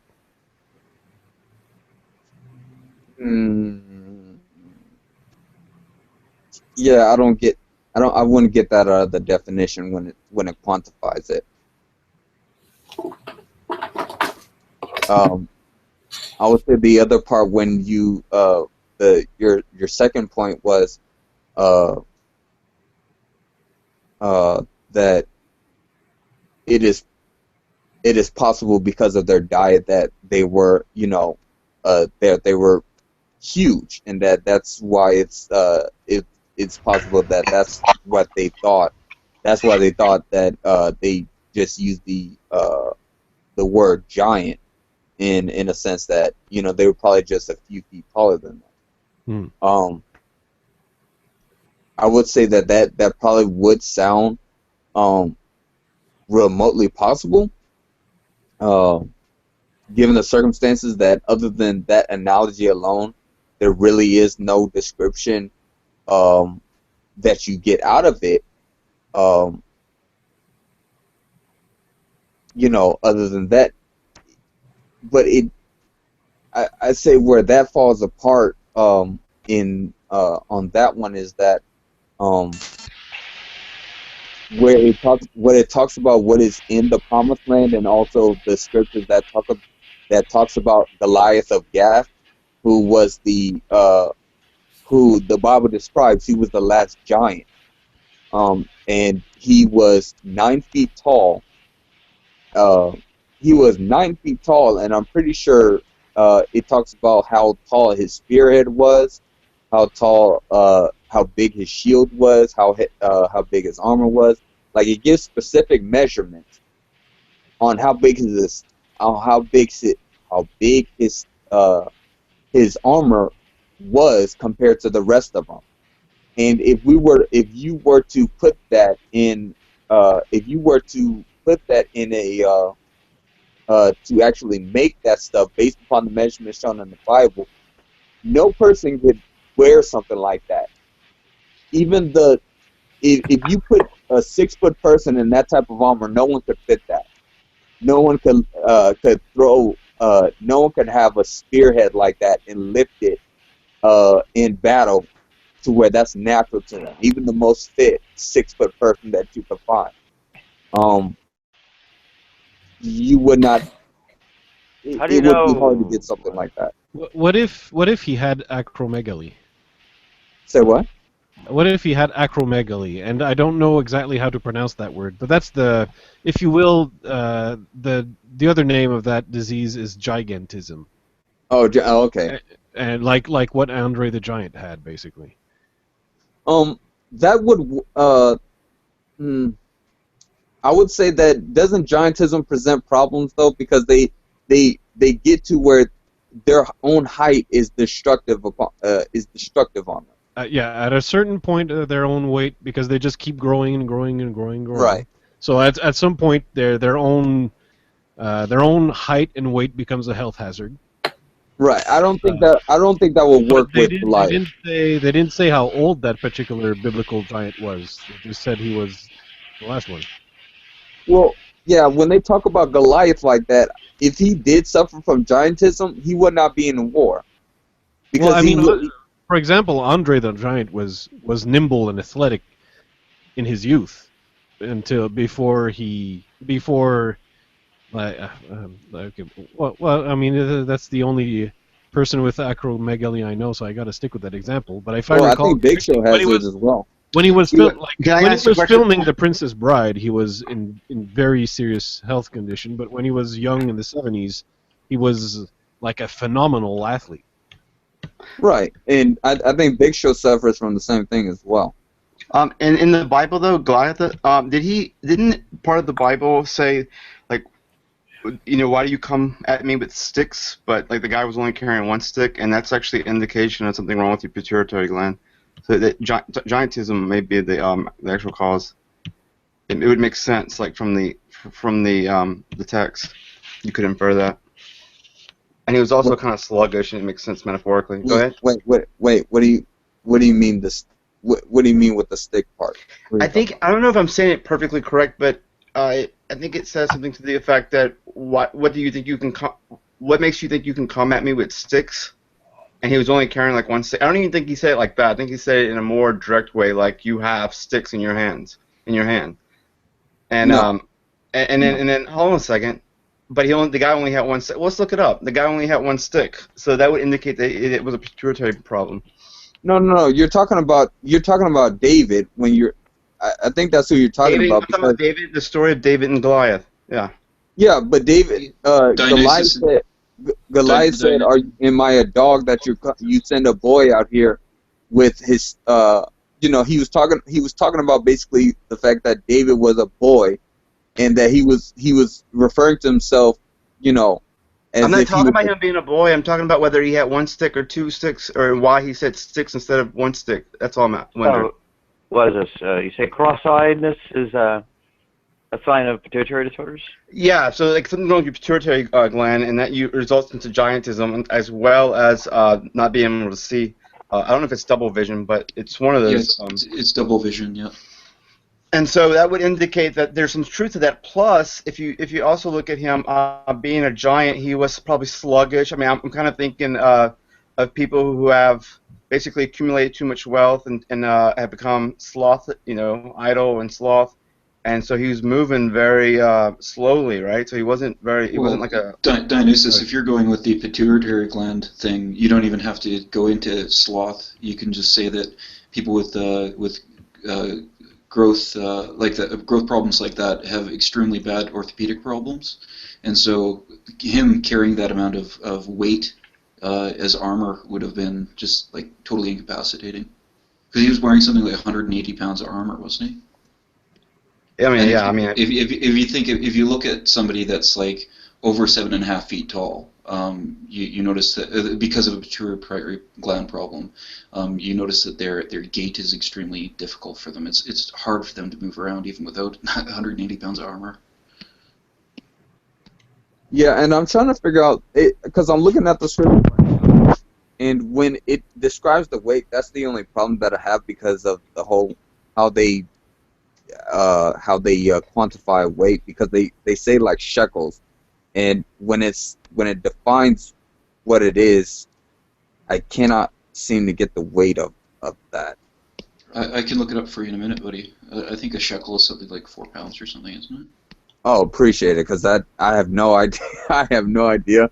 It's saying that it's saying that just it says with the coat of mail, and the weight of the coat was 5,000 shekels of brass.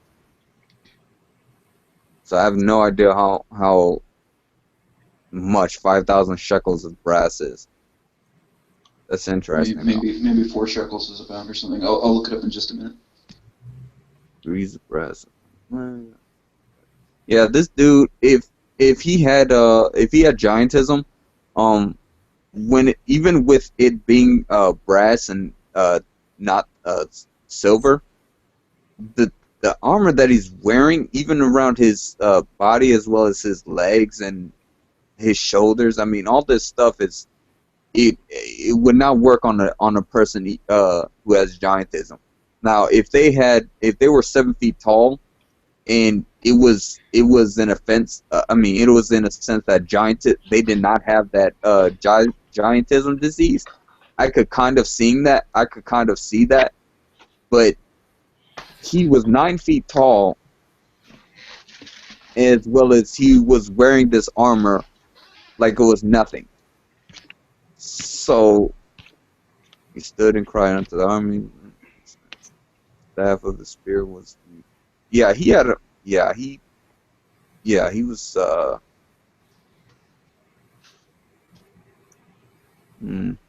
Yeah. I don't think. The people I've heard of who are 9 feet tall, I think, died in their 20s from aortic aneurysms. Yeah, he couldn't. He couldn't have done that. And they were basically, wheelchair bound or whatever, right? Yeah, but I mean, could the storytellers have been exaggerating a little bit? No. So 40 shekels is a pound. 40 shekels is a pound. Yeah, so I was wrong with that. So 5,000 would have been 125 pounds, which, if you've ever carried that sort of weight, it's pretty difficult. Yeah. Yeah, this guy had to be huge, and he could not have suffered from giantism on that. No. Now, Faithless. When you said that, could the storytellers be exaggerating? It now to I Well, cannot. I say that only because a lot of Christians hold to a view that a lot of these tales are, based on true stories, but Yeah. those are the folklore versions of true stories. So Well, they're sort of yeah. enhanced by years and years of retelling and made more grandiose a little bit, So they're more I fun. guess. What did you say? What was the weight of the armor again? A 5,000. 125 pounds. 125 pounds. So Yeah, divided so by that's like 2 roughly. That 56 kilograms about. Well, that's nothing. I have a extra weight of about 60 to 70 kilos. No. Okay, This but is also put on 60 kilos on top of that. Right, but the argument is that normal person cannot wear that. Well, if I'm a normal person and I can wear that in a form of my body fat, why can't an average athletic Joe, wear it? I'm saying somebody with orthopedic problems likely couldn't fight effectively and be a champion warrior as he was, carrying that much weight. And it's different having weight that you're carrying that's not your natural weight. Because it sits differently on your body, and of course your body's not used to that weight. Well, you can get used to it, right? Train with it. You could, and I'm sure that the soldiers that wore huge weight like that did train well. Right, you can train with that armor, and you will get used to it, just like your body will adapt. This is But I mean, like standard army training, I think for long distance trips is 40 pounds. I think 40 or 80 pounds, something like that. That's today's army, and it's possible at least. Like as far as the giant thing, maybe it's a exaggeration, really. Hold on. This is the thing, though. If you're going by if you take all of his armor as well as what he's carrying, in effect, it says, and he had a helmet of brass upon his head, and it was armed with a coat of mail, and the weight of the coat was 5,000 shekels of brass. So, and he had greaves of brass upon his legs, and a target of brass between his shoulders.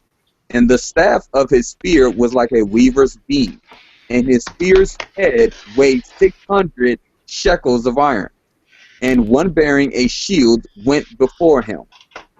Someone's making a lot of crackling sounds. That's me. That's me. Yeah. But if I could quickly clarify, so is the argument that this person actually existed, or is the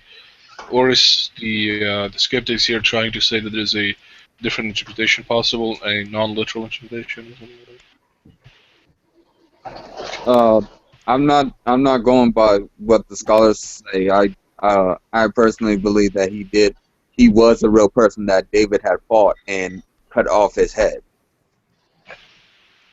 Right, but are you telling this to us, like, hey, you atheists, you should believe this is the case because of what No, I'm not. No, I was talking to Faithless, and we was going off of the possibilities of giants existing, based upon the claims of the Bible. And, I don't think it's possible just because the Bible says so. I mean, that's not. I'm not trying to go there. I'm just and. Yeah, I mean, I don't see why you have to go there. On the other hand, okay, so I would argue that it's really not possible for human-like creatures to be that big because there's sort of after a certain weight, your own bones will not be able to hold you. Your own muscles would be so heavy, in order to move this much mass, would be just enormous. It's just an interesting thing. What is it? Answers in Genesis, I think. It's the Ken Ham, I think, organization. Said that it's impossible for there to be these giants like the Nephilim, and they provided a calculation that the scale of your bones, of your muscles would have just the weight of the muscles would just simply crash your legs, right? Just just mechanically, this is not feasible. It's the same calculations that says that Godzilla can't be there can't be a Godzilla. Because the Godzilla at that size would just crash under his own weight. Carry on. Yeah. Yeah, this is the thing though. We're talking about well, one, if we're going by and this the thing that's irritating when we go by the claims of the Bible, because when it talks about this, when it talks about these beings saying that they're giants, essentially, it's talking about one is talking about basically a different race of people. Two, it's also talking about people who have a different DNA that essentially that's not a problem to them. It's actually a normal thing. And not only that is that if we're taking into account that back in Noah's day that a person lives to be over 100 years old easy, that's like child play to them. 200 years, that's like that's still child play. 300 years, 400 years, that's pretty much like a teenager going through puberty. And then 500, 600 years, and 900, and so on to up to 900 years, that's pretty much the end of your adulthood. That's the end game right there. So if someone's body is like that, is it possible that the hindrances that we would have as far as our growing the growing of our bodies, really, who's doing all of that? Not even me. Oh shit.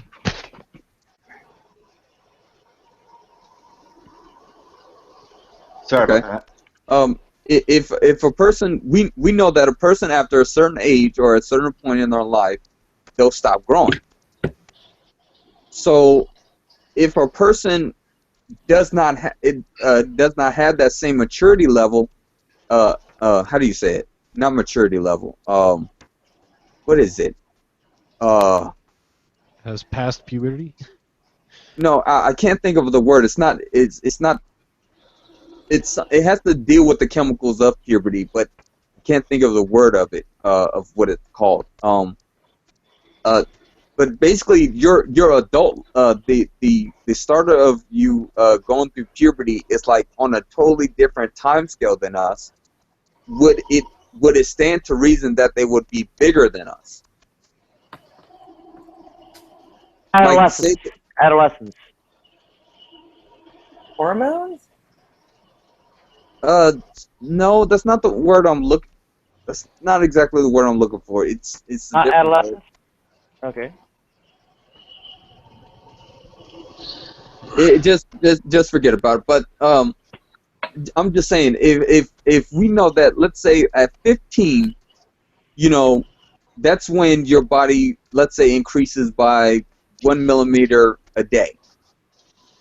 So at 15, your body increases 1 millimeter a day, and then once you reach, let's say, 20 or 18, let's say it stops. It stops at that point.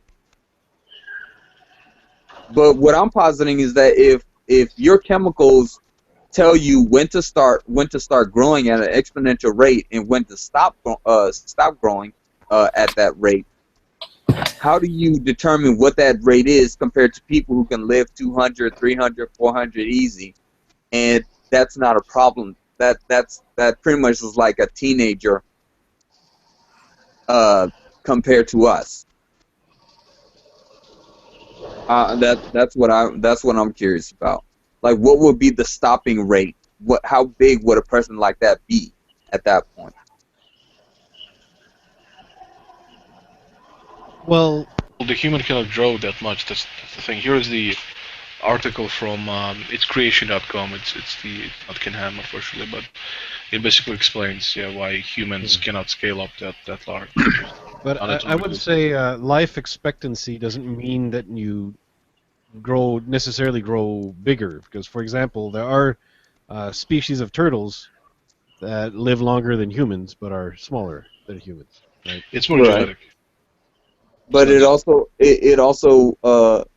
works on your diet as well, because as well as your environment. So if the environment is also a factor, then that would change a lot as well, because it was a different environment. Well, I don't think The problem is there's no known mechanism for humans to naturally live that long, or grow that big, if that was the claim as well. Well, what all they have to do is find the cure for death. Well, no, that's what said naturally, right? So yeah, if we could make that happen if we find out enough mechanisms, and God could have maybe done it, but there's no evidence of that happening. So yeah, I think I remember like looking at this a while back, and I don't know if this is helpful, but I think the lifespan has actually not decreased or increased. It's basically stayed constant. I think the only thing that's changed is life expectancy. So I don't know if that helps. Infant mortality, you mean? Right. But I'm just saying that. But life expectancy itself, not life expectancy, lifespan, what an average human live to, it's usually halfway through your life. For example, we look at like Dante's Inferno. He says the midway of my life, and he's talking about 35 years. So that would indicate that 70 years, 70 years and 10 would be. Yeah. Well, that's kind of well understood. 1 year and. Yeah, I mean, the real sort of science and such is. But again, I'm just having a thought experiment here. What type of what type of person with what type of person will we naturally be looking at for a person who could live that long? I'm saying we're entertaining the possibility of someone living to be 900 years. What type of person what would they look like to be 900 years with not their I keep thinking of the word maturity, but it's not it. Would not would not everything that we know of as far as in our own life expectancy, would it not be different in theirs, considering that they're living to be that age without any problem? That's what I'm saying. If we're entertaining the possibility, what would that look like to us? Yeah, well, it's not realistic, but I mean, generally things, I suppose, really various kinds of physical damage once they reach adulthood, and otherwise don't change once they reach adulthood. Right. I think, what is it? Well, there may be a sort of limited period of fertility as such. I don't know.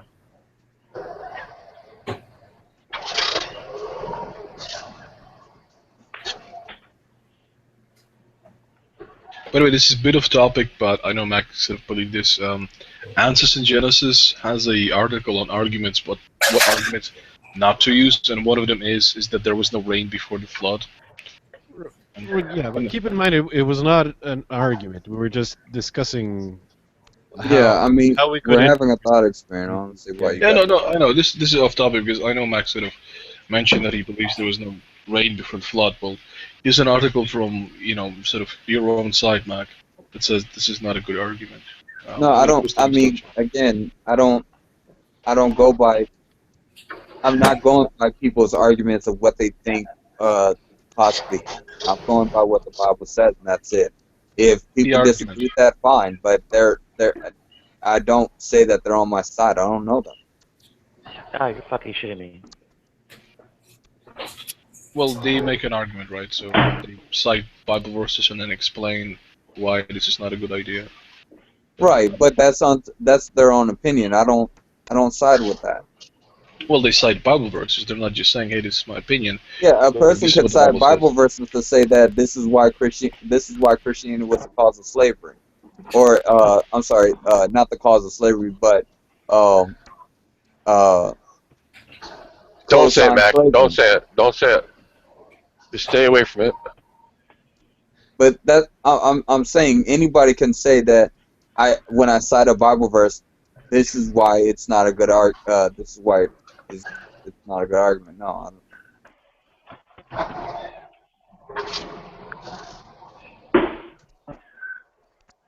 But that's the thing though, Art. That I'm trying to get from your own opinion. What type of person, if you're playing this thought experiment, what type of person would you think like what would that person quote unquote look like? What? Oh, how tall was that? The tallest man in the world. How tall was he? I think it was like 8 feet. No, it was 9 something. He was Oh, British. really? Oh, okay. The He tallest was British woman or was 8 American. feet. Yeah. British or American, and he was 9 feet. Yeah. From memory, tallest woman was 8'1", I think, and tallest man is 9 feet something. I'm gonna go back and review that recording that I promised to review. So I'll catch you guys later. See ya. He was 9 feet. Or actually, sorry, 8'11". Oh no, it's 8'1". No, I'm sorry, never mind. 8'1", right. Wait a minute, she's. Oh, I think there was a dead one. It was 8'11" or whatever.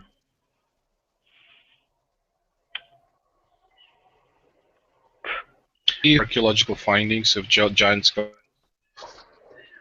skeletons. Well, Back. Sorry.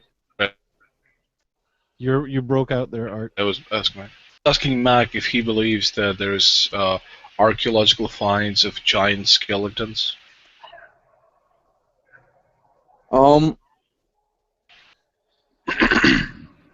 Yeah. Because at least during those times where I've seen some of these like for instance black and white pictures that they'll have as far as like, hey, we found this 13-foot man like buried, or like they'll find some burials of people who were they were in caves and they looked like they was buried there, and they were quote unquote sitting in the cave and they were dead, as if they were trapped in it. There have been some articles to where I don't believe that they were lying about their findings, because to me it didn't. When I try to figure out, okay, based on this article, was it a hoax? And there's no disagreement on it. Well, here's the disagreement part.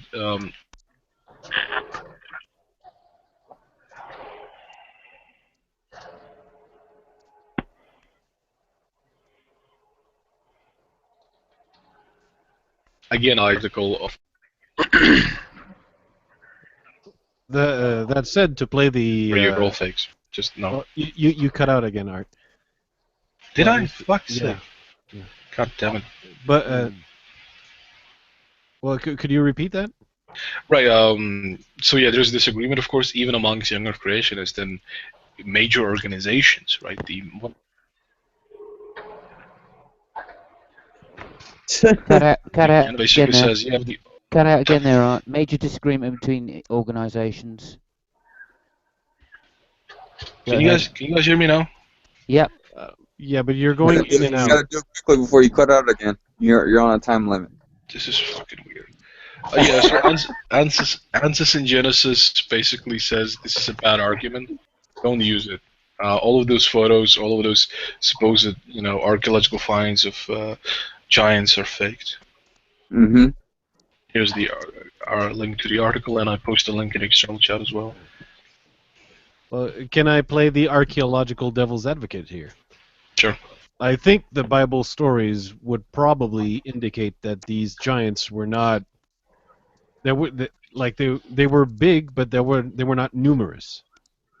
So one would say you probably wouldn't. You'd probably expect these to be extremely rare finds, or that it would be plausible that no one has found one of those skeletons yet, because how rare they would be expected to be. Yeah, I'm not saying this disproves the Bible, although I'm kind of actually dabbling in that, as you were saying that, because it all depends on how big the population is, right?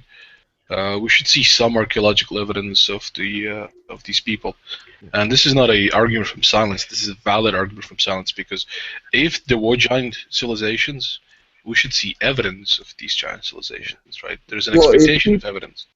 Well, if people back then were taking they did not have no bias, they said what they found as it is. Like I'm looking at one You don't now. know that. Say what? You don't know that.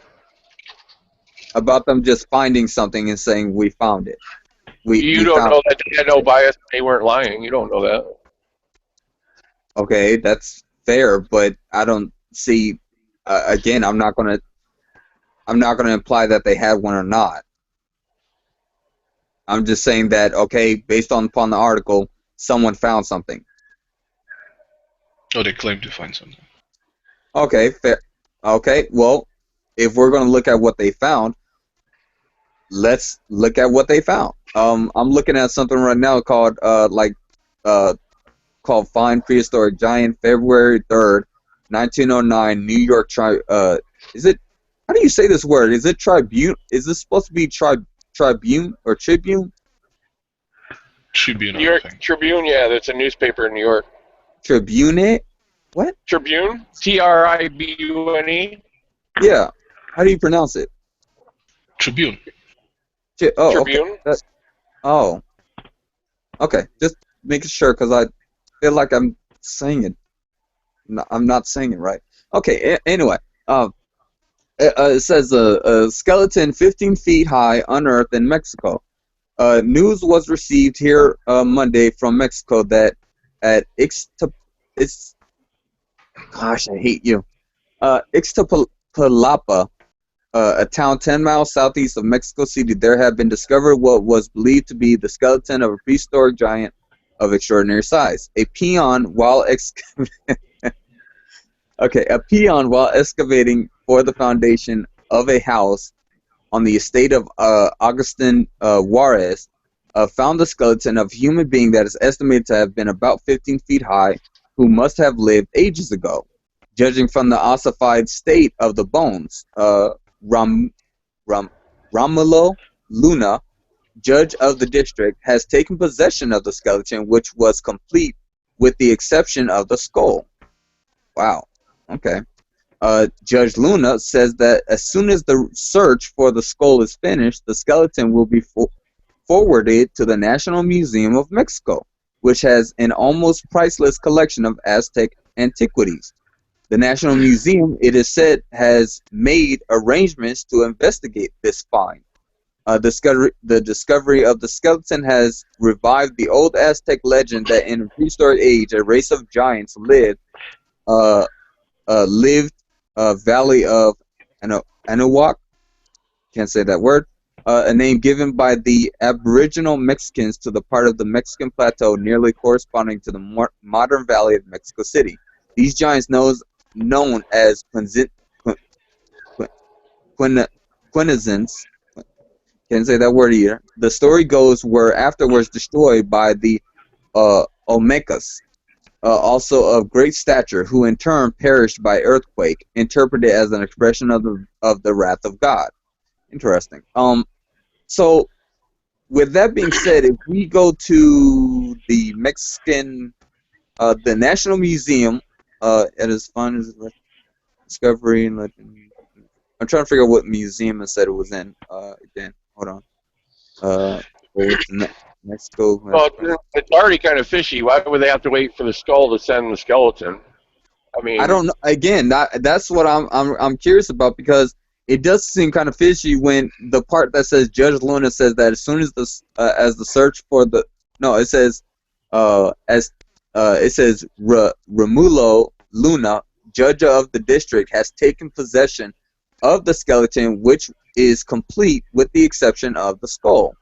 So it says Judge Luna says that as soon as the search for the skull is finished, the skeleton will be forwarded to the National Museum of Mexico, which has an almost priceless collection of Aztec antiquities. So whatever museum that they have in Mexico, it's supposedly supposed to be there. I'll say two things. The first one is in the article. At no point is the skeleton studied by any archaeologists. Right. So we ideally, if we could, it would be good to have an article or some sort of source talking about that skeleton after some archaeologists have had a chance to look at this. Well, they said that they was going to do that. It says the National Museum, it is said, has made arrangements to investigate this find. So, right. You know, I take it that I don't know if they have or have not, but it does seem kind of fishy in this article what they're, in a sense, what they're doing, because people would know that there were giants based upon their finding. If this finding was put in a museum, they would know that they would have to change some things about this, because they can't say, oh, giants didn't exist. It was that was a mythology type thing if this was the case. There's another article here that that is from, it says prehistoric giant skeleton found Helena Independent on Wednesday, October 10th, 1883, Helena, Montana. I don't know if you guys want me to. I don't know if you guys want me to read or not. Because. Wait, hold on. What I also wanted to say, before you move on, is that about 10 years ago, whether it was the National Museum of Culture, National Museum of Anthropology, and I also did the National Museum of History in Mexico City, none of those had a giant skeleton. That's what I'm talking about. So I don't get it. I don't get. But then again, sometimes even if you go with that story, it goes against your biblical story because they died in an earthquake, not in a flood. No, that's not. No, because the Bible says that there were giants after it. Also, the people who died in the earthquake mentioned in the article were the Olmecs, I think, which is they're not giants. Yeah, it says that they. The story goes were afterwards destroyed by Olmecas, also of great stature. So. Well, it's saying that there were two races of giants, and one destroyed the other, and the ones that were left alive got killed by an earthquake. So. Well, how could there be giants after the flood when God killed everything on earth besides because somehow they resurfaced again, and that's the thing though, because that's what I've been researching as far as in scripture on how they did that, because essentially the only part that I could think of that that would make sense is that the angels tried doing it again. It's just that it does not explain the process on how they did it, because supposedly the ones that turned themselves into human beings to do it were dead. I just don't know. Yeah, and you think that would have gave a lesson for the rest of them, you know, to not do it again. So, and then God would have known about it, and He would have made sure they didn't again. Because, I mean, if he took all that time to destroy everything on Earth except for Noah and his family to make sure they were all dead, I'm sure he'd do something in heaven so the angels couldn't do it again, unless he's an incompetent God. But how the because what's interesting is that I need to go over it again, because I did not even read oh no, wait, hold on, Exodus number. Oh wait, that's why, because I haven't even gotten that far. Numbers, Leviticus. Yeah, because it says in Deuteronomy 3:11 that only I'm gonna just say OG, because I cannot say like how I cannot say the word. It says OG, king of Bashan, was left of the remnant of the Raphatis, the Raphatis. His bed was made of iron and was more than 13 feet long and 6 feet wide. It is still in Rabbah of the Ammonites. So that kind of just shows that the scriptures were saying that there were even giants after that, but it doesn't exactly say the process on how they came about. Well, does it say how big he was, or just says how big his bed is? Well, a person who would have a bed like this would be probably that size. Would probably most likely be that size. Well, most likely, or he was a king, right? So he just wanted big No, stuff. he would not have a no. He would not have a bed. He would not have a bed that big. Why not? Because whenever they show depictions of people that were giants, even in Babylonian depictions, when they show pictures of them and they show how these people were of giant size compared to everyone else, they would have everything that they would have, which established that they were not only big because of their status, but literally big.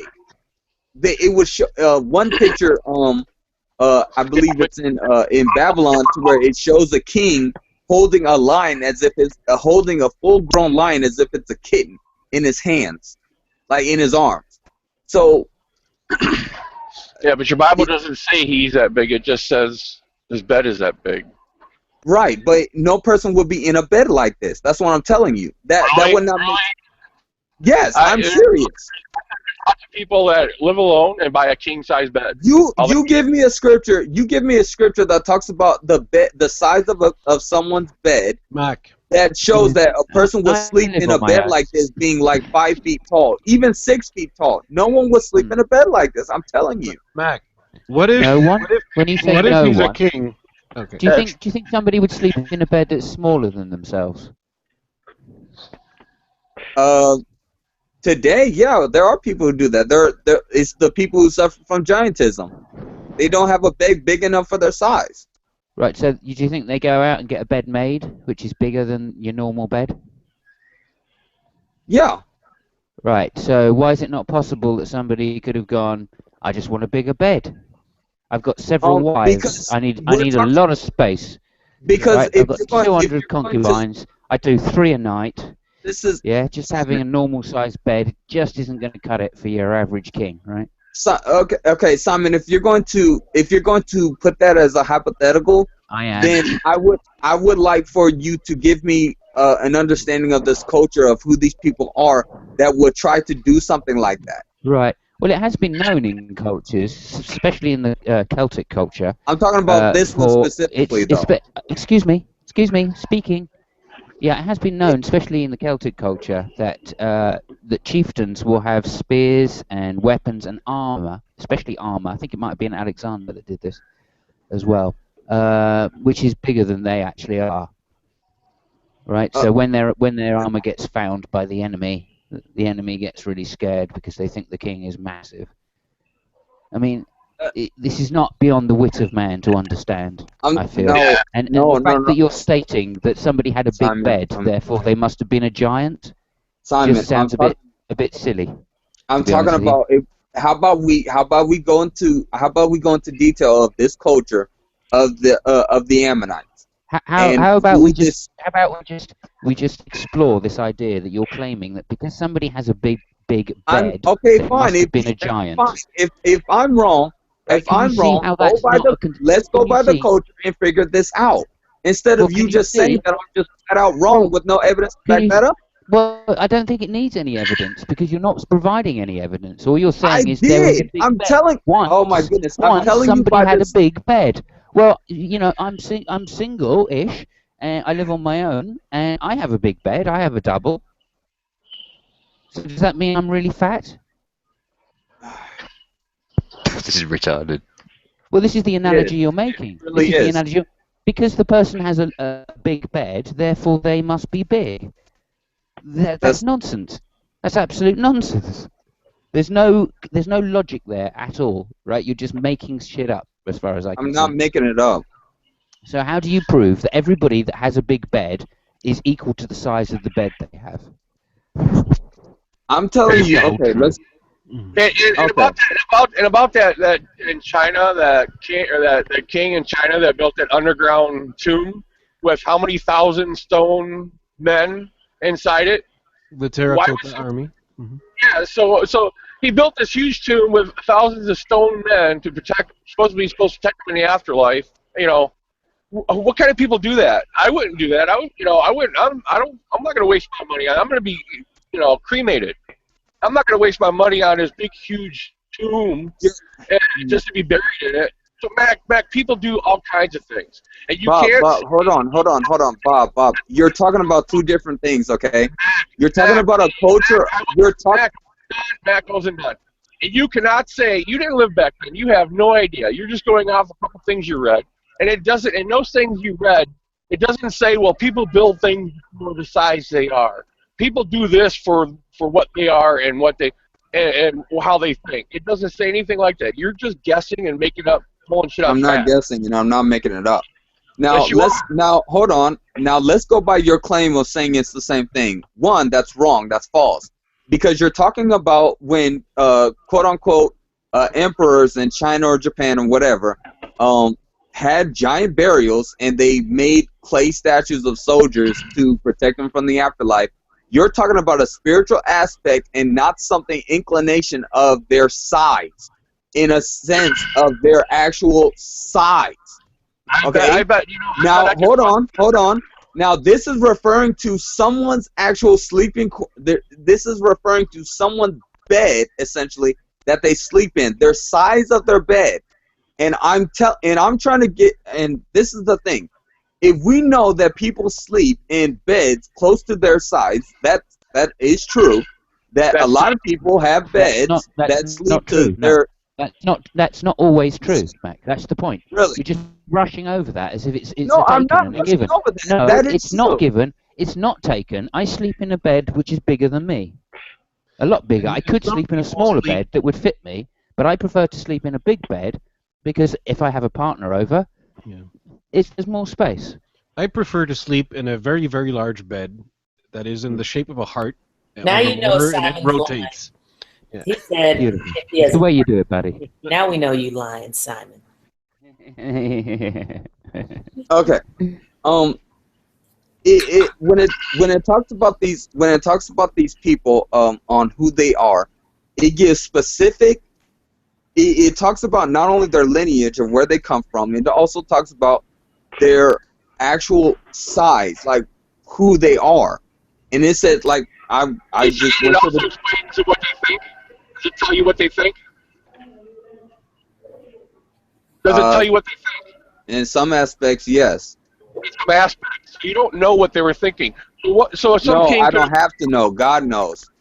So some God's telling you that he did not make a big bed just to make a big bed. What? You're trying to tell us that nobody's going to make a big bed to have a big bed.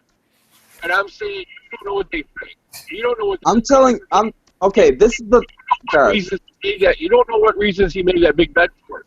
And then you Guys. say, well, and then I'm trying to associate, well, how does you knowing what they thought and what they did because of a couple of things you read about how they did a couple of things in their life? And I said the same thing about you, Bob, when you made that analogy about the quote-unquote emperors who made a giant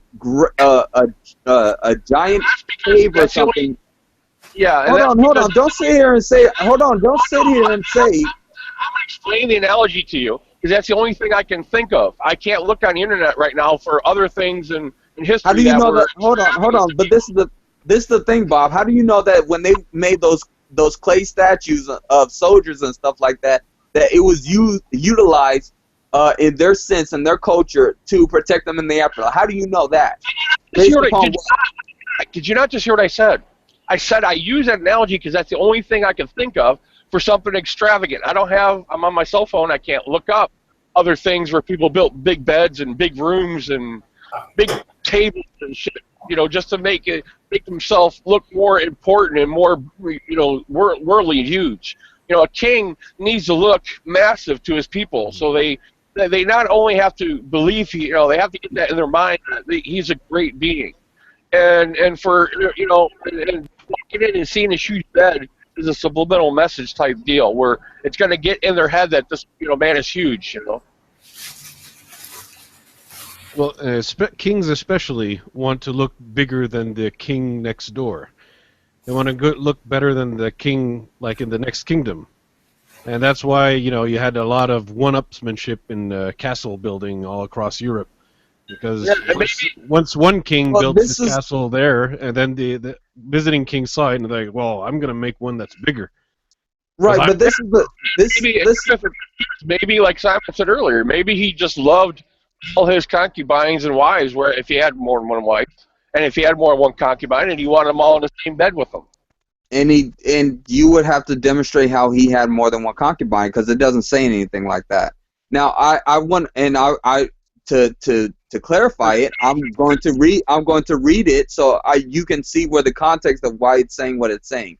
It says in Deuteronomy chapter 3, it says, then we turned and went up the way to Bashan, and Og the king of Bashan came out against us, and he and all his people to battle at Edrei. And the Lord said unto me, fear him not, for I will deliver him and all his people in his land into thy hand, and thou shalt do unto him as thou didst unto Sihon, king of the Amorites, which dwelt at Heshbon. So the Lord our God delivered into our hands Og, also the king of Bashan, and all his people, and we smote him until none was left to him remaining. And we took all his cities at that time. There was not a city which we took not from them. 80 cities, all the region of Argob, the king of Og in Bashan. All these cities were fenced with high walls, gates, and bars, beside unwalled towns, a great many. And we utterly destroyed them, as we did unto Sihon, king of Heshbon, utterly destroying the men, women, and children of every city. But all the cattle and the spoil of the cities we took for prey to ourselves. And we took at that time out of the land of the 2 kings of the Amorites, the land that was on the side of Jordan, from the river of Arnon unto Mount Hermon, which Hermon the Sidonians call Syrian, and the Amorites call it Shinar. All the cities of the plain and all Gilead and all Bashan unto Salca and Edrei, cities of the kingdom of Og in Bashan, for only Og king of Bashan remained of the remnants of giants. Behold, his bedstead was a bedstead of iron. Is it not in Rabath of the children of Ammon? 9 cubits was the length thereof, and 4 cubits in the breadth of it, after the cubit of a man. And this land which we possessed at that time from Arar, which is by the river Arnon, and half Mount Gilead, and the cities thereof gave I unto the Reubenites and to the Gadites. When it says, okay, verse 11, which is Deuteronomy verse 11, when it's talking about Og, king of Bashan, and and it says that he was the last remnant of giants. He was the last person to either die, or he was the it's basically saying he remained of the remnant of giants. So he was the last person of these people of giants that is talking about in Deuteronomy. Why would they describe his brother and not him? Don't make any sense. It did describe him. It did describe him. You're not listening. It did describe him. Yeah, I mean. The whole time it's saying he's. Actually, now you say it like that, Mac. We don't even need the bed, because the Bible calls him a giant. So therefore, done. Right? That's your real attitude. Well, no, not necessarily. No, it's describing how big. It's describing how big. Is the Bible inerrant? Is the Bible inerrant, Mac? That's not what I'm getting at here, Simon. That's what I'm getting at. Okay, so do you think the Bible is inerrant, Mac? Yes. Right. So let's finish this conversation, because the Bible says it was a giant. It's this. If you don't agree that could be wrong, that could be wrong. Again, Simon, stop. Instead of cutting me off. Instead of cutting me off, I'm you down, because you've been arguing about a bed for like fucking 40 minutes. I'm not arguing about a bed. You could have just said, it says in the Bible giants exist. And we could have been done 40 minutes ago. Before you even came in here, Simon, that's what we've mainly been talking about. And second, I'm describing how possibly big he could have been based on his bed size when it's describing it. That's all I'm doing. It already said, and I've already said that he was a giant. I've already said that. Mac, you said You're not you said he was a remnant of the giants. Of the giants. It didn't say he was No, a giant. it said no. That's not what I said. It said for only OG King of Bashan remained of the remnant of giants. Behold his bedstead. Okay, again, Mac, give me the definition for remnant. Is that the way I understand remnant? Because I used to install carpet a long time ago. A remnant was a small piece of a large carpet. It's smaller than the big. That's what a remnant. Yeah, so that's what I'm asking. Not in this definition. Not in this definition. It says the word remnant. I'm asking you. Give me the definition for remnant and You're still talking. I'm about to. Okay. The word is yather. It means remainder, excess, rest, remnant, excellence, remainder, remnant, remainder, rest, other part, excess, abundantly, abundance, affluent, superiority, excellency. So it does not mean something of a carpet. It means that he was either the last person, most likely that's in this context, that he was the last person to die amongst the group of giants that he was a part of. And he was the king of these giants. He was the last person to die, because it says in the scriptures before it that when they was taking over the cities, they was killing the women and the men, women, and children of these groups of people, of these groups of giants. It's describing it. Mm-hmm. In the Torah, and I'm reading up a little bit on this, but in the Torah, Og is referred to as a Rephaim, which is a race of giants. Right. And he was. It says they don't call him the last, but one of the last. And they say his bed was 9 cubits long in ordinary cubits, which is 13 feet. Right. That's basically what they say. So if that's what I'm saying. If I did have a question related to this, Mac. Sure. The flood killed the Nephilim, right? Because what I see here is that Og was a giant, but of the race of the Rephaim, which is not the same thing as Nephilim. Yeah. Hold on. Because what it's let me go back to it just so I'm not taking it out of context. Hold on. So let me see. John. Not that. Okay. And she began very love. Process came past improv food. Hold on. Hold on 1 second. I'm just trying to get to the thing so I'm not messing it up. Multiply daughters born unto them, sons of God. So the daughters of men and so his wives. Okay. The spirit should not okay, so by the way, it's the Torah that describes him as the Rephaim, so I don't know what the King James calls him. I think I think are you going by the original language, right? Yes. Okay, yeah. So yeah, I would probably have to go back to see what it is, what they said that it is in English, because when you said it, I'm like, what would that mean in English? But Nephilim, Nephilim just means giant. So I do apologize because I think I kind of I think I said that the angels were Nephilim instead of saying that they were the children of the fallen angels. And they're called Nephilim.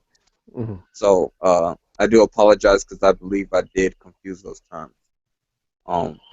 Because it says in Genesis chapter 6, and it came to pass when men began to multiply on the face of the earth, and daughters were born unto them, that the sons of God saw the daughters of men that they were fair, and they took them wives, of which they chose.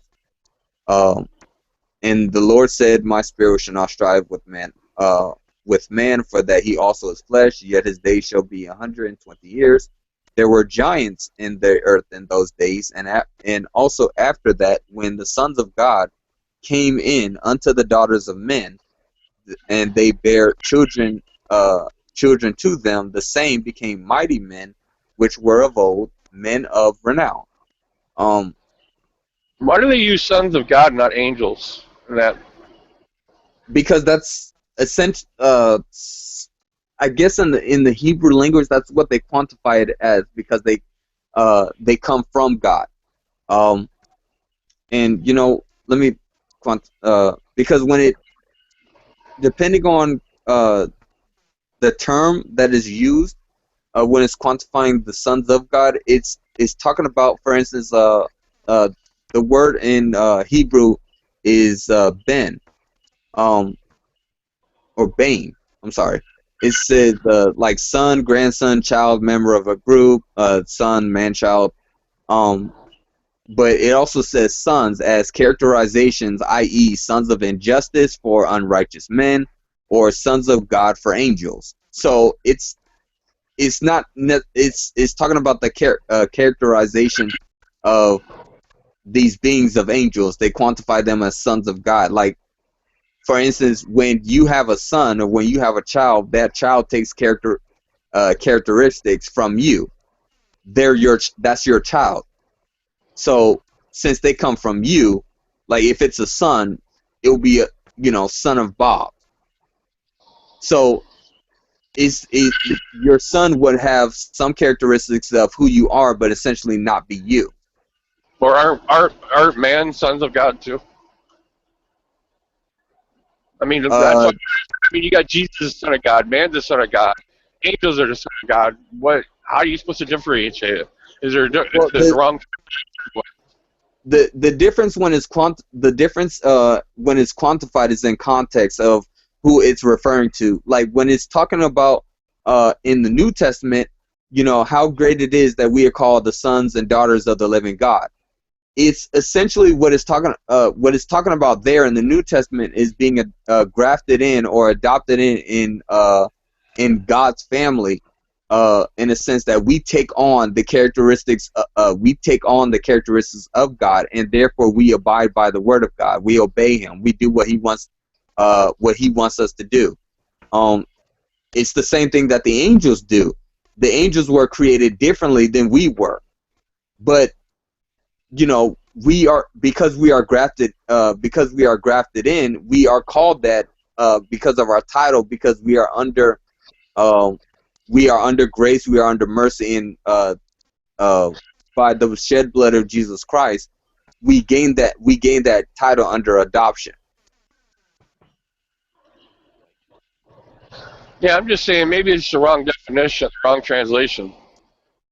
No, it's not a wrong translation. I would say it's just how the Hebrew just quantifies its words, and it just because let me look in a different. It just kind of makes when you call Jesus the Son of God, man the Son of God, and angels the Son of God, it just kind of trivializes the name Son of God. Should be only because well, he shows the difference between the relationship between us and Him, because even when like a simple sentence like this, I'm going I'm going back up to my father, my father, your father. Like he quantifies it as he has a different relationship as the Son of God than we do, because he essentially never left. He never left the presence of God. He was always one with God. Unlike us who have, been corrupted by sin, since we left the presence of God, therefore we have to be brought back in. But to use the ISV, which I don't necessarily like doing this, I really do hate changing the translations. It says, for when the ISV. Use the NIV. I've heard the NIV is closer to original translations. Hold on, let me see. I do not have the NIV. Wow. Yeah, I do not. Like Shamos. I haven't heard it from like everybody, but from Shamos. Dang, I don't have the NIV. Called NIV. Let me try to see. Well, let me just use the ISV to see how it would I don't see if it makes sense to you, or I'll just see how you would see this as. It says, now after the population of human beings had increased throughout the earth, and daughters had been born to them, some divine beings noticed how attractive human women were, so they took wives for themselves from a selection that pleased them. The Nephilim were on the earth at that time and also immediately afterward. When those divine beings were having sexual relations with those human women who gave birth to children for them, these children became the heroes and legendary figures of ancient time. That's what the Bible says, right? That's what it says when I use the ISV. Essentially, the King James. That's what the Bible says, right? Well, yeah. So the Bible's saying that some gods came down, mated with human women, and produced heroes. No, it's saying that the angels came down. Fallen angels came down. Oh, okay. I mean, they could have at least left some porn behind. No, shut up, whoever said that. Yeah, a bit of angel porn probably go quite a long way. Yeah. Okay. Yeah. No, you went for purpose. No. Especially if you got a bed that big, right? You're gonna want to be using it. I still can't get over. I really want to change the topic, but I still can't get over how it says the angels slept with animals to group animals. That just blows my mind. I don't. Okay, but this is again. I understand that you don't understand why I'm saying that. I'm not dogmatic about that. I'm saying that is a possibility. Again, what are these angels what are the fallen angels capable of doing? What exactly are they capable of doing? They're able to shapeshift. They're able to look. They're obviously able to not only appear as human beings, but become essentially men. They're able to do that. So if a spiritual being is able to become a being of flesh and actually be able to get a woman, a physical woman from man, pregnant, and they have supernatural abilities that far exceed ours, and their powers were never taken away from them. What are they not capable of doing? So if I still leave that possibility out, that is a possibility that's what they could have done with the animals. Again, I don't know what it's talking about when it's talking about the corruption of all the animals on the earth. Again, I don't see why you have such a heart, why you're complaining about it. I don't know what it means myself. I'm saying that is a possibility. That's it. Yeah, I mean, I can maybe understand that they're going to give up, this beautiful heaven just to sleep with a woman, but I wouldn't give up heaven to sleep with a pig. Okay, I wouldn't give up heaven. That's not. I wouldn't give up heaven to sleep with a raccoon. Okay. That's not what they're. That's not what happened here, Bob. The fallen angels that it's referring to was Satan and the angels that he took out of heaven.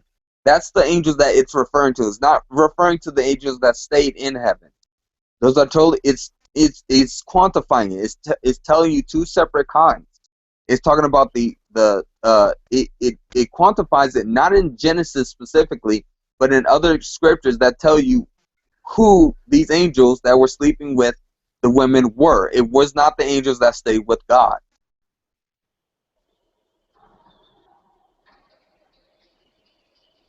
Well, I haven't heard that scripture. All I heard is angels looked down on man and came down from heaven. It doesn't say that they were already kicked out of heaven with Satan.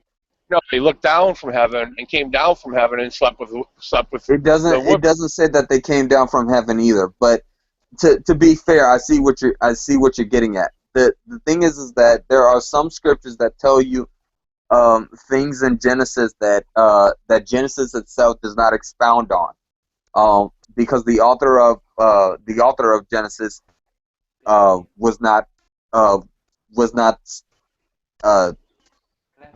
did not expound on it. Literate? So what? Clever? What are you looking for? Literate? I'm just throwing in words that you might want to put on there. No, that's no. What's the word you're looking for?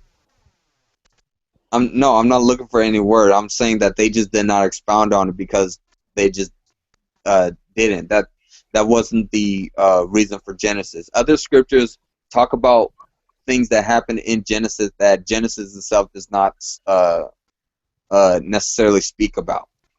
Like it does not give a specific thing about what's going on here. Like, okay, for instance, like if I go to Jude, I think it's in Jude.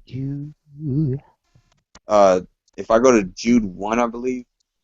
Gotta get off this. Paul McCartney, yeah. Yeah, I wasn't much into the Beatles. It's the only Jude worth reading.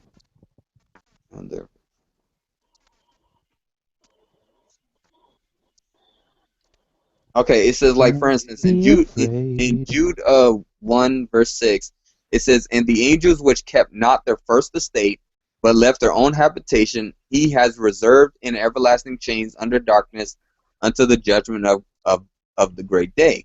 Even as Sodom and Gomorrah and the cities about them in like manner giving themselves over to fornication and going after strange flesh, and set for an example, suffering the vengeance of eternal fire." Now, well, but right there you said he set him in chains and darkness.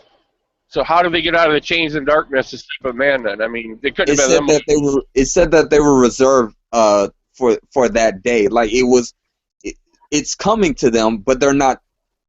It's saying that it's not. They're not chained up. That they're not chained up yet. Read it again. Read it again. Okay. It says, verse 6, it says, "And the angels which kept not their first estate, but left their own habitation, he has reserved in everlasting chains under darkness unto the judgment of the great day." So let's just go to the Greek of what they say reserved. It says to attend to, carefully, take care of, to guard, metaphorically to keep one in the state in which he is, to observe, to reserve, to undergo something. Oh wait, hold on. Is that it? Okay, yeah, that is. So so let me see. Let me substitute the definition for it to see if it changes. Changes how you could understand it. I'll start with the first part. It says to attend to carefully. So, and the angels which kept not their first estate, but left their own habitation, he has attended to carefully in everlasting chains under darkness unto the judgment of the great day. Yeah, I don't think. Yeah, bit dodge. Well, to me, it's I don't know. Maybe somebody else heard it different. I mean, it still says you reserve, even if you reserve them 2 chains. All right, it says right there he put them in chains. Yeah. So I agree, but that doesn't mean when they could have left their estate beforehand, and then he put them in chains some time ago, ready for the end of days, right? So there's always ways around this shit, right? I don't. Well, when it's referring to a state, just speaking to Bob there, actually, Mac. Bob. Oh, sorry, my bad. Sorry. Yeah, what was that something again? Well, I'm just saying that the old stories before the Bible and stuff, with that these gods would come down and fornicate with humans, male and female, by the way. And it could be that when the Bible was written, they said, right, well, now God has done it, not at the time that the angels actually came down. I mean, that would be my interpretation. The Bible is a late book; it's not an early book in human history, right? All right. So all of these Nephilim and gods and children of gods and heroes, that all predates the Torah by, a couple of thousand years at least, I would have thought.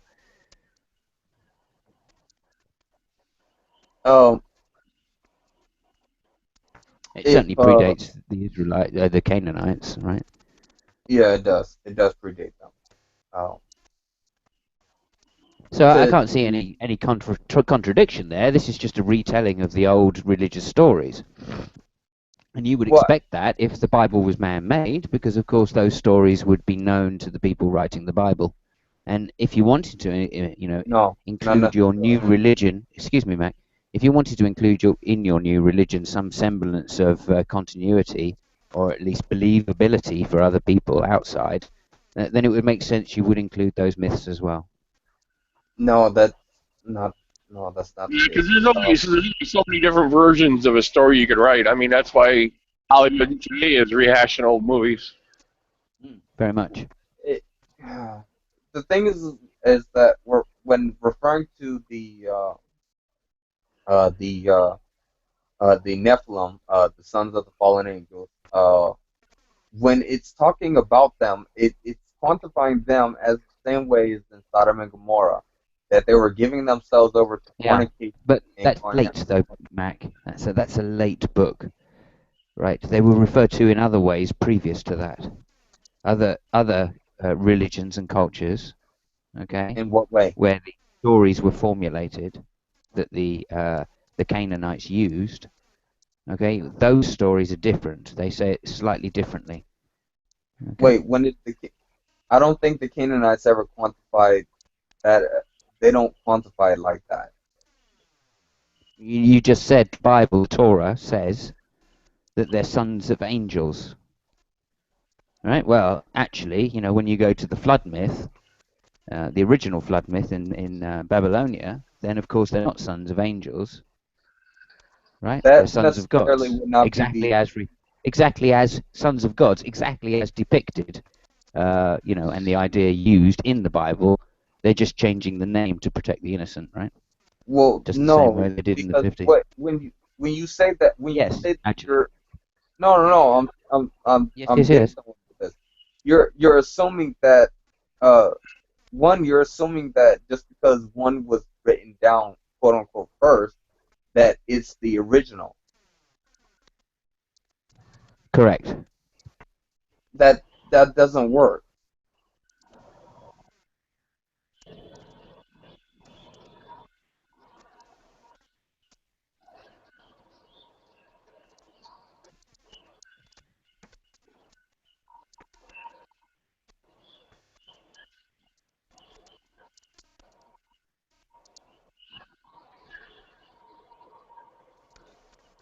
Yeah, I'm claiming that the first one written down is more likely to be the original, I think, rather than the actual, necessarily the first. But it's certainly, I think, the later you get, then the less justification there would be to say that it's an original story if the same story exists in a previous culture which enslaved the culture you're talking about. I mean, I would find it almost incomprehensible to think that they weren't connected. Well, a lot of cultures that are today in our understanding of where they come from are not connected, yet they still have. Yeah, they are. Go on, give me an example where two cultures sitting next to each other don't influence each other. No, I'm not saying sitting next to each other. I'm saying. Well, this is the case. In this particular case, Canaan and Babylonia are next to each other geographically. They in fact interact throughout history with each other. Right. I wouldn't disagree with you on that one. Right. So there is a connection. Therefore, obviously, it could have been influenced by it. So to say that the Bible is original, I think, is just flat out false. Well, no, because what it describes.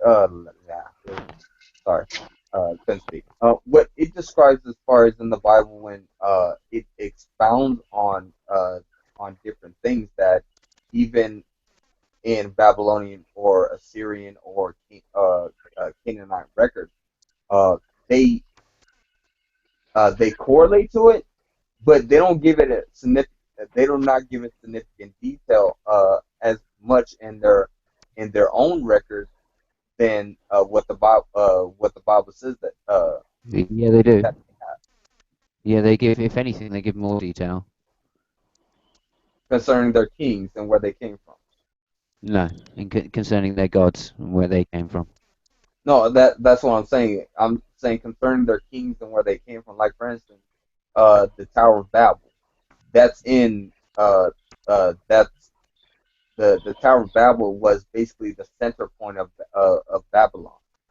Like that's where the actual kind of No. representation of No, I Babylon. don't think it's ever been found. I mean, you know, archaeologically speaking, I don't No, think no, that it tower has. has ever been found.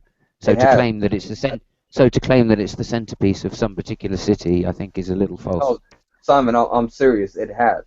Like, Could you give me a link, please? Could you give me a link to the Tower of Babel being found, please? Hold on. The Tower of Babel happened after the flood, and that's where God changed everyone's language and skin color. Well, that's the story that goes with it, yeah. But, No, he did not change it.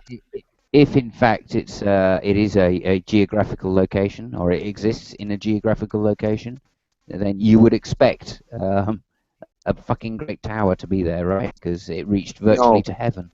No. It didn't reach virtually to heaven. Huh? What bit are you disagreeing with? What I The said. Tower of Babel was never finished, Simon. Right, That was So why wasn't it finished? Because God changed your language and skin color, added them throughout the world, or what? No, Bob. Listen to me. They did not change. I'm sorry. Their skin color was never changed at all. So they just changed the language? That was it. They were probably already different skin colors. Yeah. And Did you know that the South Egyptians were known as giants by the Egyptians? Say what? By the North Egyptians. Did you know that the South Egyptians were known as giants by the North Egyptians? No, After I'm unification. Sure. After unification in about 3100 BC. Yep. Didn't know anything about that. They're real people. They're just different sizes. I do know it depicts different skin color, different size.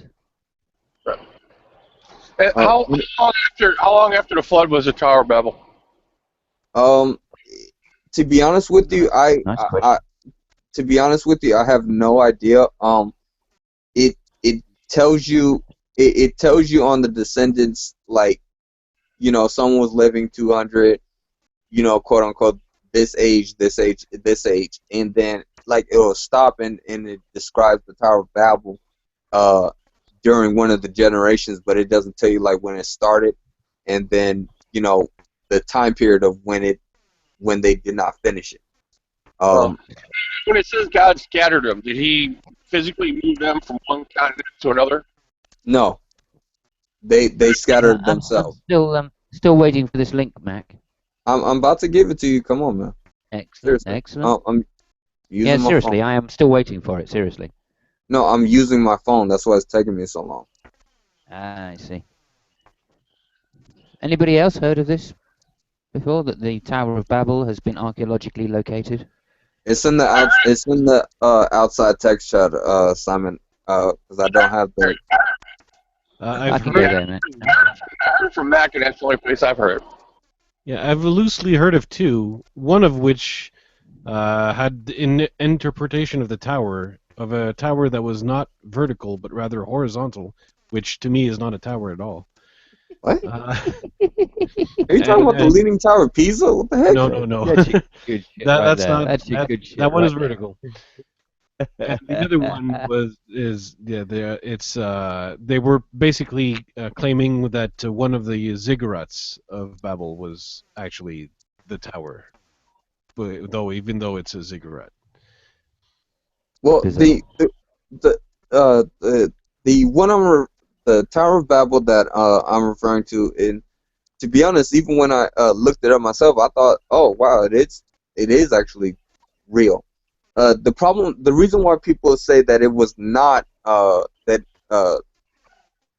there's two reasons why people are skeptical about it. Because sorry, Mac, I've got to interrupt you. This is not a link to the archaeological discovery of the Tower of Babel, right? Yes, so it if is. you have a link, please put it in there. No, it's not. I've just read through it. Right? There's nowhere saying, on such and such a date, we discovered that this was in fact the Tower of Babel because of X, Y, Z. Okay. Nothing like that in it. Yeah. This is not a link. I repeat, not a link, right, for the archaeological discovery of the Tower of Babel, which is what you were claiming. I don't see a link to the chat. Where's this link? It's in the outside text chat. External chat. It's just a wiki link of the Tower of Babel. It's nothing. It really is a joke. It's not, actually. But in any case, Simon, like the most plausible case for the Tower of Babel in real life is basically the big ziggurat in Babylon, and because that is a pretty impressive structure. Indeed, but it's hardly what you would call a tower reaching to heaven in any sense of the word. I would also concede that. It's a ziggurat, a platform upon which part of the city or temples are built, not a tower. There's a big difference. Didn't even get as high as the pyramids, right? Yeah, it only got up to 300 feet. Mm-hmm. Right. I mean, it's not. Those are basically common in every city. No, Of that period. No, yeah. Simon, no, it was not. It was. Mac. No, yeah, it was. Yeah, no, Mac, it was. Simon, I'm telling you, it's not. Was. The reason, Simon, I'm telling you, it's not. The reason was. I'm telling you, it was Mac. Oh my goodness, Simon. The reason why it's not. The reason why it's not. If you would just stop cutting me off, I'm telling you why it's not. Because the tower. It tells you the tower was not finished. It never was finished. That's what I'm telling you. That's why when you say that was the normal height, no, it was not. When they started building this tower, it was intentionally made to go up to the skies with no indefinite amount of time of them actually stop doing that. The problem was that's the reason that's not physically possible, Mac. That's not physically possible. Even back then, they knew that wasn't possible. That's why a pyramid doesn't go. That's why pyramid shaped, right? Simon, that is kind of hard for you to demonstrate that when you do not understand what was going on back then. Really? Right. So because physics, it was different back then. Is that now your claim? No, because again, we're talking about a whole base size. Anything that has a base size will have a maximum height it can be built to. Simon, again, I'm telling you that these people, you're correct in that. No, hold on, Simon. You're correct in that. Here's the problem. These people would have still they would have figured out a way. Okay, hold on. There's a base height. We cannot get any higher to this point. Let's build it even higher from an outside. And then again, and again. These people would not have stopped. Again, these people would not have stopped. That was the whole context of what this tower was. It was essentially built with a mindset of it going on forever and not stopping. That was the whole population of these people had one mind to do this. That was the goal. Though, Mac, when we look at the archaeological evidence that's left of the ziggurat, it looks, or the tower, if you will, it looks indistinguishable from the other ziggurats from nearby cities that we've found. So right. To the eye, or to the archaeologist, it looks like a ziggurat that was pretty much finished. Right, but maybe they were planning on building a tower on it. That could be, but in terms of the archaeological evidence, it's not there. Well, but it's telling you. It's telling you why it's not. It's telling you why it's not there. You did claim, because they tell you that. Mac, you did claim you had a link. I'm trying to answer him, man. Come on. You did claim you had a link for the archaeological discovery of the Tower of Babel. Okay, I questioned that and said that's bullshit because I know there isn't such a thing. Do you have one or not? Yeah, I do. Okay, would you like to post it now then? I just gave it to you, but I'm gonna go back again. But hold on, I'm gonna go back again, Simon. Let That me is finish. not the archaeological Let me evidence of the finish. Tower of Babel. I'm gonna go back again. Don't post it again, Simon. Mac. Don't post it again. I won't accept it again. Simon, Just like I'm not. Oh accept it my when I read goodness, it the dude, first let me time. finish and stop doing that. Well, then why don't you post the link instead of prevaricating all the time? Again, let me finish and stop doing that. I let you talk. Well, why is don't you it that post the all of a link then? sudden You you said just you'd post the common link 20 courtesy minutes ago. to There's do the still same no thing? link. There's still no link. You said you'd post it 20 Okay. minutes ago. Faithless. Do you have one or not? My Are goodness. you bullshitting? That's what I'm asking. Do you have a link or are you bullshitting? Faithless. I thought so. I thought so. Okay. Faithless. What is telling? What the link that I just put in there is telling you is the reason why. The reason why it's talking about the Tower of Babel. Is saying that the link is telling you that it was rebuilt. That the Tower of Babel was rebuilt. Okay, someone was rebuilding it on top of that. On top of it, the origins of the foundations of it. No one knows how old this thing was because it was actually torn down and then rebuilt up again. The link says that. Yeah. Mm-hmm. So that's what I'm saying. That's what I'm saying. That's why it would look like the other towers. Around. I will point out though that doesn't make it special though. That was fairly common. It was a fairly common practice because buildings age and then they start crumbling, and a lot of times they would then take them down and rebuild them, as you do in any city. And that was not different in the ancient world. So, like, archaeologists find that evidence of that all the time, and very often they'd use like parts of the ancient building and reuse them in the new one, usually as a foundation or something like that. But I mean that's not atypical. So what I'm basically saying is that based from what we see in Babylon, the archaeological location, we're not able to distinguish between, okay, if there was an actual Tower of Babel there at one point, but it was destroyed. Well, you can actually. You okay, can't. that's the part that we'd like to see because we can't distinguish.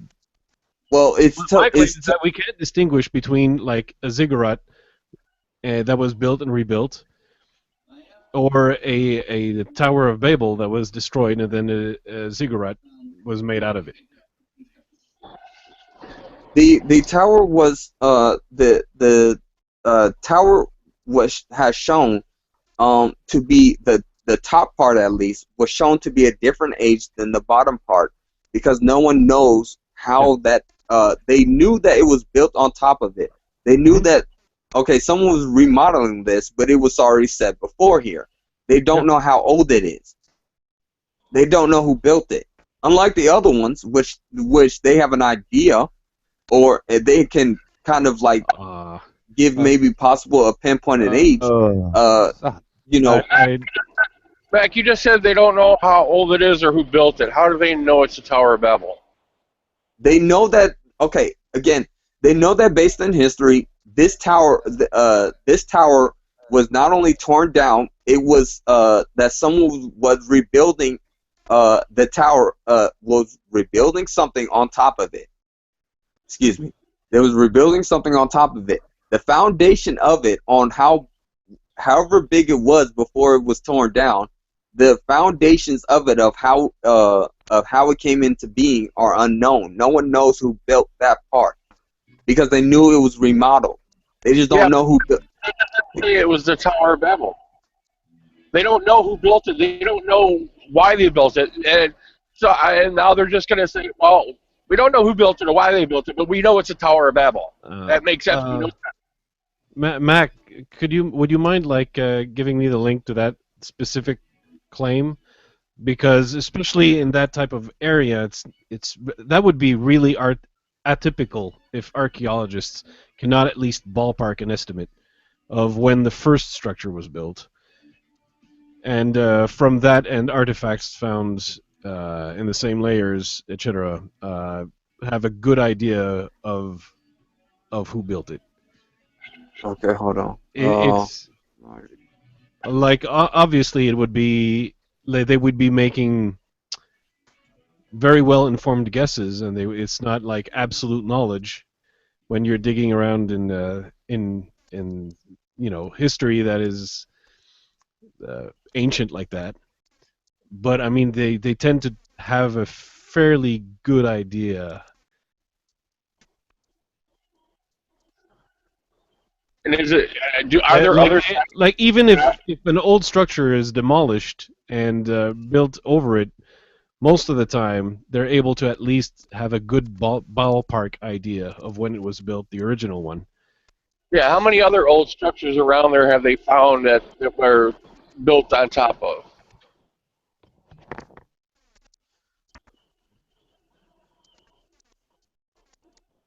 To be honest, I don't know. I don't. Are you put it, did you put it in the exterior chat again? Because okay, hold on.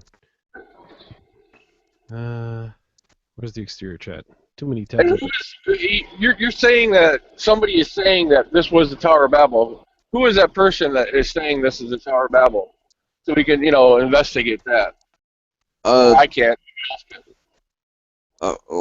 Okay. Well, hold on. Let me just tell you the name of the person who. His name is Robert. Coldway. Okay, it's Koldewey. So he's got to have a paper out there somewhere saying this is the Tower of Babel and his evidence for it being the Tower of Babel, right? Oh, let's see.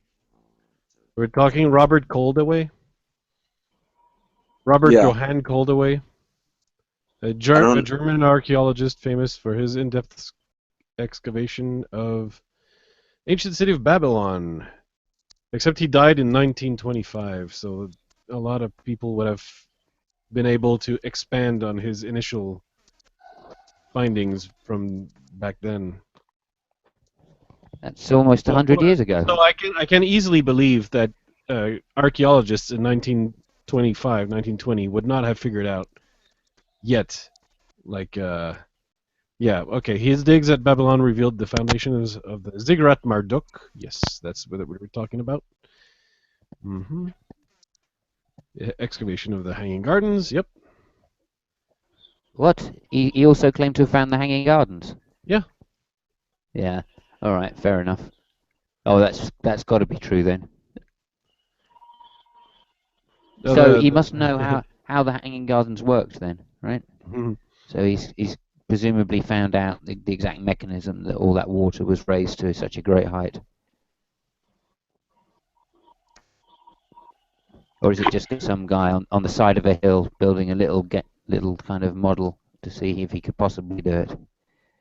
Is that the guy you're talking about? Well, Simon, like the Hanging Gardens of myth and the actual Hanging Gardens are not exactly necessarily the same thing. No, they are, because the Bible is inerrant. Oh, okay. Sorry. I'm sorry. Putting in the, can't use that argument. I was putting in the chat what the actual. Wait, what'd you say? Because I don't think the Bible really. Well, does the Bible mention the Hanging Gardens at all? I don't think so. The what? The what gardens? The Hanging Gardens of the most famous structure. Like it's one of the wonders of the world. The Hanging Gardens of Babylon. No. One of the ancient wonders of the one of the great wonders of the ancient world. To be honest, I will probably Google search that. I personally don't know, and I will Google it, search it myself. Fair enough. I'm probably wrong then. It's not in the Bible. I don't recall that. Like they were built by a king that was reportedly, built by a king that is mentioned in the Bible. You have the famous one, which is Nebuchadnezzar, and Nebuchadnezzar is credited with the building of the Hanging Gardens. Yeah. Mm.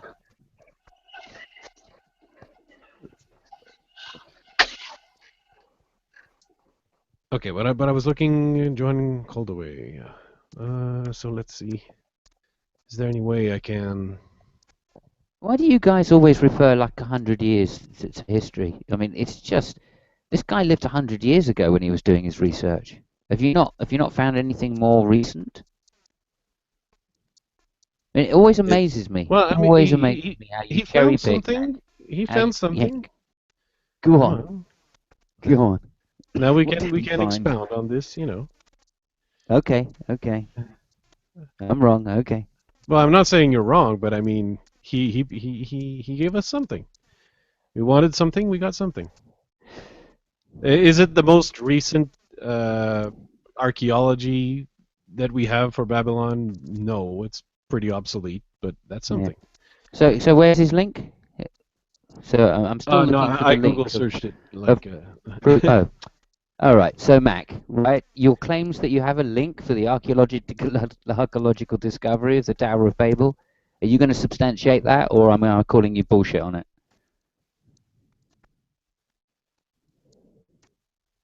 Yeah, I thought so. All right, Mac's bullshitting.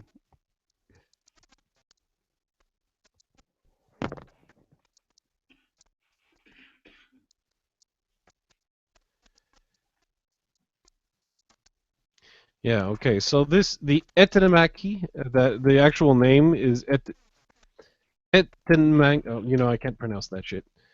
But that's the name of the ziggurat we're talking about in Babylon that Caldaway called the Tower of Babel, or Caldaway thought it was the Tower of Babel when he was excavating. Oh, and now Wikipedia says it is considered to be the possible inspiration to the biblical story of the Tower of Babel. Yeah, that's what I would claim as well, obviously.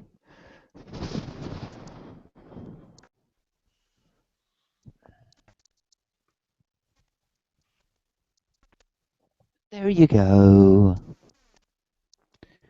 And I don't, as far as I'm aware, nothing's been found to say that the Tower of Babel really existed. A few people have found some foundations of possible towers, but none of them are stamped with Nebuchadnezzar built this or whoever the builder was for the Tower of Babel, allegedly. I mean, what we're looking at is the biggest structure in Babylon. So if the Tower of Babylon, if there are any remains to be seen anywhere of a possible Tower of Babylon, that's it. I don't see how you can take a ziggurat to be a tower. I'm sorry. No, but I will say that if all the other cities have them, then why doesn't every city say, "Oh, the Tower of"? Again, it wasn't finished. The Tower of An, or the Tower of or the Tower of Uduk, or the Tower of Mari. But I would say that perhaps a believer could even say that the Tower of Babel was completely demolished in its entirety, leaving no trace of its existence. They could argue that. That's not really possible, is it? Like the story in the Bible. The ziggurat remains. Yeah, the ziggurat remains. Yeah. So if you're claiming that it's built on the ziggurat, then the foundation still remains. I don't know which way round to go with this, you see. If you're going to call a ziggurat a tower, then there's plenty of towers all over that area because virtually every city had one. Number two, if you're saying that the Tower of Babel is unique because God did something to disband the unitedness of humankind. I put it in the outside. We would expect something about that. But what we wouldn't expect is towers everywhere. I put the link in the outside chat. If it is in fact a unique tower. Again, is this the same link again, or have you got a different one? Again, I put the link in the outside chat. You can look at it. It's probably going. It's. I think it. I'm not saying it's giving you the same information, but I think it's expounding on what you was reading because it's.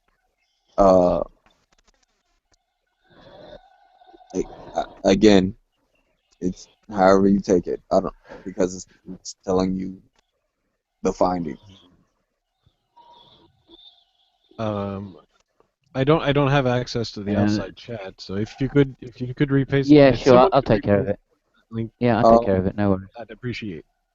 Okay. There you go. It's saying that the I'll just read some of it. It's saying Alright, it's Babylon in the with the chat ziggurat. now. Thank you. Oh, okay. Oh, Yeah, I Babylon think with we the can read it, man. You don't need to read it out. It's only I'm a saying short to sentence. the And people who as I'm outside. yeah, well, this isn't claiming that somebody has discovered. Oh yeah, anything other than a ziggurat. Again, Because, for instance, it's exactly the point Bob, we're making. Bob, do There you are have ziggurats access to all this over this information? area. So why would on earth would we think that this particular ziggurat is this particular tower? Bob, do you have access to this information, or because you're driving? So I don't. Yeah, I'm driving. I can't get to it. Yeah. Yeah, don't I'll worry just about it, read. Bob. It's I'll, not I'll that just interesting, read mate. some of it. No, you don't It have to read says. it. I don't I'd care rather you didn't, Bat. We haven't got all day just to read this. I mean, it's kind of short. I don't see what the problem is. Well, because it's not archaeological proof of the discovery of the Tower of Babel. It's someone claiming that a ziggurat is the Tower of Babel. That's different. Right? There are ziggurats all over this area, in virtually every city. Okay, so why isn't one of those the Tower of Babel? Because it's telling you.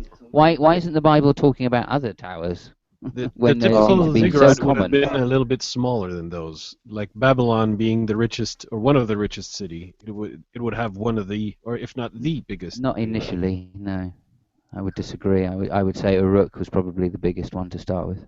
I would imagine Uruk or Ur would have a really imposing one as well. Yeah. Let me actually. I'll So mute maybe for in a the while later, maybe and during the investigate Assyrian a little period. During the Assyrian period, we might say that Babylon was probably the biggest city, but certainly not at the beginning.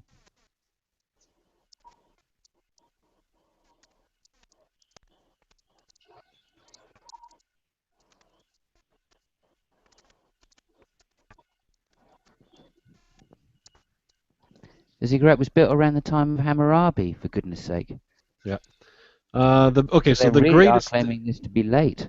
Then I mean, Hammurabi is what 1750 BC. I mean, the Etemenanki in Babylon is one of the bigger ziggurats. The one in Ur is indeed bigger. There's a reason why that is, though.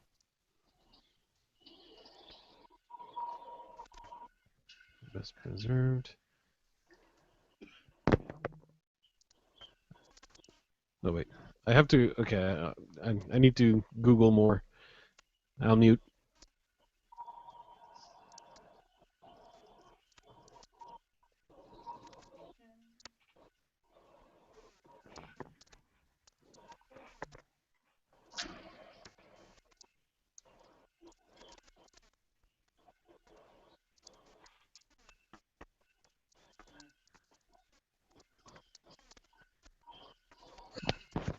So still no link for the archaeological proof of the Tower of Babel, though. I notice. I mean, even still, the Tower of Babel wasn't that far after the flood. So, I mean, Noah would really, him and his family really had to be screwing to make enough kids. Well, we're talking about what? Okay. And for the genetic differences, if they were all, I mean, if their skin colors were all different back then, I mean, the changes that would have to happen every generation for the skin colors to change that much, and the facial features to change that much.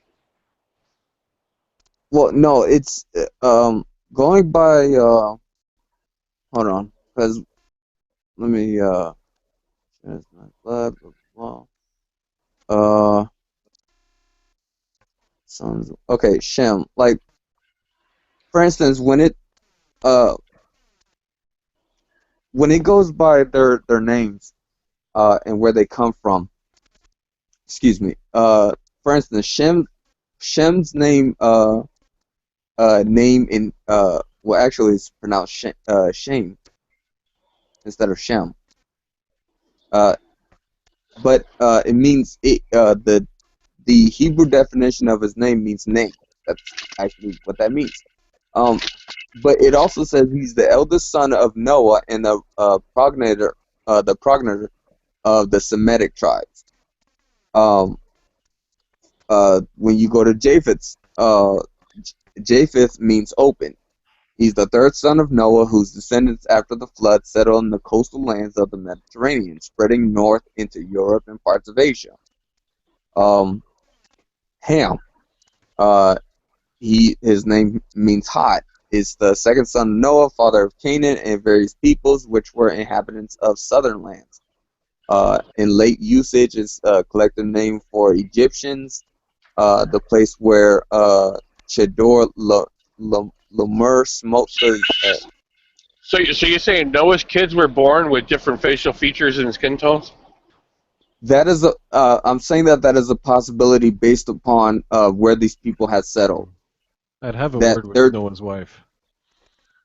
Yeah, their DNA, the DNA that they had was probably could probably have a lot of variations where, you know, it could their descendants could be Asian, white, and black in different shades in between because of, you know. So you're saying Noah and his wife gave birth to three kids or whatever, or whatever, you know. There's 8 of them, so yeah, it'd be 3 kids, 3 boys, 3 wives, Noah and his wife. I still don't understand how Noah's wife can actually give birth to 3 different kids that have different nationalities. Okay, you know, Oriental, Black, and Caucasian, if you want to organize it that way. Well, let's say we mix them. If we mix all of that together, I mean, if we're gonna mix all of that together, that's really when we just kind of engage in ideas of what a person in ancient times, if we're looking at a person like this who possesses the DNA of Oriental people, black, dark skin, or even close to it, and white. If all of that is mixed up in someone's DNA, what would that look like? Well, we have that nowadays. There's people that have mixed up DNA, but I don't see them given when they have children. The children's are you can see a little bit of each. Okay, it's not one child's black and one child's Asian. Well, that's the thing, because I don't think he looked like that. I think it, like, over time the facial features and things like that started changing. But well, that's what I'm saying. You know how much changing would have to happen. You know how much that's evolution there. How much evolution would have to happen in such a short time for them to change like that? Well, that wouldn't be a short time though. That's thousands of years of them changing. And the other thing is the wives had to be, if let's say one of them was Asian, had more Asian, then his wife would have to have more Asian. So as they produce kids, the other nationalities got weeded out and only the Asian took hold, right? Well, so his wife had to be Asian too, not Arabic or Middle Eastern or whatever you want to say. Well, that's the thing though, because we're describing a quote unquote different race based on, they wouldn't necessarily be a different race for one, but no, they're not a different race or different nationality. I never said race. They're different nationality. They have different facial features, and different skin tones. Right, but that's only based upon melanin. That's it. Well, no, I mean the facial features, the bone structure are different. Okay, their eyes are shaped different. Okay, the noses are shaped different. The bone structure, the muscle structure, right. That's all different. And what I'm saying is,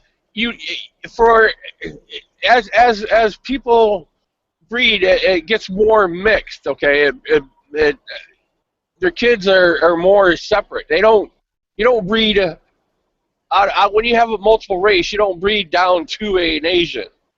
You know what I'm saying? You can't breed down to an Asian race.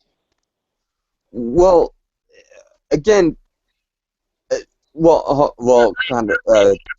I mean, an Asian nationality.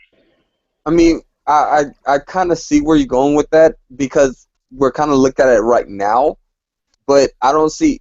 Again, we're talking about after the flood, and you said things changed after the flood. So after the flood, not just. No, I'm saying that's a possibility. I'm saying that based upon Ham, Shem, and Japheth, that it is possible, based upon the fact that their descendants made up these different tribes that migrated to various areas. Is it possible that they could have looked different? Yeah. So you're saying environmental pressures is what changed your nationality? That's a possibility, because melanin, when we're talking about melanin, again, a black person can have a white child. That is possible. I don't see if that's possible. Then what would be so difficult if Noah and his wife had a child that was black, one that was like light brown, and one that was pure white? I'm gonna have to look into that one day, because Arcane said the same thing too, and I've never seen that where a black female giving birth to a Caucasian where they look just like a white person and not a black person. Yeah, they weren't. I'm not gonna say. I've seen kids that have lighter skin tone, or a darker skin tone, like that. When you have a mixed couple, that the skin tones are different, but they still hold, and some features like the nose or the mouth or the bone structure. Yeah. Of course, more one than the other, but I've never seen anything like that. I haven't looked. Yeah, where a black woman who is like black, okay, giving birth to a white person, okay, at today's standard, I mean. There's black people that have that albinoism. Yeah. That's different than being born white. Right. I agree. I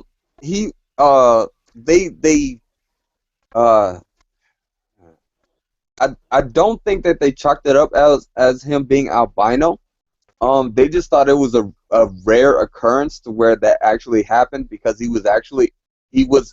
both parents were like black. They weren't exactly light brown. They were black, but and their children came out black, except one son, who came out white. Like he was white, and when it wasn't necessarily albino, because DNA test. You're gonna have to send me. You're gonna have to send me that somehow, like in a private message. I want to look into that, because Yeah,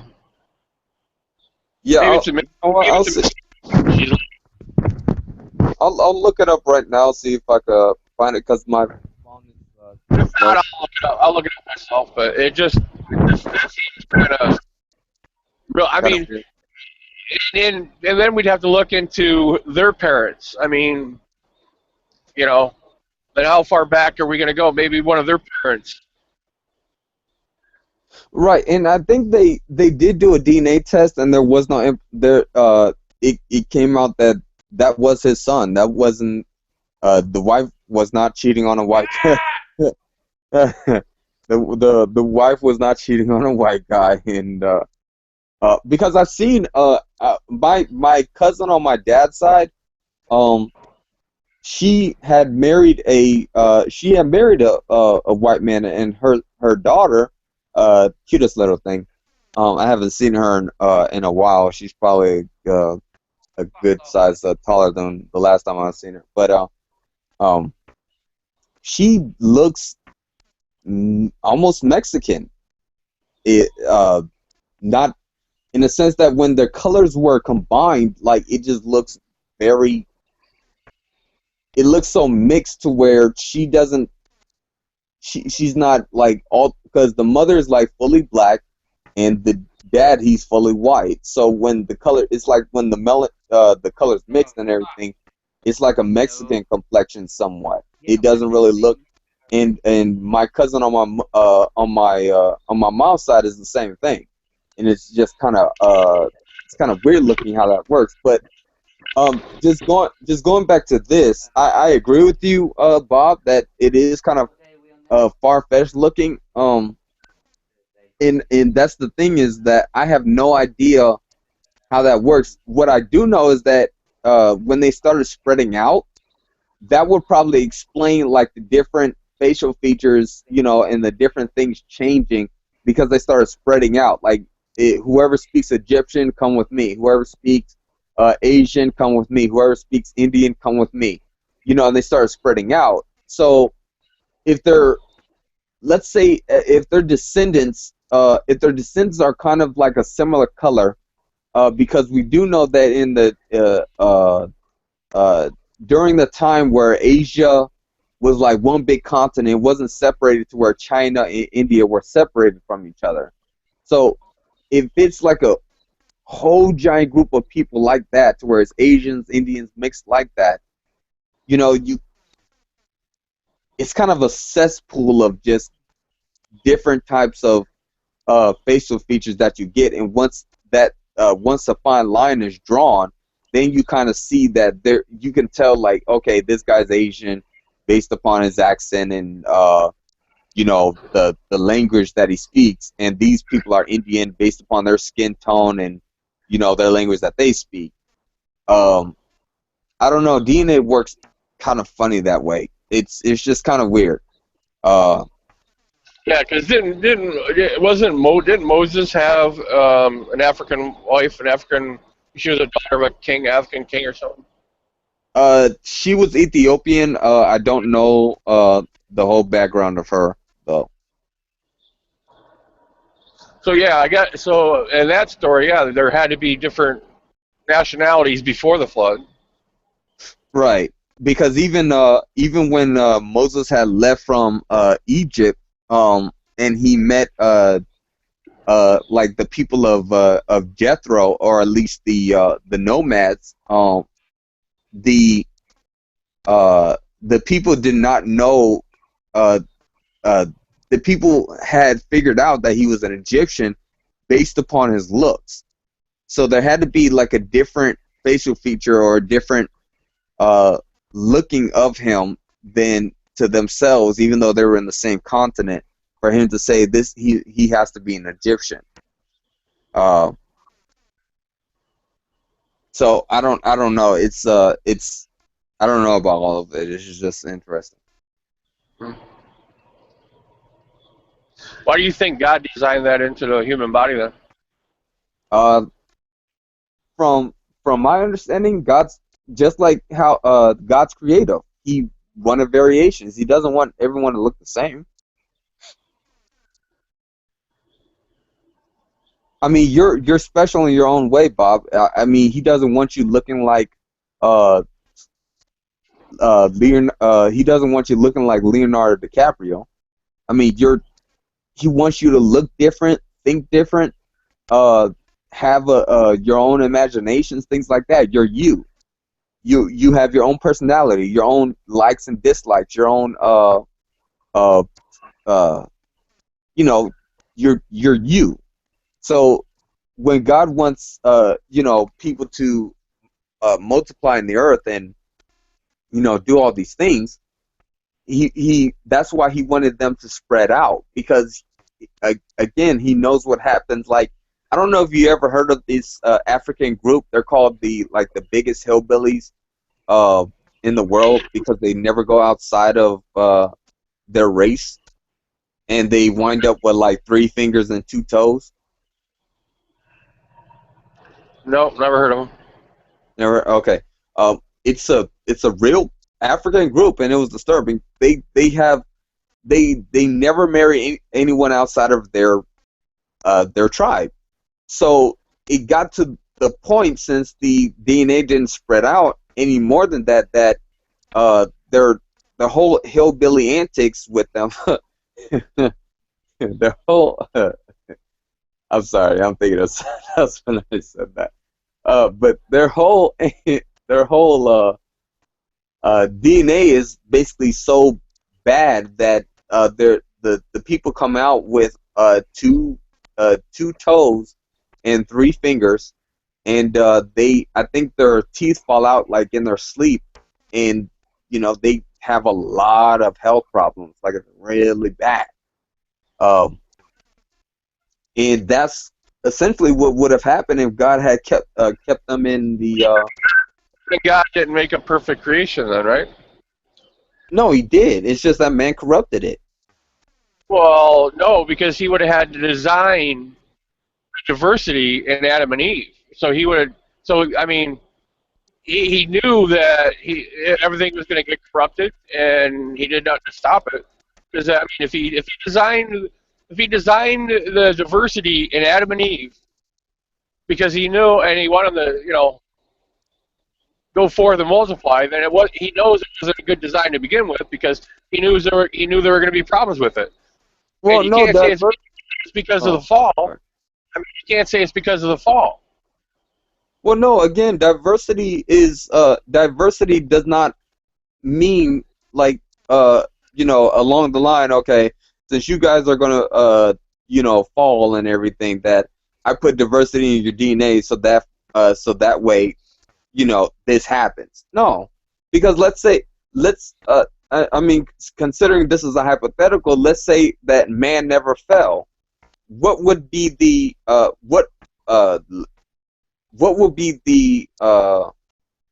process that this will be going? Well, 1, man would never die. 2, man would be multiplying the earth just like God had wanted them to, and they would just be eating fruits, playing with lions. Oh man, that would be awesome. I'm sorry. You can go play the lion now. Yeah. Okay. No, that is true though. Because I have heard of I think it was these 2 European guys, I think, that raised the lion, and he remembered them even when they sent him back into the wild. He remembered them, and they was playing with them as if it was like another day in their life. It was pretty interesting. That story. It almost makes me wish I had a lion. But no, on a serious note though, what did God have them to do? He wanted them to multiply, have dominion over everything that existed, that He had created. Man was pretty much they weren't eating the animals; they were eating fruits and berries and things like that, and they already knew the concept of medicine because God had showed them these things. So they would have been living on forever. So I don't know.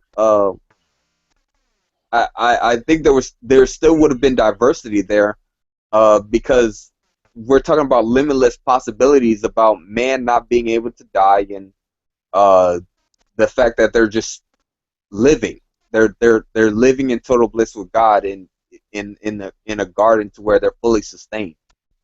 So I don't know.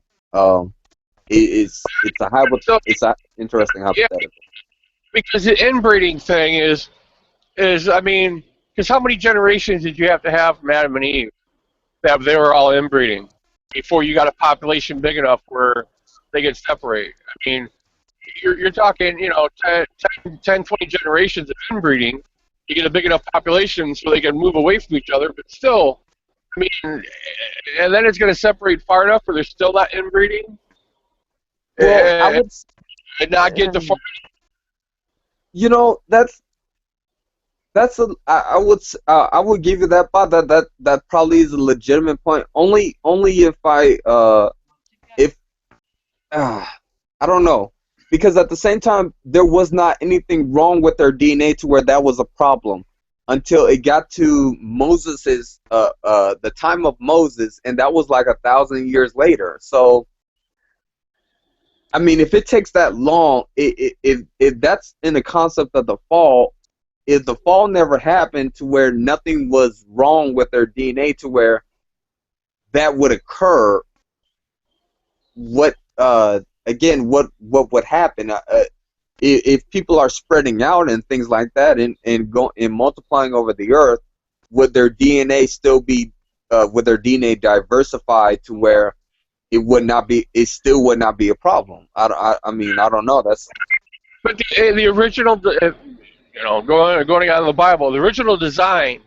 If God created the original design of Adam and Eve, I mean, he would have had to change. He would have had to step in and do a miraculous thing and change their DNA design when they had kids after the fall. So otherwise, because if they were perfect and good in the original design, according to, everyone else is supposed to be perfect, because God's perfect, and he don't make no junk, right? Well, then you'd never have, throughout history, you'd never have inbreeding problems. Well, so God had to step in and give those. Either he didn't make a good design in the first place, or because of the fall, he said, well, screw you guys, I'm changing your shit, and you're going to end up with deformities and problems in inbreeding and birth defects and everything else. I'm punishing you this way also. But it doesn't say that in the Bible, but how else could it happen? Yeah, again, I don't know. As far as hypothetical goes, I have no idea what the possibility. It's not a hypothetical. Either he designed them bad to begin with, or he stepped in and changed their design after. Well, yeah, you already have you kind of already have evidence of that he was changing their design after the fall, because it tells you that he says, "My spirit will not strive with men always, and I will limit the number of their days to be 120 years." So when you see the ages from before the flood and then after the flood, you notice that the ages decreased exponentially. Like, I thought that was because they couldn't get to the tree of life anymore because he put a cherub or angel or something to guard the tree of life, so they couldn't get to the tree of life anymore. Well, no, because it was more than that. Because you get this. You just said 120 years. So what? You just said 100. You just said you're going to live at Japanese to 120 years. Then what changed his mind to let people live to 800 or 900 years? No. That's not what I said. I said he was going to limit the number of man's days to 120 years. Well, yeah, limit the number of man's days to 120 years. Yeah, after the flood, he's talking about, Bob. After the flood. Well, but still before the flood, he limited their age to, 800 or 900 years, right? Well, yeah, they was living 900 easy, and then after the flood, the oldest person that you get is Noah, and then everyone else after that, like their ages is cut like greatly. Not even close to anything like Adam and Eve or their descendants before that. It was you get a big giant margin of their lifespan being cut off.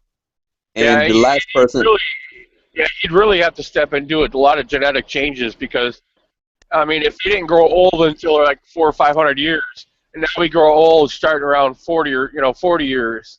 He really had to step in and just change man completely. I would not say completely. I would say that him sustaining man's life to be as old as they were, that he was slowly pulling. I wouldn't even. I shouldn't even try it, but basically, I'm describing as he's slowly taking the life out of them to where they're not living as long as they were. Are you saying when they got around 50 and 60 years old, then they grew old, and they just stayed that old for the next 500 or 600 years? Or 800 years? No, I wouldn't say that. Well, yeah, he's not taking the life. He had to change them. If they weren't getting, old age, like we describe old age now, starting at 35 or 40 or whatever, your body starts to deteriorate. Well, then if you're living 900 years, your body wouldn't start deteriorating until you're 400 or 500. So you Yeah. had to go in and change it. Otherwise, we'd live to 120, then we'd just die, but be in great, perfect health. So, and then really nobody really lives. I mean, there's only a couple of people that lived 120 years. So I mean, again, then he changed it again after the flood to limit our years to 120, and he changed it again to 90 and 80 or 70 years. No, he didn't change it, Bob. It's a natural consequence of the fall. That's what Mac and I believe, but that's, it's bullshit to you. So. Well, no, it's not a natural consequence of the fall because, well, then he changed it after because he made Adam and Eve perfect, so they couldn't have had no defects. Either he built the defects into them, and he's not that great of a designer, or he went and changed and put the defects in there after. No, it's the fact that again, it's like this. God creates a perfect world. This is how it goes. God creates a perfect world. He gives man the responsibility to look out to not only have dominion over that world, but to take care of it. Man corrupts themselves, therefore the things under them gets corrupted. So not only did when they got cursed, the very things that they were ruling over, basically the ground, it also got cursed. Everything that they was over got cursed because of them, because they was the head. So that's right, Mac. But we can't empirically prove this to them, right? We can't prove it, brother. We can't.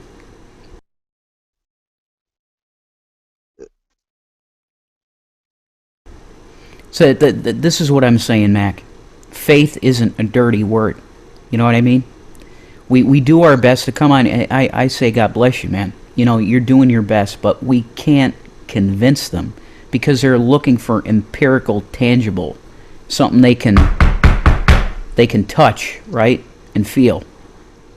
We can't give them that. That's what they want. But you're doing your best, brother. God bless you for it.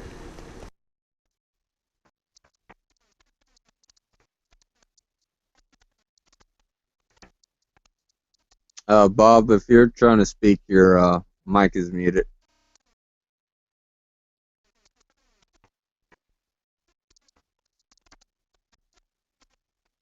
Okay. Well, I've actually overstayed my welcome. It is 10:20 where I am. I should have been in the bed hours ago. I'm gonna leave the Christians in here to it. I will take my rest.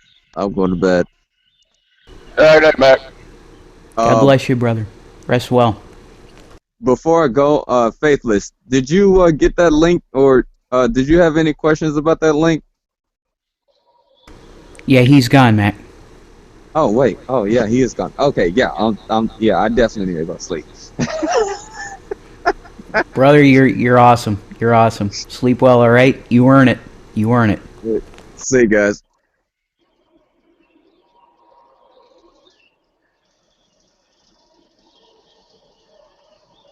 So how you doing today, Rev? Can't complain, Bob. Can't complain. Good to see you.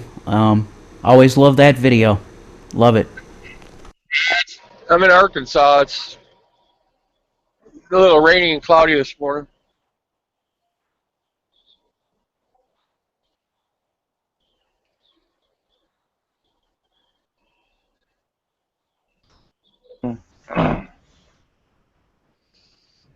Oh dear. Well, was he?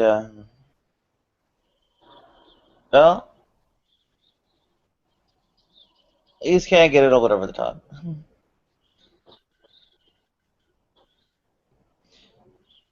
Yeah. Sadly, Matt Bell told me he wouldn't actually be wild about me having a bunch of hangouts about the parables of Christ and such. That's bizarre. Yeah, he said it'd be perilous before swine. Reminds me of was it Saitan Brincater or whatever, who said something about doesn't do Bible study with atheists. Yeah, that's bullshit. Welcome, Cal. Well, I don't have mods. Can't broadcast them. Oops. I can't get them out because my mouse is stuck. No, yeah, that's You know, I wish that that study that you did with Jimmy and Michael Yanitz was recorded. Would love to go back and listen to that, Nadia. You know. No? Sure. Oh, whoops. Yeah, well, there was a lot of dead air. I mean, we weren't exactly showing up for like even everyone, and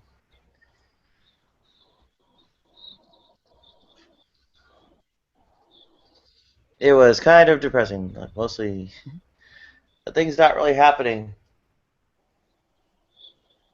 I had a different one for every parable.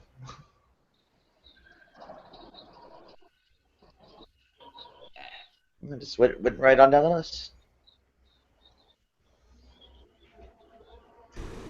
Yeah, like I said,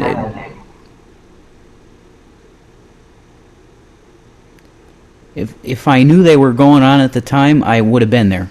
So, anyway.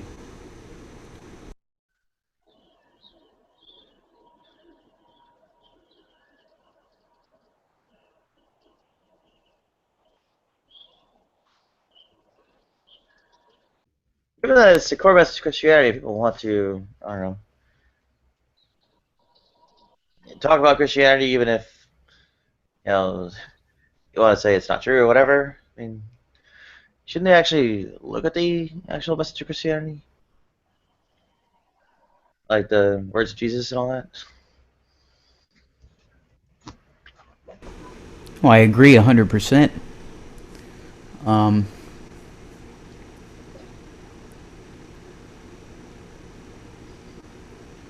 What disturbs me is people trying to make evidential arguments. To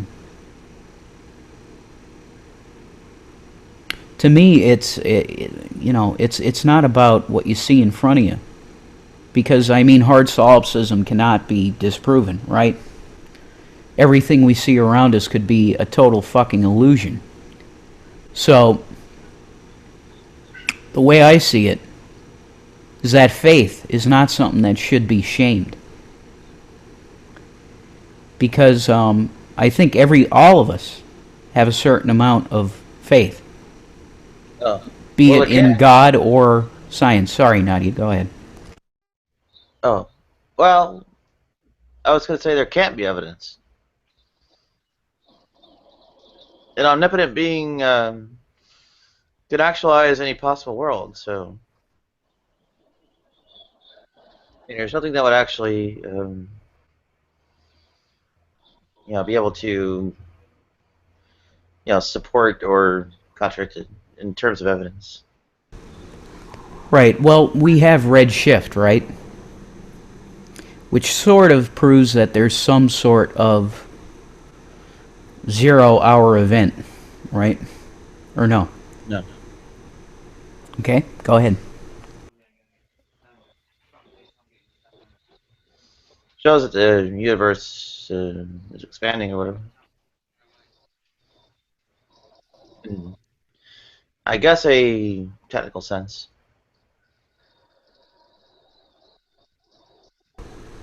Well, maybe it's just my brain and the way I see it, but what science observes there with redshift implies to me that there had to be some sort of, I don't want to call it a spark or a beginning or any of that, teleological or whatever language. I don't want to use that. There had to be some sort of it just an eternal state that expands and contracts and expands and contracts. It doesn't make sense to me. Does not compute. If I were a computer, I'd shut down if I believe that, personally. Well, the cosmic microwave macro radiation, or whatever it is the oldest sort of thing light, whatever it is, can be observed. So that, they say, is 380,000 or 380 million years after, I guess, the time at which everything would have shrunken to a point if the shrinkage, running everything backward, continued. People don't actually really necessarily know whether that, shrinkage or whatever continued. Right, but even with the expansion contraction model, there had to be something that was eternal. Where did that eternal whatever come from? Mass energy? Who knows? Who knows? Thank you, No Cal. one knows. Thank you, Cal. Welcome, Cal. That's fine. Hey, man, how you doing? Not seen you for a while. Great to see you, man. Yeah, good to see you too. Yeah, when it comes to those kind of questions, the most honest answer anyone can give, theist or non-theist or atheist or whatever, is I don't have a fucking clue. That's what the most honest answer is to that, because no one really. But one thing that I will say about what you were saying, Rev, is that when it comes to when you were saying before that, like, it doesn't make sense to you and all that kind of stuff. I think I think any hope of the universe making sense to us in a kind of intuitive way is kind of gone, because there's lots of things that we know for sure that exist, but we can't get an intuitive feel for them. Higher dimensions are a really good example of that. Like we can prove scientifically there's a fourth and fifth and sixth dimension and all that kind of stuff, but you can't really get an intuitive feel for the fifth and sixth and seventh dimension. But they are definitely real. So I don't think that I don't think. Thank you. I don't think having any good feelings of intuition or it making sense to you or just feeling apparent has any basis on whether or not it's actually true, if any of that makes sense. Yeah, absolutely. I hear you. Yeah. I think that's like I think that's I kind of gave up on the universe starting making sense when I started to look at a wee bit into quantum mechanics. Once I looked into quantum mechanics and then looked into a little bit kind of philosophy of mathematics and stuff, I realized that it's never really going to make intuitive sense ever. It's just not going to happen. Fucking A. I hear you. I agree. It's the best way. It's the best way to do it. It's more fun that way as well. I would if there's always something that you.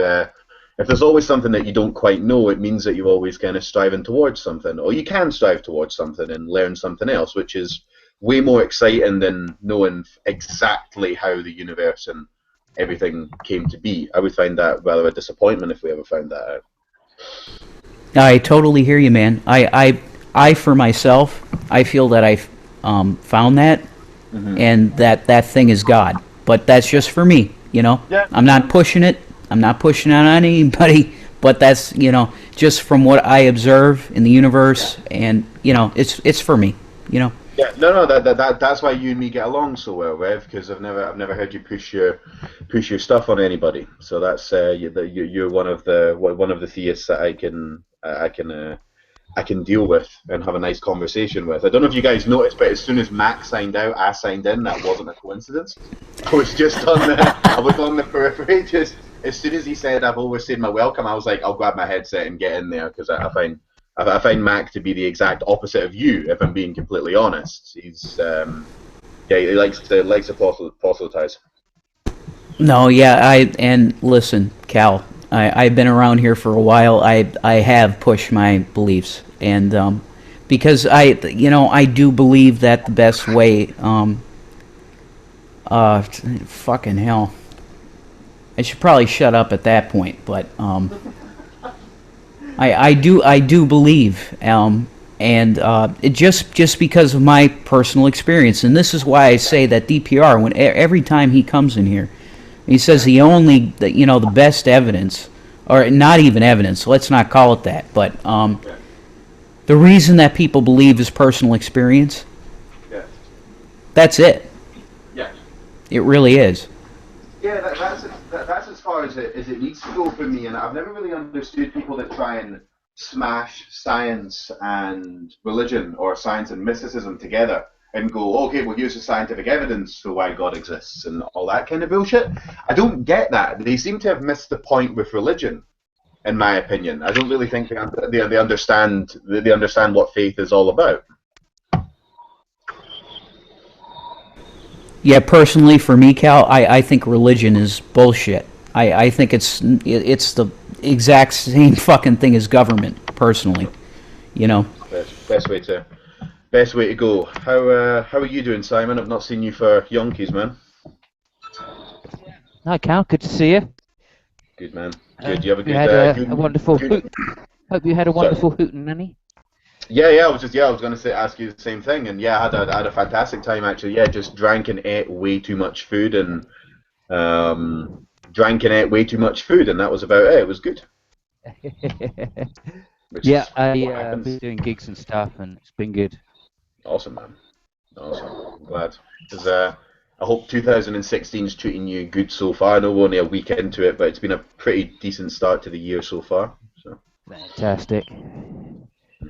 Yeah, not bad at all. Really, not a bad beginning. I'm just, yeah, there you go. Simon found love, and it's pretty fucking cool. Yeah, it's cool. But it's rocky, it's up and down, it's all the rest. So, we're just having an argument at the moment. Fuck that, man. Hold on. I don't know. Darwin's, welcome. It's all good, though. Welcome, Darwin's. You just gotta quit letting her watch them feminism videos, that's all. Hey, Rev, when are you going to get a haircut?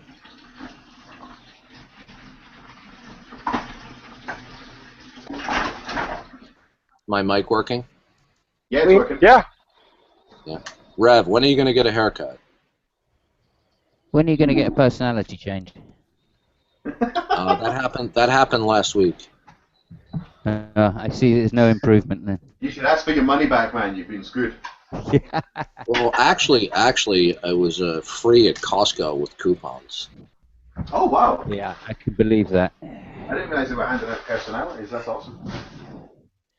Did Jesus have long hair?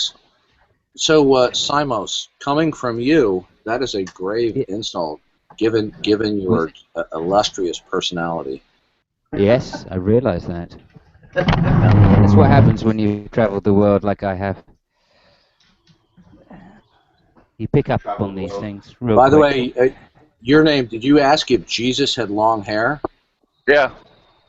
Okay, there is no historical reason whatsoever to come to that conclusion. Let's not go down there. Given you didn't. I mean, I know Darwin doesn't know the Bible very well, but I'm pretty sure in the Bible it decrees against men having long hair. It does. And tattoos. It does. Right. Yeah.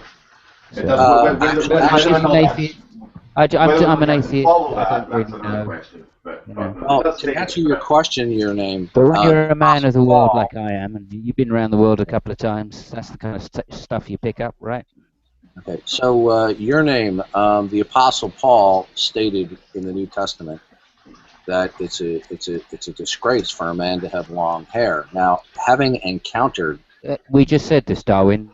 What, you on repetition day? Excuse me for talking while you were interrupting. Man, I'm going to hell. I guess. Okay. Yeah, man. Rev, you got that was more tattoos a as well, man. tongue-in-cheek remark to you. Okay, I'm just busting your chops. Right. Okay. Try and say it with a bit of sense of humor. It's all good, Darwin. Yeah, I'm just teasing you. It's nothing malicious. I'm But sensing a little bit the reason why people think that people commonly have these pictures of Jesus with long hair has to do with the origin of certain medieval paintings that occurred where Jesus was depicted as having long hair. And the mistake that was made, as best as I can, that I've been able to uncover in history. Now, unless I'm mistaken, somebody wants to correct me, that's fine. But yeah, I'll correct you. Some of the media. Are you just going to be obnoxious, Simon? Probably. Okay, good. You have a charming personality then. So the medieval painters probably confused the difference between a Nazarene and a Nazarite, right? Where Nazarites would not cut their hair for a designated point or period of time. It could be a month, could be 6 months, could be a year. Any names of these medieval artists you've got there, or are you just if you hypothesizing look, that there might be some people that were artists in the medieval time that thought that?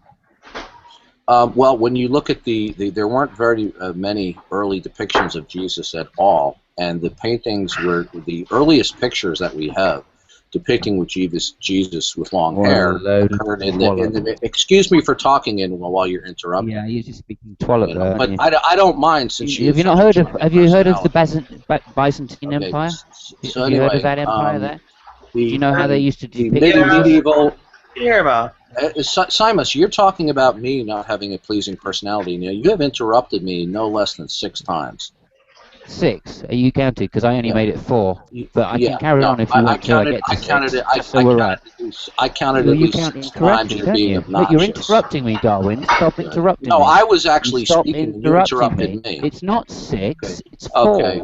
Okay, so you're gonna continue to be a troll. So I'll just turn your volume down since you're gonna be a troll. Really? Now, getting back to what I was trying to finish and answer your name, that the some of the earliest pictures where we have Jesus being depicted with long hair occurred in the medieval time period from medieval artists. Okay, so I hope that answers your question, your name. Sure.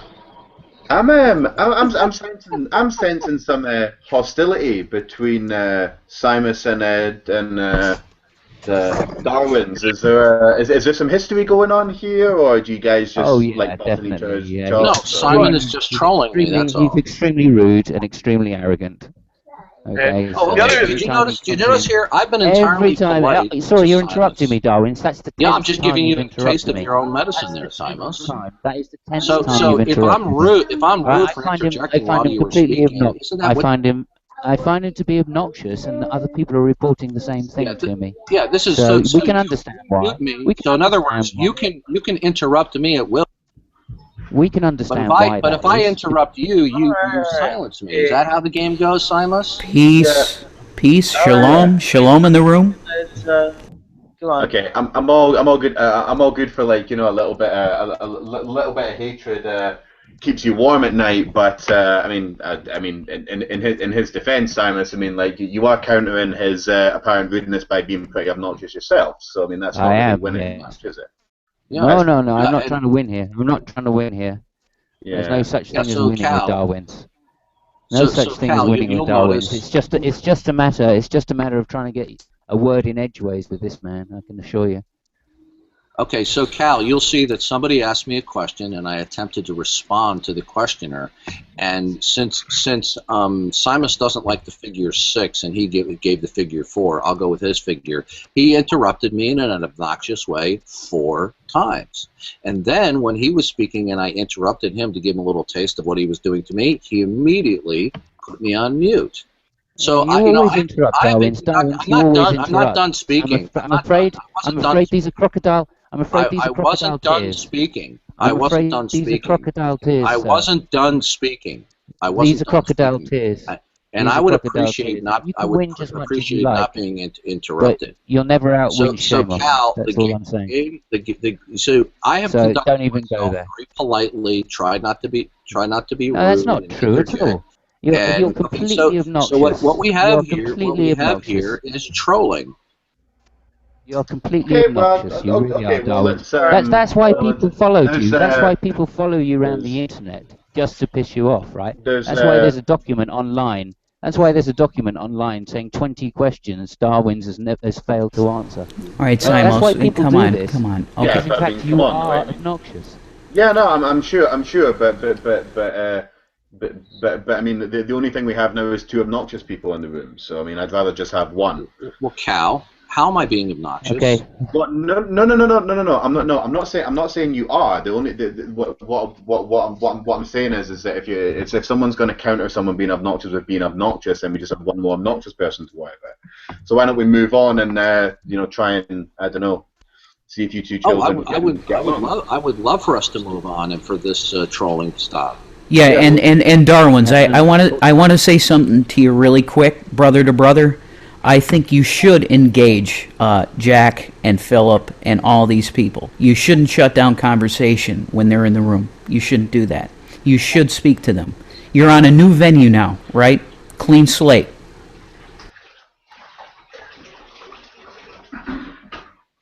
And I'm speaking as a believer, okay? I respect you. I really like listening to you. But I think that you could be the greater man in rising above the crap that they're doing to you, okay?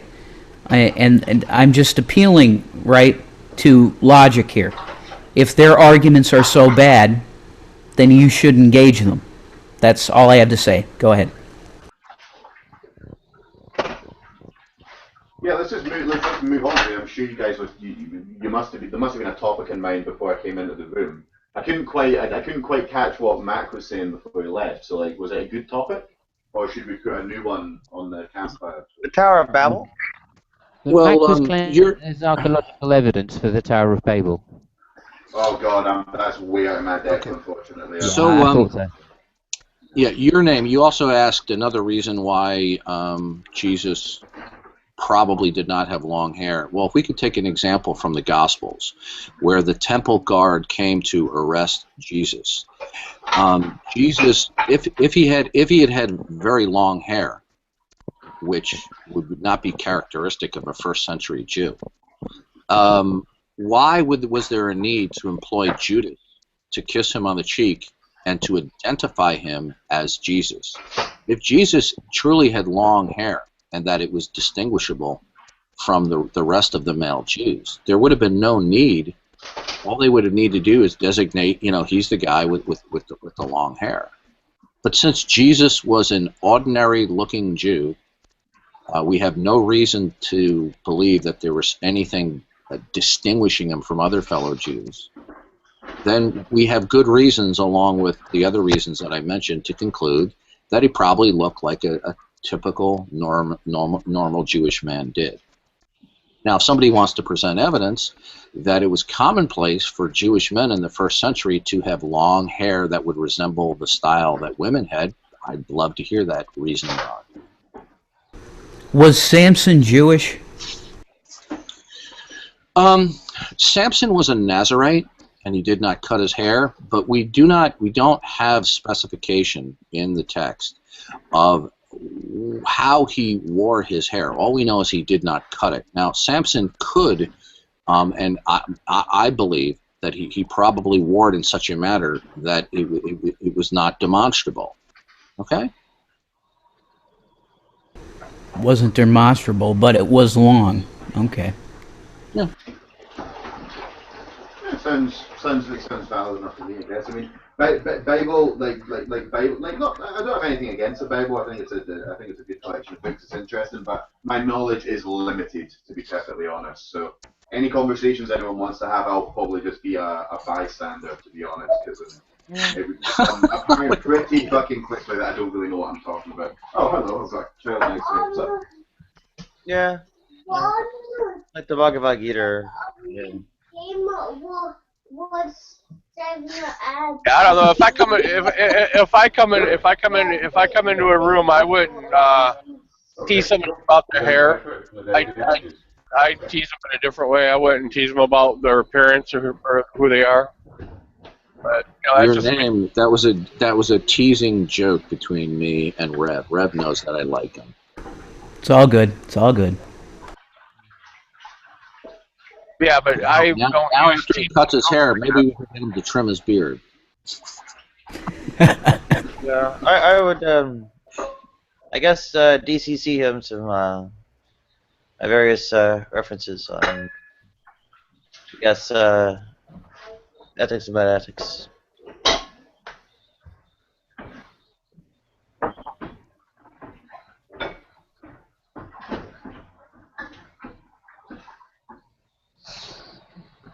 The noise of me doing my washing up in the background isn't feeding through the mic, is it, everyone? Like,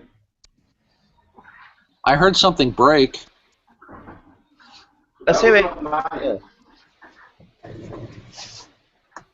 I'll take that as a no. If it starts to become too loud, please just tell me. Well, I have a serious question for Darwin's. Do you really think presuppositional apologetics is effective?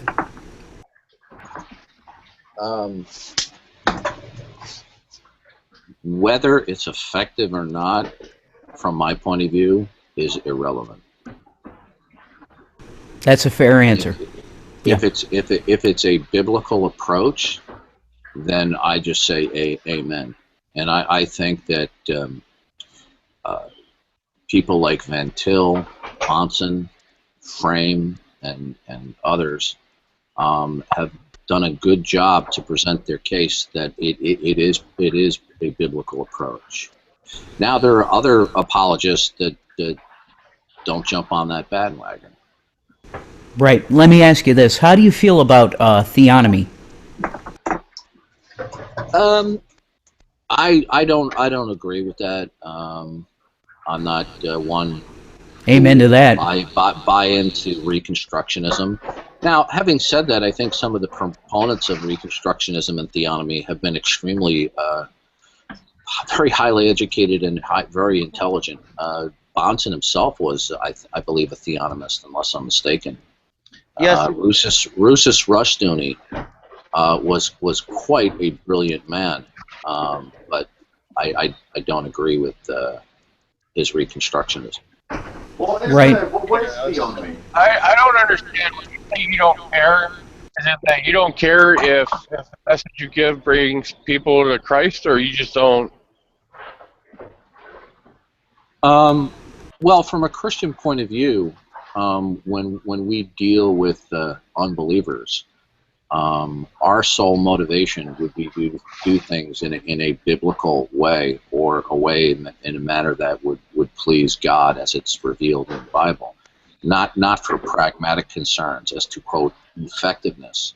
Now, to give you an example of where that mindset is extremely flawed, we have in the United States and Canada and probably in some parts of Europe this pragmatic approach, and it's called the church growth movement, where they have employed all sorts of tactics in order to, quote unquote, be relevant or, quote, effective, where they're appealing to people's baser nature, or a type of consumerism approach, where they bring in, they do performances or entertainment in the name of the presenting the gospel. I'm sure you might have heard people like Rick Warren, Bill Hybels, Robert Schuller, and there's a myriad of imitators, and their sole intent is, quote, effectiveness. So I would fundamentally reject that. I don't know. It just seems kind of odd to me. It's someone who's supposed to love and want to spread the gospel. Because I always thought that's what it was supposed to be. You're supposed to spread the gospel, spread the good word, so it'll help bring. Because I know nobody can convert someone to being a Christian. But I thought that's why Jesus went out and all the apostles went out, was to spread the word to let people know so they could come to it. And if your way isn't effective in doing that, why would you keep doing it? Because it would be faithful to the biblical text. Because the biblical text doesn't tell us to acquire any means that is, quote, effective. Okay, there are parameters, biblical principles upon which that we, according to the biblical text, are not supposed to deviate from. Right? EF, when I first met you, I asked you if you were a Calvinist, and you said yes, and you also said no, I didn't. I've never. No, that is incorrect. I am not a Calvinist.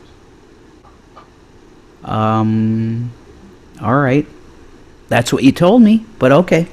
No, that's. I have never been a Calvinist, nor have I told anybody that I was a Calvinist.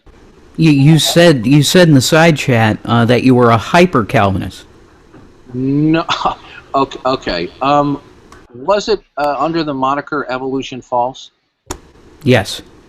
Okay. Are you aware of the fact that I have an impersonator going around? Yes, I am. I am aware of that, but you were on mic at the time. So okay, no, I did not. I have never written ever in my entire life, or in these rooms, that I was a Calvinist. I am not a Calvinist. All right, Rev, you're wrong. Move it on. maybe I'm mistaken. Move on. Yeah, go ahead. I mean, I'm very friendly. I'm very friendly to those who are Calvinists. I'm not hostile to them, but I respectfully disagree with their hermeneutics. I consider them fellow Christians, but I'm not a Calvinist. Do you think I was wrong still, Cal? What did you say? Did you think I'm wrong still? About what specifically? About being obnoxious. What you are other so-called obnoxious friend in the room? Yes, indeed. I don't know. Not particularly. No, it doesn't seem to be coming off as very obnoxious. Right. Yeah. I don't know. That was a 2-minute conversation on a misunderstanding about what somebody actually said, right? It could have been cleared up with, you may have heard that, but I'm pretty sure I didn't say it. Yeah, I guess so. I don't know. But no. Someone has to be accused of being wrong, okay? In order for the person to be. There are times it can be more long-winded than Nephilim free. So, come on. Well, okay, fair enough. He's far from the only one of us who can go along those directions. I'm not sure if who's awake with moderator controls right now, but if you can do me a favor.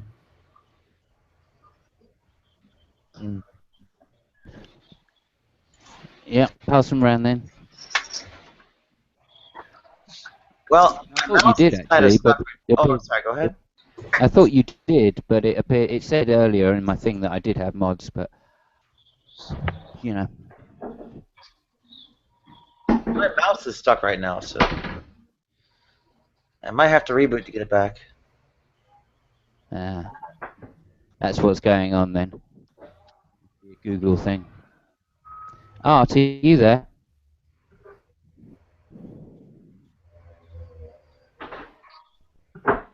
Well, I think that's the first time I've ever not seen Art there, so to speak. He's always in here. No, he does fall asleep. That's true. Barry might have walked away to help his dad or something, so. Well, he's probably finished his 3rd bottle of vodka for the day, you know. Does Art like a drink? Well, he's Russian, so we assume that like the Scots people, they all have a bottle of whiskey before breakfast, right? Yeah, a lot of my fellow Scotsmen do. I actually don't like drinking that much, to be honest. I only really do it. I only really do it over the Christmas and New Year period when I really unleash. But any other form of drug you can throw at me, I'll probably try and probably like. So. For comic relief, here's Art.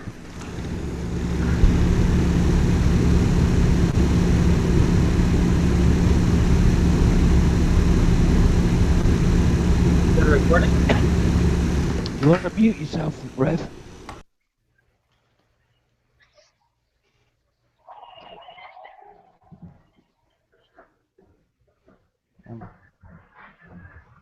Well, evolution. So you actually are a fan of Bonson and Rushtuni. I take it not of no other standard. A fan of Bonson? Yeah. I wouldn't call myself a fan. I happen to think that he was a brilliant man, and I think that his delivery of presuppositionalism was second to none. Now, he was if I was a fan, I probably would embrace his theonomy, which I don't. And I believe he was also a Calvinist. Yeah, go ahead. What is theonomy? I've never heard of that before. Theonomy is very closely. How shall I put this? It's the idea that all of the Old Testament laws are binding in the age of the church. Right. And that it is the Christian's responsibility to try to see that all of the civil laws of the Old Testament be applied in society. Oh, wow. With the exclusion of the ceremonial. Right. So they believe that we have an obligation by God to enact all of the civil statutes. Now that's not an exact representation of theonomy, but it's close enough. Close enough, yeah. No, cool. Thank you. I'd never heard the word before. So yeah. Does that include all the nastiness from, like, you know, Deuteronomy and Exodus and Leviticus and? Oh yeah, that would be. They would want to enact. In America we would call them the blue laws. They would enact no working. On the Sabbath day. On the Sabbath day, however they want to define that. There would be the death penalty for fornication, adultery, homosexuality, all sorts of sexual activity. Yep, it's total heresy, complete heresy. They would also advocate, death penalty for, like, bestiality or kidnapping, rape, things like that. Or tattoos, or mixed fabrics. Yes. Tattoos, mixed fabrics, certain types of. No, I don't. No. I don't know. I don't know that the death penalty is prescribed. The tattoos are forbidden, but I'm not aware that it prescribes the death penalty. Yeah, that's fair. Actually, I'm not sure myself. Yeah, no, that's quite. Just because something's forbidden doesn't mean that it calls for the death penalty. Yeah, true. Yeah, no, thanks for the update on that, man. I had no idea what that word was, so thank you. I now know a little bit more than I did before. Yeah, I'm not exactly certain if theonomy is exactly synonymous with Reconstructionism, but there's such a close overlap that for all practical purposes they are. So Oh, if you cool. Google it, you'll see theonomy and Reconstructionism very similar presented. And Bonson, who was a leading proponent of presuppositional apologetics, well, I believe he was a theonomist. Wow. Jeez, Oh, thoroughly unpleasant character. I think subtitle is like Theonomy and its critics, but also how would you reconcile any of that with the, say, I don't know, like actual Jewish interpretations and so on, halakha and all that? Are you asking me? Yeah. Well. Could you repeat? I didn't understand your question. Oh, I was saying, how would you reconcile it with the, like, actual Jewish interpretations of it? Because. Well, Nadia, I can answer that because they don't believe Yeshua was a Messiah, Mashiach. So obviously they're going to hold to those old laws. Obviously. Well, actually, some Jews don't. That's right. Messianic Jews. That's right, Darwin. Yep. No, I'm talking about there are Jews who say that the ceremonial law does not apply because there's not a temple. I think it gets even better because, what is it, the Talmud and various kinds of other doctrines. Talmud, the Mishnah, the Rashi, all of this stuff is BS. They shouldn't be paying attention to this. And this is why I keep telling my Orthodox brother Pesach that he shouldn't be paying attention to any of that stuff. He should be in Torah, always. Well, yeah, as practiced by, I guess, Jews and things who, I don't know, actually have that as their kind of, what is code? The, like, death penalty for adultery and, well, other things, is not quite what they end up doing.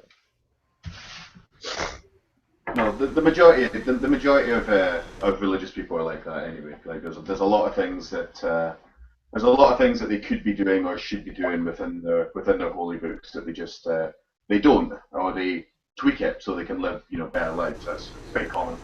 Yeshua the Mashiach told us that we should never, ever try and take over government. He said to Pilate, right, the Roman governor, My kingdom is not of this world. Right? We are not to be trying to take over governments. It's not what we're called to do. So do you believe that Christians are prohibited from running for civil positions? Not at all, Darwins. No, that's not what I said. But I do not think that we as Christians should be trying to impose our beliefs on others. Welcome, Jack. Well, let me ask you this question: What if you were a Supreme Court justice? Would you strike down Roe versus Wade?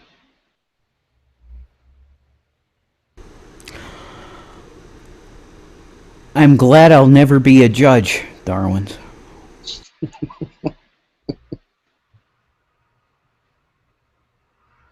It seems to me, Rev, that you're saying that religion and the church and state should stay separate at all times. It seems to me that to me seems to be what you're saying, and if it is, I'm very happy that you're saying that.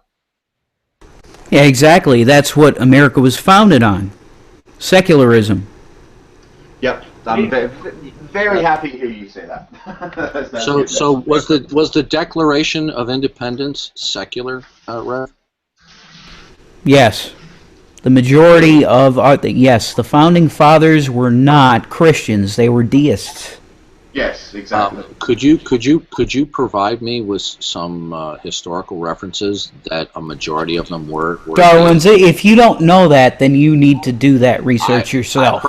I've heard that claim. For example, let's take Benjamin Franklin. Benjamin Franklin has been referred to many times, and I'm just using that as an example of being a deist. However, when you look at the things that Benjamin Franklin has written, he has referred to God's providence. A deist. All right, you're tiptoeing very slowly to theonomy here, Darwin's. No, Rev, can I finish?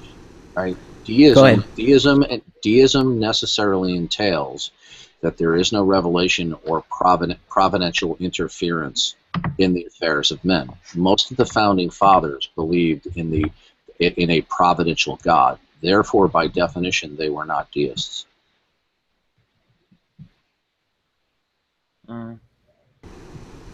I disagree. I don't think deism has that rigid. Okay, well, do you disagree with the definition of deism? Yeah, I can. Rev? Okay, I'll say this, Darwin, so listen to me. America was never to be a Christian nation. Never. Okay, I'm asking you about your claim that most of the founding fathers were deists. Now, are you using the word deism as it is ordinarily defined? Yes. Okay, good. Does that entail that there is a God, there is a creator who does not give any revelation, nor does he have any providential interaction with his creation? Yes. Okay, good. Therefore, most of the founding fathers were not deists because they believed in a providential God. What do you mean? I disagree with that. I disagree with that. What do you mean by providential? You have something that.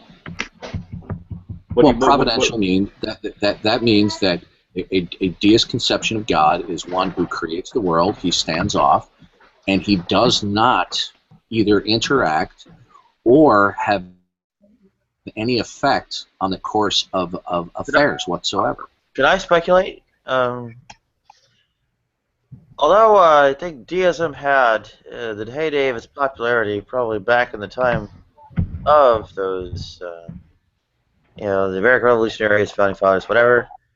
But I don't think that actually translated to, majorities even among, I guess, the colonial elite. So I suspect that you might have a substantial minority. Who knows, like quarter, 10% or something like that, being deists. I think Thomas Paine was an outright atheist. Probably the only one. So what is the topic of contention here? I just want to ask Darwin's really quick. Darwin, do you want a Christian theocracy in America? Do you mean along the lines of theonomy and Reconstructionism? Yes. No. Thank you for that answer. Go ahead, Jack. Yeah, well, so what's the topic? What's the topic of dispute right now? So, Rev, you stated Excuse that me, the founding Darwin. fathers... I was asking what the topic of dispute Yeah, is. Can okay, somebody good. fill me in? So Rev, you Excuse were me, saying that Darwin. the founding Excuse fathers... me, Darwin. Darwin, I was asking what the topic I'm of talking. dispute is. So, yeah, Darwin, I was talking before you, Darwin. Can Rev, somebody tell me you were what the topic? saying... If you're going to talk Rev, you were over me, saying that the founding fathers were mostly deists, correct? Yes. Okay, good. Does the concept of deism include non-providential interference or activity? You're talking over my head, Darwin, so I don't know what you're... I don't know. Okay, in your use of the word deism, does a deist God preclude revelation or providentially manipulating or controlling circumstances here on Earth in any sense? I can tell you that Jesus Christ doesn't want us taking over governments. I can tell you that. Well, that's not an answer to my question. Okay. Okay. The deist conception, the ordinary definition Welcome of deism. back. The ordinary definition of deism. So I'm just trying to figure out how you're using the word deism, because the ordinary meaning of deism is a creator God that does not conduct any revelation, or I should say direct revelation, or providentially interfere or intercede in any material way with his creation. Is that how you're using the word deism? Okay, can somebody with mods broadcast Veckel? What I'm saying, Darwin's, all right, is that it was never the intention of this country to be a Christian theocracy. That's what I'm saying. That's all I'm saying. You said the founding fathers, for the most part, were mostly deists. That's what you said, right? Yes. Okay, good. Is a deist conception of God one that precludes or excludes non-providential actions? Non-providential actions. See, I didn't state that correctly. Does a deist conception include that God does not providentially act in the affairs of men in any way?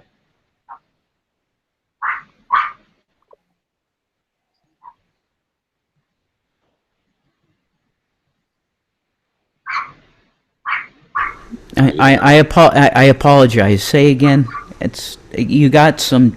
You got some in the background. I'm sorry. Yeah.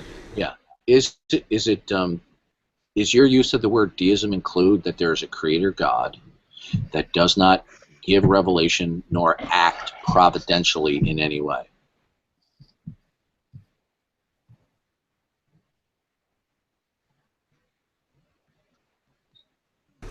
I don't know. I don't know. All I can tell you is this country, Darwin's, was not founded on a Christian theocracy. That's all I can tell you. I think you know that for sure. Right?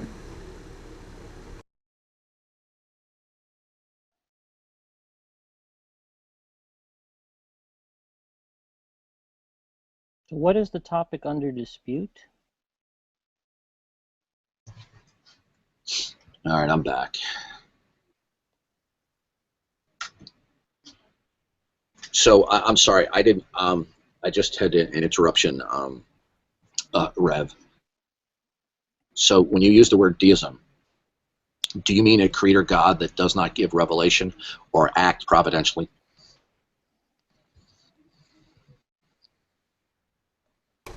Yes. Yes. Okay, good. Then by that definition that you're using, most of the founding fathers were not deists.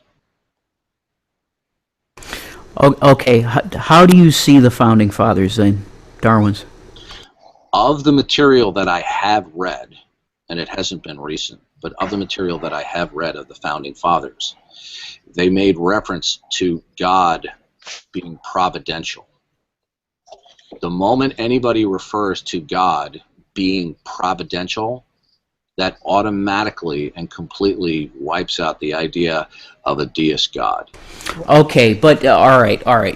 But are you saying hasn't are you saying that the Christian God was meant to be the God of this nation, Darwin's?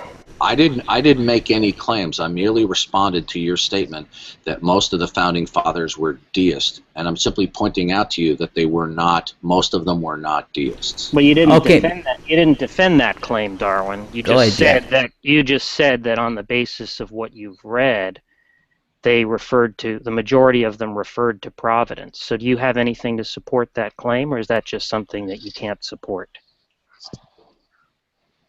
Darwin?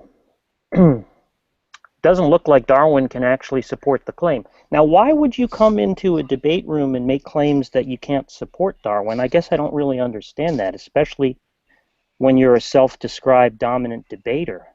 Surely you understand that in a debate room, when you make claims, you should expect to be challenged to provide support for your claims, right? I would think that a self-described dominant debater would understand that. So let me repeat the question, Darwin. You were trying to correct this gentleman here, Rev, right, in saying that the majority of the founding fathers were deists. You were trying to say that was incorrect, that in fact the majority of the founding fathers referred to providence in their writings, right? And if you believe that God is providential, you're therefore not a deist.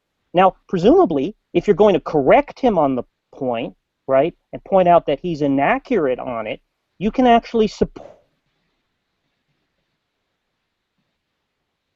your claim that the majority of evidence and therefore we're not deists. Now, as a dominant debater, can you support your claim, Darwin's deity, or are you going to dodge?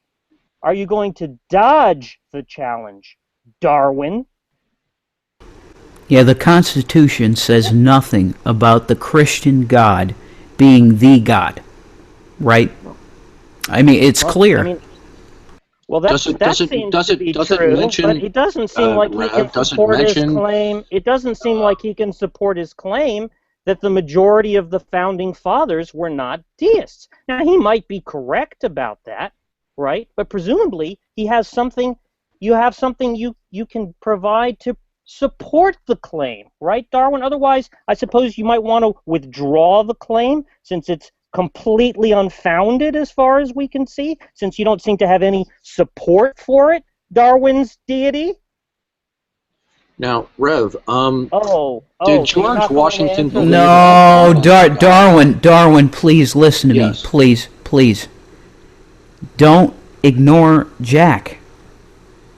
Yeah, so Darwin... You're on a new venue here, so please listen to him and respond. Yeah, do you withdraw I wasn't aware, Darwin? Rev, that I was under your authority. Am I? You're not. Okay, Darwin, okay, good. Now, Rev, did George Washington, did he believe in the providence of God? He did. Absolutely, I believe that. Okay, good. Were there many of the signers of the Declaration of Independence, as best that you know, did they believe in the providence of God? Yes. Okay, Benjamin Franklin, did he believe and express that God was providential? Well, Franklin is, I mean, let's not talk about Franklin. He went to the Hellfire Club in France and that stuff, so I don't know about... I'm not discussing what Franklin's fate was after he died. I'm saying, did Franklin ever believe... He wasn't talking about his fate after Benjamin he died. Franklin He was saying that by going to the Hellfire God was Club... providential. Okay? He was saying that by going to the Hellfire Club, that would indicate, right? That would indicate that Franklin did not have traditionalist views about God, right? That's why you were bringing up the exactly, Hellfire Jack. Club, Rev, not to talk about his fate after his die. Yeah. So maybe you should try did listening, Franklin Darwin. ever express that God was providential? I don't know. I think he did in Congress. Yeah. Congress, right? I know what you're talking about. Yeah. I've actually read statements of Franklin where he refers to prayers to God and to God being providential. So we have. Yeah, but which God? But which God though, Darwin's? Darwin's which God though? Well, he wants. Darwin wants to Rev, say the that concept of deism. if he believes that he would answer prayers, that would mean that it wasn't a deistic God. But you haven't supported the claim, Darwin. Excuse me, Darwin. I'm talking. Excuse me, Darwin. You can talk after I'm finished. You haven't supported the claim that Darwin did, that Franklin did in fact make prayers. You just said I happen to have read it. So do you have any support for the claim, dominant debater? All right. So you don't have any support. Rev, when you take a for look the claim that Franklin, many of the written that Franklin actually prayed or referred to prayers, do you, Darwin? Listen, EF, please listen to me. Please. Darwin's I'm EF, trying to please speak without being interrupted. please listen to me. Rev, you're interrupting me. Please listen to me. Not speaking to Jack is not working for you. You're interrupting me. That's all I have to say. Now, I'm not going to beat this dead horse, but it's clear to anybody who has even a perusal of the statements of the Founding Fathers in reference to their situation and dealings with the King, that many, if not most, of the Founding Fathers, and we can cite George Washington, Adams, Benjamin Franklin, as very, very good examples that they believed that prayers would be answered or not answered, and that God may or may not providentially intervene. That type of conception is completely inconsistent with the definition that you have given for deism. So some of the Founding Fathers may not have been explicitly evangelical in their theology, but they nonetheless, the majority of them, did express sentiments that God was the God that they were referring to providentially acted. What's your support for that? By definition, the majority of those, therefore the majority, I'm not finished, please. Therefore, the majority of the Founding Fathers. What's your support for the claim? Excuse me, I'm talking. So, Rev, based upon the definition that you have given for deism, that would not fit the majority of the Founding Fathers being deists. Okay? It would not fit. Just a minute. It would not fit if it was true, but you haven't established that it was true that the majority of the Founding Fathers were not deists. Go ahead, your name.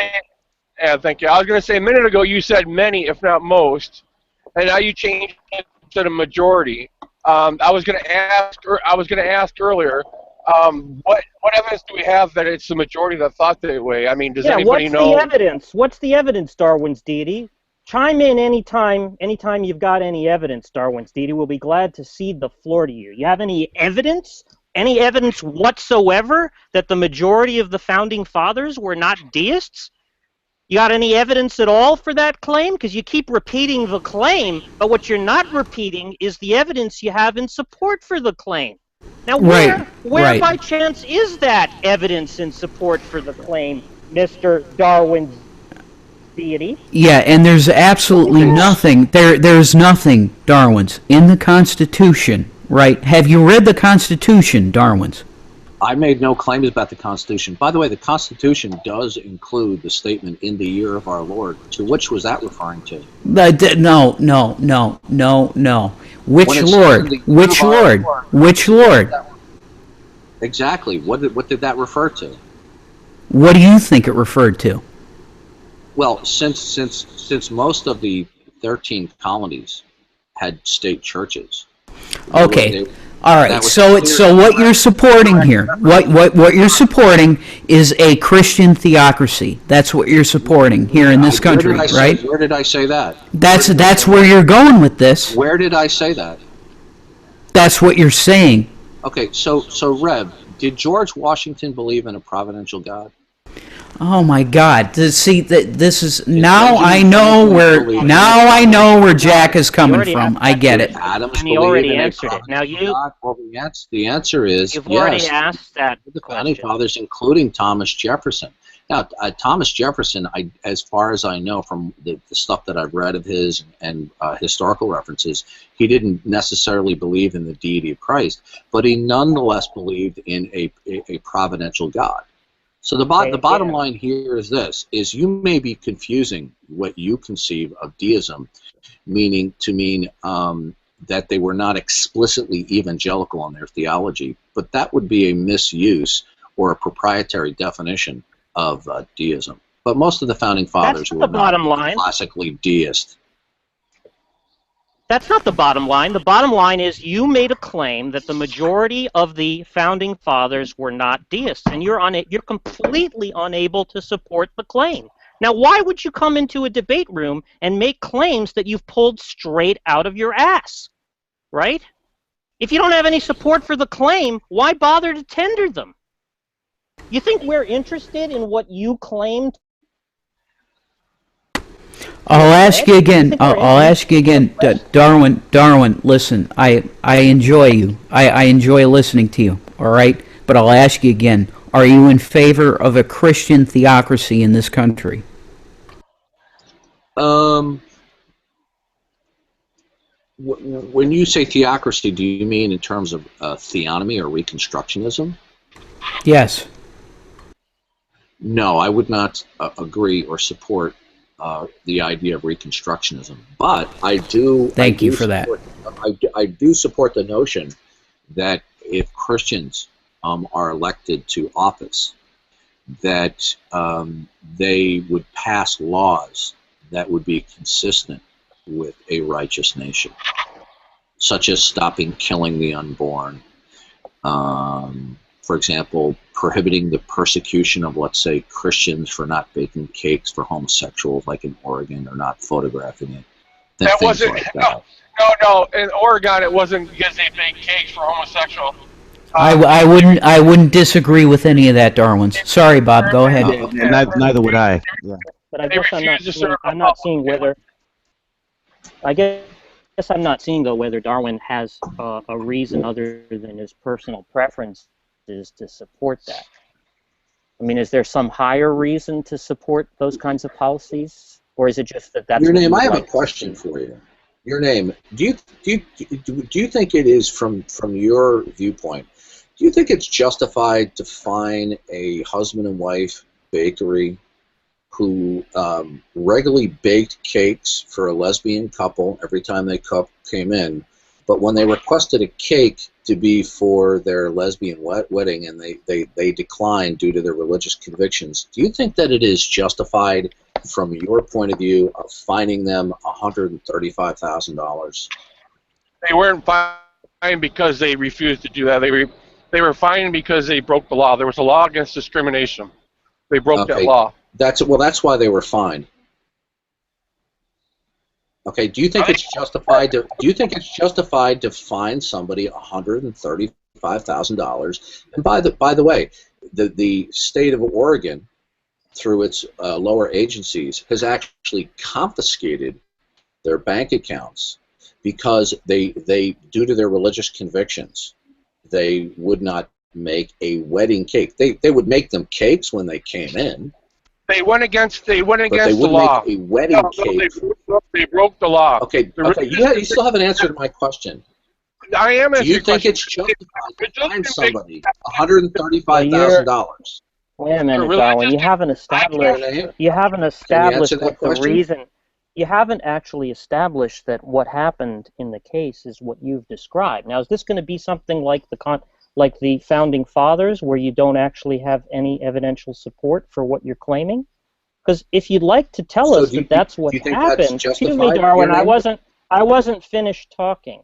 If you'd like to tell us that that's actually what happened, maybe you can cite something, right, that confirms that your description is an accurate one, since you don't seem to be very good at supporting what you claim. So you have anything that you can link to that shows us that that's what they were fined for explicitly? Your religious convictions don't have anything to do with it, because it also says in the Bible that you're supposed to obey the laws of the land. The laws of the land said they weren't allowed to discriminate.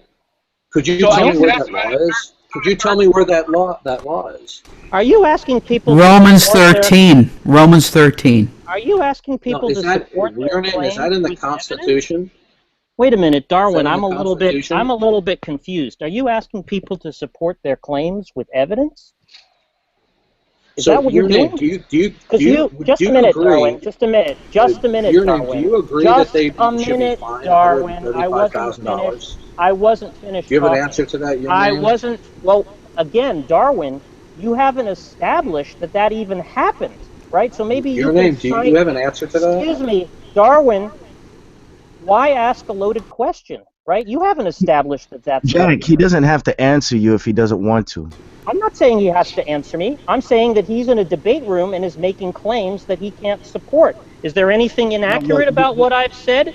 Has he supported any of his claims? It sounds like he's already. Well, it sounds like he's already in the middle of a discussion with Bob, real quick. So why don't you just wait? Well, he's asking a loaded question. Your name. Let me ask you this question.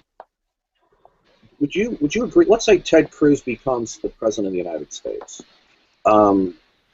Would you approve or disapprove of him attempting, through his powers as president, to overturn prior policies, let's say regarding abortion and homosexuality?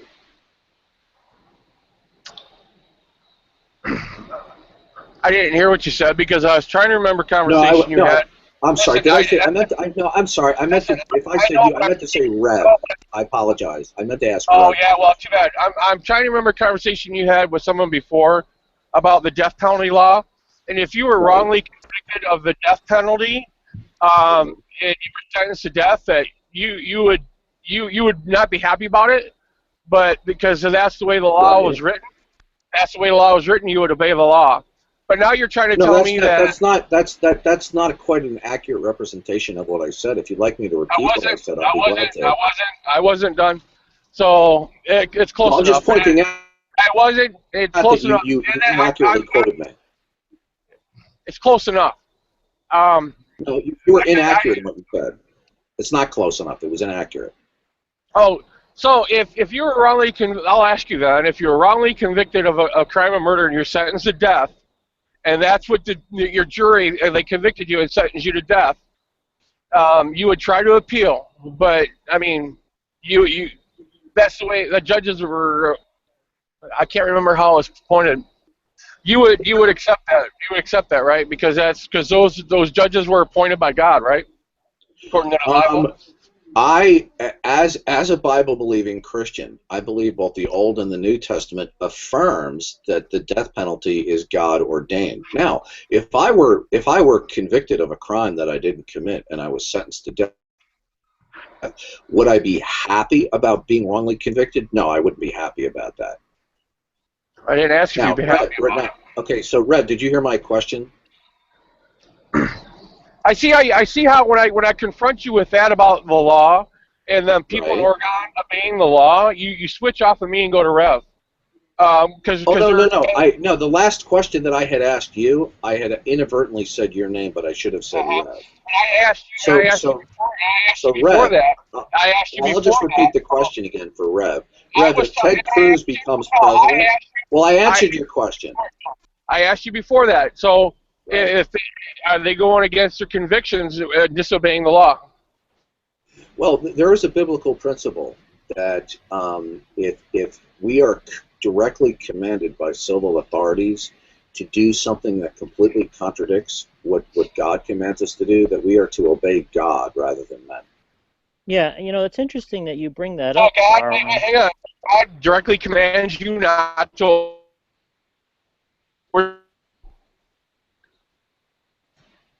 Yeah, it's interesting that Darwin brings that up, because what that means then, right, Darwin, is that if you were commanded to rape and murder, behead, and torture your own children, as well as, let's say, 1 billion other children, you would be wrong to resist that command, right? Darwin? Yeah. So, Rev, did you hear my question about Ted Cruz? Okay, isn't that interesting that Darwin didn't answer that question? Rev, I asked you the question about Ted Cruz. Did you hear it? Are you there, I was talking. Darwin, I asked you a question. I answered. Are you not answering my question? Rev, okay, I did answer your question. Rev, did you hear my question about Ted Cruz? Are you embarrassed to affirm, Darwin? I guess Rev is not there. I'm here. What about Ted Cruz? Okay, Darwin, you made it a comment. You oppose theonomy and Reconstructionism, and I agree with you. I oppose theonomy and Reconstructionism as well. Bob, Okay, could you please let Darwin speak for 1 second, Bob? Okay. So, Rev, if Ted Bob, please, Bob, just 1 second. Go ahead, Darwin's. Okay, Rev, if Ted Cruz becomes Christian and he uses his presidential prerogatives and authority one way or another to stop abortion or stop, let's say, certain policies about homosexuality, would you object to that? I would. Okay, so you would object to Ted Cruz if he used his constitutional authority to stop abortion by whatever possible. Is the president a dictator, Darwin's? No, I just said, would you oppose Ted Cruz, were he president, to use his presidential powers and prerogatives, which that would entail his constitutional prerogatives, from stopping abortion? Wrong. Wrong. Okay, so what do you mean wrong? What's wrong about that statement? The president is not a dictator. He can't dictate. I didn't say anything about the president being a dictator. Well, that's what you're implying. Let me repeat the question for you, because that is not what I'm implying. Would you, as a Christian, oppose Ted Cruz seeking to use his presidential prerogatives and his presidential authority under the Constitution to prevent... He does not have those rights under the Constitution, Darwin. Really? Okay, suppose there is a bill coming forward to him that would expand, or let's say hypothetically allow abortion. Would you approve of a Ted Cruz using his presidential authority to veto that bill?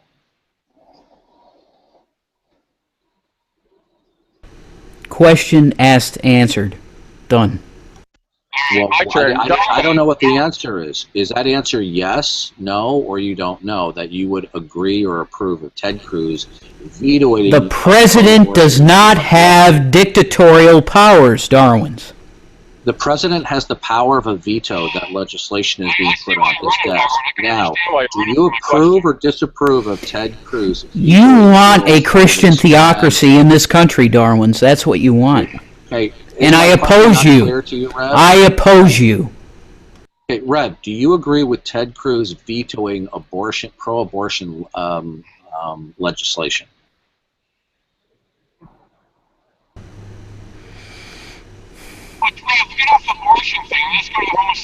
What is our country? What was our country about in the first place, Darwin's? Was my question freedom? Not intelligent? It was about freedom. It was about freedom. It's not about the Christian God, Darwin's. It's not. It's about freedom. Rev, do you approve or disapprove if Ted Cruz were to veto pro-abortion legislation? I would support it, of course, because I'm a Christian. But this country was not meant to be a Christian theocracy, my brother. Please listen to me. Who is advocating that? Well, you are when you want to reverse. Thank you, Bob. Thank you, Bob. No, excuse me. I guess your memory is lapsing, Rev. I specifically told you that I do not support the imposition of Reconstructionism or theonomy.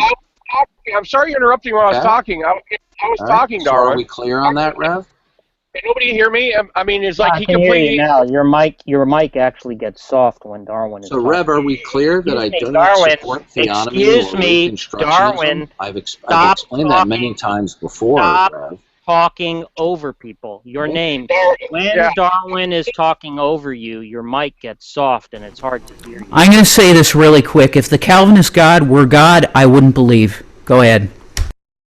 Okay, but so do you understand that one could be a Christian legislator or a Christian, let's say, executive, and they may use their constitutional authority that would be in the direction of biblical morality or not. So if it's within their constitutional authority, you would oppose them supporting executive actions or signing legislation that would be pro-biblical morality if it's within their constitutional authority. You would oppose that? Have you read the Constitution? Yeah, I have. Mm-hmm. How many times are you going to keep going back over it? Mm-hmm. The Constitution does not prohibit a president using his executive authority or his veto power. Wow. Or signing wow. Ignorance. Ignorance hardcore. Ignorance hardcore there. That would be congruent with Christian morality. Constitution doesn't prohibit if it's supposed to be separation of church and state, and there's nothing. That's exactly right, Bob. That's exactly right, Bob. Where is that in the Constitution? I was talking, and there's nothing in the Bible that says same-sex marriage is wrong. It says homosexuality. There's nothing in the Constitution that says separation of church and state. Why are you interrupting me while I'm talking? I mean, where's that in the Constitution? Your name? Darwin, I'm talking. Are you referring to the Establishment Clause, your name? Darwin, where in the Bible does it say it's wrong for homosexual marriage? It says homosexuality is sin. How can somebody get married? That makes no sense when the Bible in the Old Testament when they are to be stoned. Homosexuality is a sin. The gauging in the homosexual relations is a sin. Two people getting married and living together without committing that sin. Where does it say that's that's a foolish. That's kind of a foolish. You know what's scary? You know what's scary is this guy is driving a large truck, and he reasons like that. You know what, Darwin? So what? I'm driving a truck. I've done it for a long time, and I have no problem driving and talking at the same time. That's kind of a foolish. Your name. Let me ask you this question. No, you haven't answered my question. Does the Constitution of the United States, explicitly declare that there is a separation of church and state? Darwin, where you haven't answered my question yet. Where in the Bible does it say two same-sex people cannot get married? Tell me where it says that. It says in the Bible in Matthew 19 that God ordained marriage for a man and a woman. That's God ordained marriage. Yeah, that's it right. doesn't say it. Okay. Now you ask me where in the Bible. Now I answered your question. Darwin's what is civil marriage? Darwin's civil marriage. Darwin's. Okay. What's civil marriage? Okay, good. Well, I answered your question, your name. Where in the Constitution does it say separation of church and state, and are you referring to the... Dodging my question, what is civil marriage? Civil marriage. My question, your name. Darwin's, civil marriage. What is civil marriage? I'm going to have to turn down your mic, Rev, because I'm in the midst of a conversation with your name. All right, I'll shut up. Okay. Your name, I answered your question, and I followed up by asking you a question. Where in the Constitution does it say Darwin, you did not answer there is a separation of church and state, and are you referring to the Establishment Clause? Darwin, you did not answer my question. I asked you where in the Bible. I did answer your question. Darwin, I asked you a question. Where in the Bible does it say that two people of the same sex cannot get married? That's an argument from silence. That's correct. That is an argument from silence, and there was the death penalty for people who were open homosexuals. So how would two dead people get married? Do you not understand that we are not living in a Christian theocracy, Darwin's? Do you not understand that? I answered your question, your name. Now I asked you a question. I answered your question, and I'm going to ask you a question.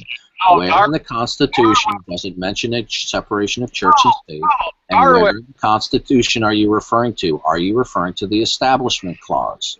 I'm sorry, Darwin. That's the Old Testament. We're living in the New Testament now. Okay, your name, I asked you a question. I hear homosexuals get murdered. Your name, I answered two of your questions. Now I asked you a question. Darwin, shut the fuck up. I'm asking you is where in the Constitution... Philip, at this point, it's good to see you, buddy. Welcome. And are you referring to the Establishment Clause? Darwin, shut the fuck up. I'm not going to shut up. I answered 2 of your questions, and I asked you a question. Now, out of courtesy, you could answer my question. Where in the Constitution does it say a separation of church and state? Darwin, you're an inconsiderate. Fuck you, Darwin. Okay, your name. Where in the Constitution does it say separation of state? Darwin's, are we living in a Christian theocracy? Seriously, does anything in the Constitution, Darwin, say that we are living in a Christian theocracy? Does that say that in the Constitution? Not that I know of. Thank you. Thank you. I wasn't done asking questions. I don't know where you get to come off just, I can quit. I'm supposed to stop answering questions when you want to answer one? I wasn't done asking questions. I see you do it all the fucking time. You get a line of questions, and you just ask question after question after question after question. When somebody else tries asking a question, you avoid it, dodge it. I answered your questions. I answered 2 of your questions in a row. Now, I asked you a question. Oh, where in the Constitution does it say that Darwin, church and state? Darwin, piss off. Okay. You ain't Bob, Darwin. your question was Okay, answered, so bro. you don't have an answer to my question when I answered 2 of yours? Is Whatever, that how Darwin. we play the game? So in Darwin. other words, you get to ask questions and I don't. Yeah, exactly. Just like you do all the time. I was fucking asking the questions because I was going along the line of a point. All right, I'll be right back. I have a phone call. Yeah, you better fucking go. I was going along the line of a point to show something, but no, you had to interrupt me and cut me off because you didn't want me to finish saying what I had to say. You're an inconsiderate prick, and you're a fucking asshole. Well, we haven't. Unfortunately, Nadia stepped away, and we haven't really had anybody to moderate. And I don't think Art probably has mods, but he's not around. Yeah, Nadia had a problem with the laptop about being able to let people in and moderate or something. I don't know if she fixed that or not. Well, first of all, thank you, Rev. Anyway, but what I was saying, I think it's become very clear that Darwin's deity doesn't really want to support his claims. Yeah, he just throws stuff out that he can't support, just constantly. I don't understand why he would come into a debate room and make assertions that he has no support for. I just don't understand it. I would like to respond, though, that it's kind of foolish to conclude that because there's nothing directly in the New Testament against same-sex unions that it's not prohibited. It's not forbidden. That's sort of an argument from silence there. No, Vec, I understand that, but he stated that they couldn't do it. That's why I was asking where in the Bible does it say that they can't. He stated that they couldn't. He made a claim that it wasn't they couldn't do that. So if it's an argument from silence and it doesn't say one way or the other whether they can or they can't, and he said they can't, I asked him where it says that in the Bible. That's what I was getting at, and he didn't show me anything. That you can't. Well, Jesus was a first-century Jew, so just because he didn't say anything directly against what